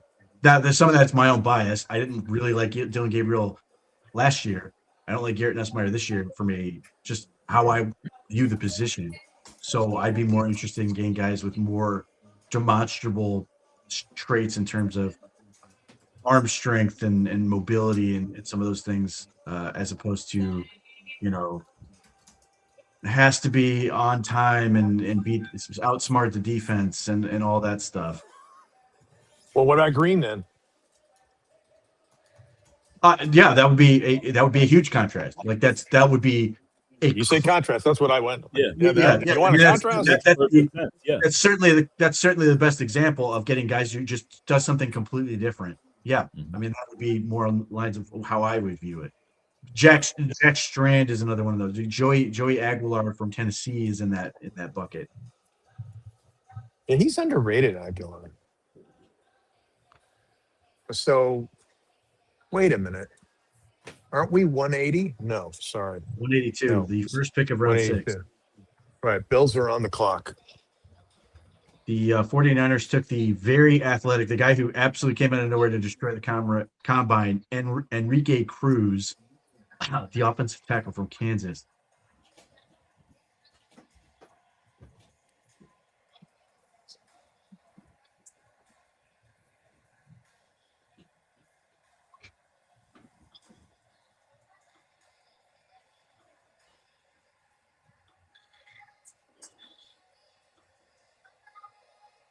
Yeah, I think I'm either Dante Corleone or Brian Parker. I think those are my guys.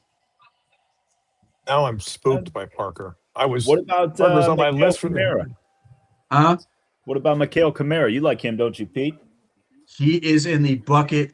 He's old, and he has a very defined skill set in that he's a pass rusher. So it makes sense from the standpoint if you are taking him to do this one thing, you know exactly what the job is. So if he can do it, he can contribute.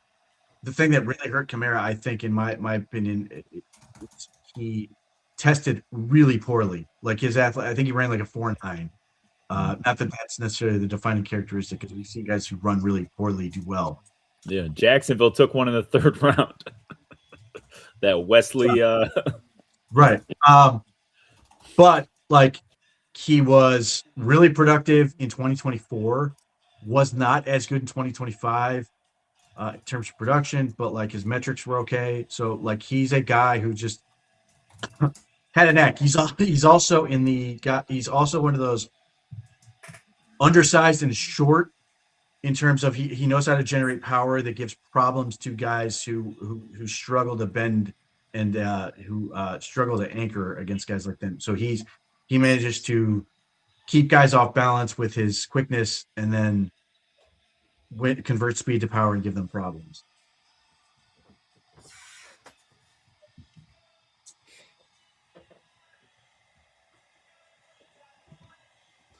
Browns are on the clock.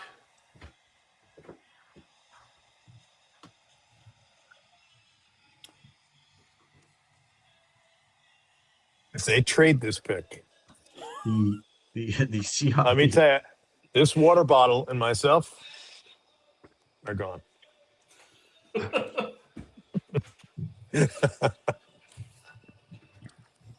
That's the truth.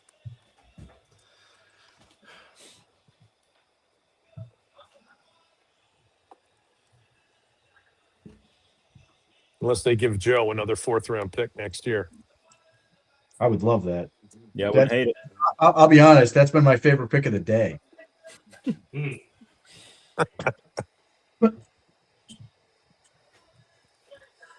Oh man.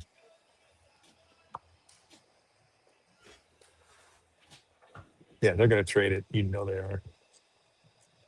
Get like 3 7s. Oh. You're in Atlantic City. 3 7s. I got 3 7s. Come on, guys. This is Parker Brailsford thinks he can play all 3 interior positions. I'm going to tell him he can't. and start eating. I hope he's eating as he's on this call. I guess Justin Jefferson spoke really highly of him, of Brailsford as a leader and character.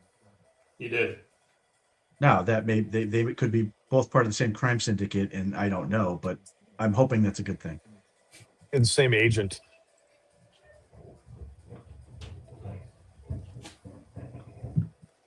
They are going to trade. They're taking too long. I They're know. going to do it. I know.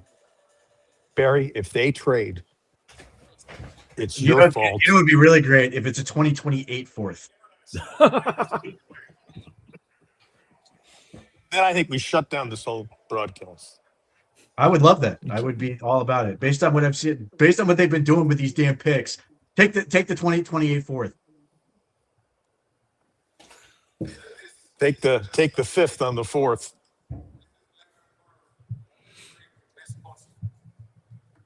Oh my God, they're going to go the full clock. There's something's going on.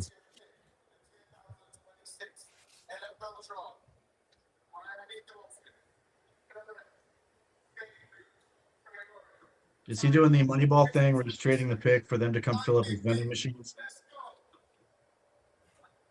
Cardinals are on the clock, so the pick has been made. Oh, I thought they traded. I was like, what? Taylor Green.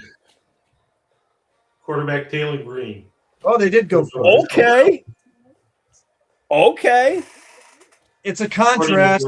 I mean, look, is that an actual thing or is he just guessing? Pick is in. The Browns are selecting quarterback Taylor Green per sources. That's Jordan Schultz. Okay. Yeah, I mean, look, he is very know. athletic. He's got crazy tools. He needs a whole lot of coaching, but he's completely different from every quarterback on this roster. There's no one like him in terms of what he offers with the ball in his hands and his ability to sort of run the break. Arkansas was a wild ride with him in part because he turned over the ball a lot, and they couldn't stop anybody. And so you had this weird dynamic of Arkansas was in a lot of shootouts because the defense sucked. He would turn over the ball, and then they have to come back. So you ended up with these crazy, crazy offensive games. But, like, there's a lot to like about him. He's clearly different from the other guys, and if it doesn't work, it would hardly be a surprise. And somebody's going to ask inevitably, Wide receiver? why make him a wide receiver? And to which everything to this point has said he's unwilling to make that switch. Keith just had a response in Slack.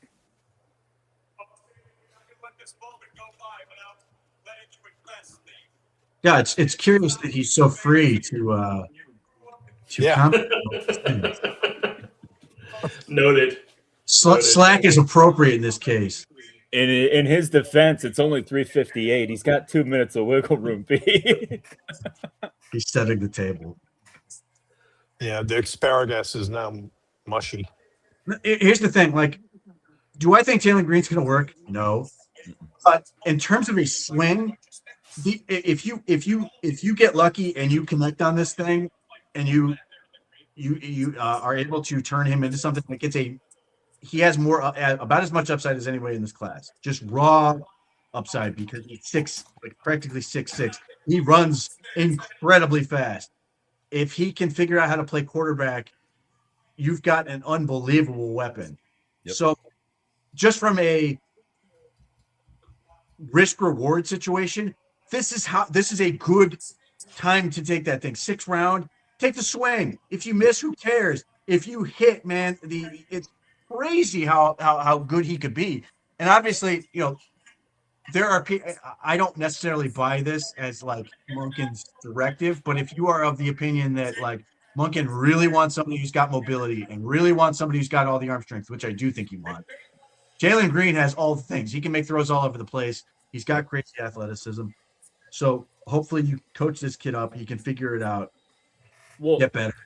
And how about this? How many times did we see a year ago when the offense was struggling like it was? As soon as we get close enough to the goal line, we would run the Wildcat with Quinshawn, right? You want to talk about a nice little wrinkle to add to your offense is a package where Taylor Green comes in as your RPO quarterback or your option quarterback, and you can play from there, And not to say that he's ever going to be active on game day. This is obviously very far in the future, but still, like why not? That's such an impressive athlete. That was I made that case with Jalen Milroe last year. Why not? You're inside the 10. It's 11 on 11. Try to stop us. I'll say this. He's going to be appointment viewing in the preseason. People are going to want to watch this kid run around and stuff.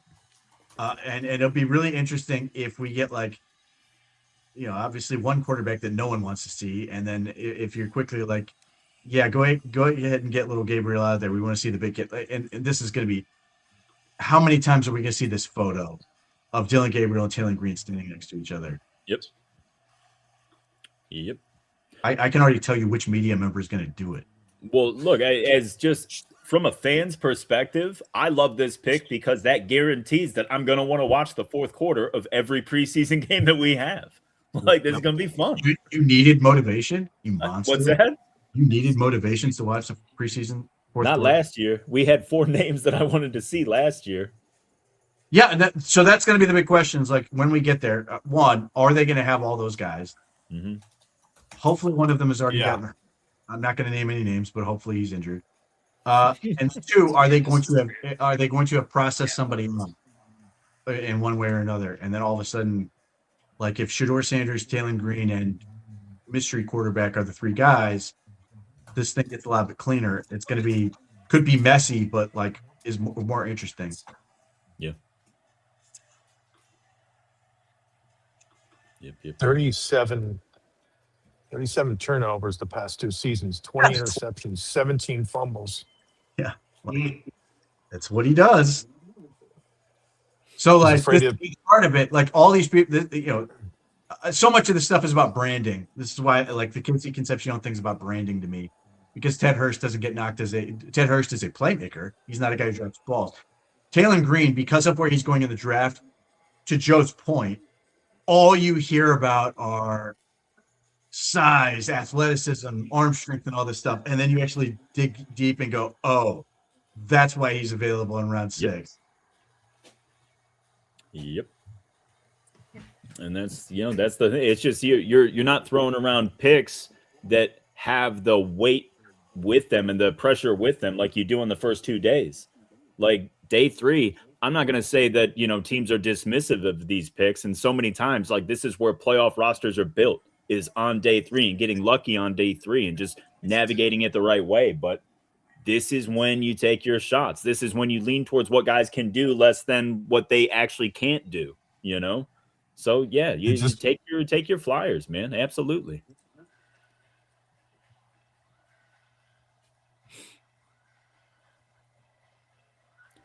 It really, I tell you.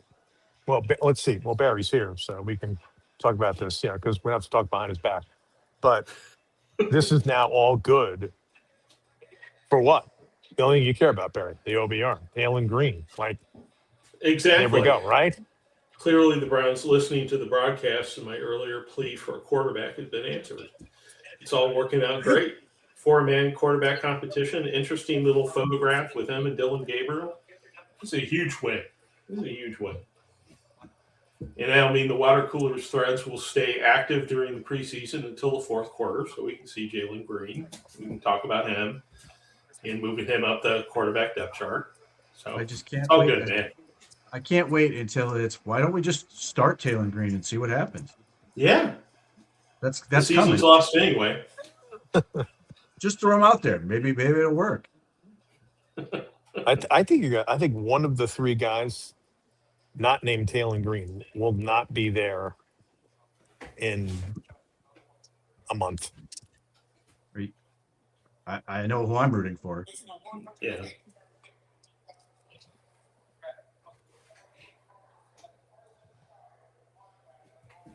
Now, Taylor All Green right. at the end of the preseason potentially chucking balls down to Denzel Boston and some of these other guys could be fun. I don't like the insinuation that Boston's going to be playing in the fourth quarter with Taylor Green, Pete. What? You better come around on him. He's a rookie. You better come around on him. Joe and I are together on this. You better watch your step. I want Concepcion out there too. I want the listen. Denzel Boston. My preseason. Don't you say that.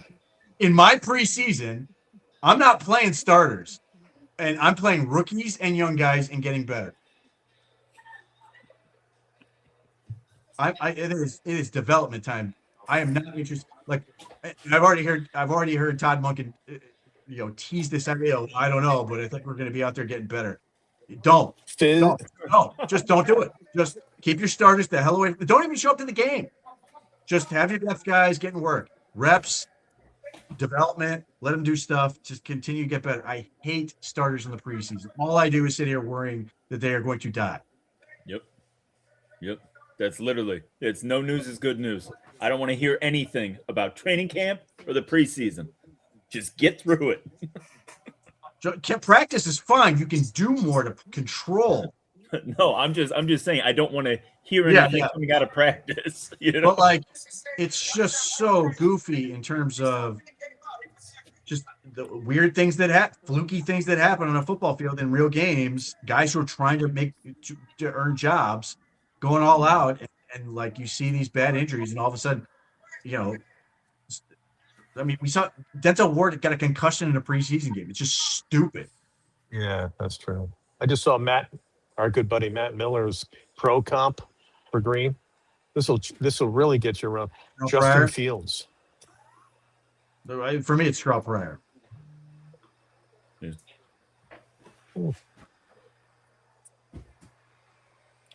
It's gonna be a nice receiver one day if he's Pryor. All right, so that's pick 182. The next Browns pick is 248. And I think this broadcast will have ended prior to pick 248. So maybe let's put our thoughts together a little bit about the 3 days of activity that we've had here. Talk about what you liked, talk about what you didn't like, and let's let our audience go enjoy Sunday afternoon. What's that? This is one of the worst lies ever told, considering what I have to do the rest of the day, which is just track to free agents. You love doing that.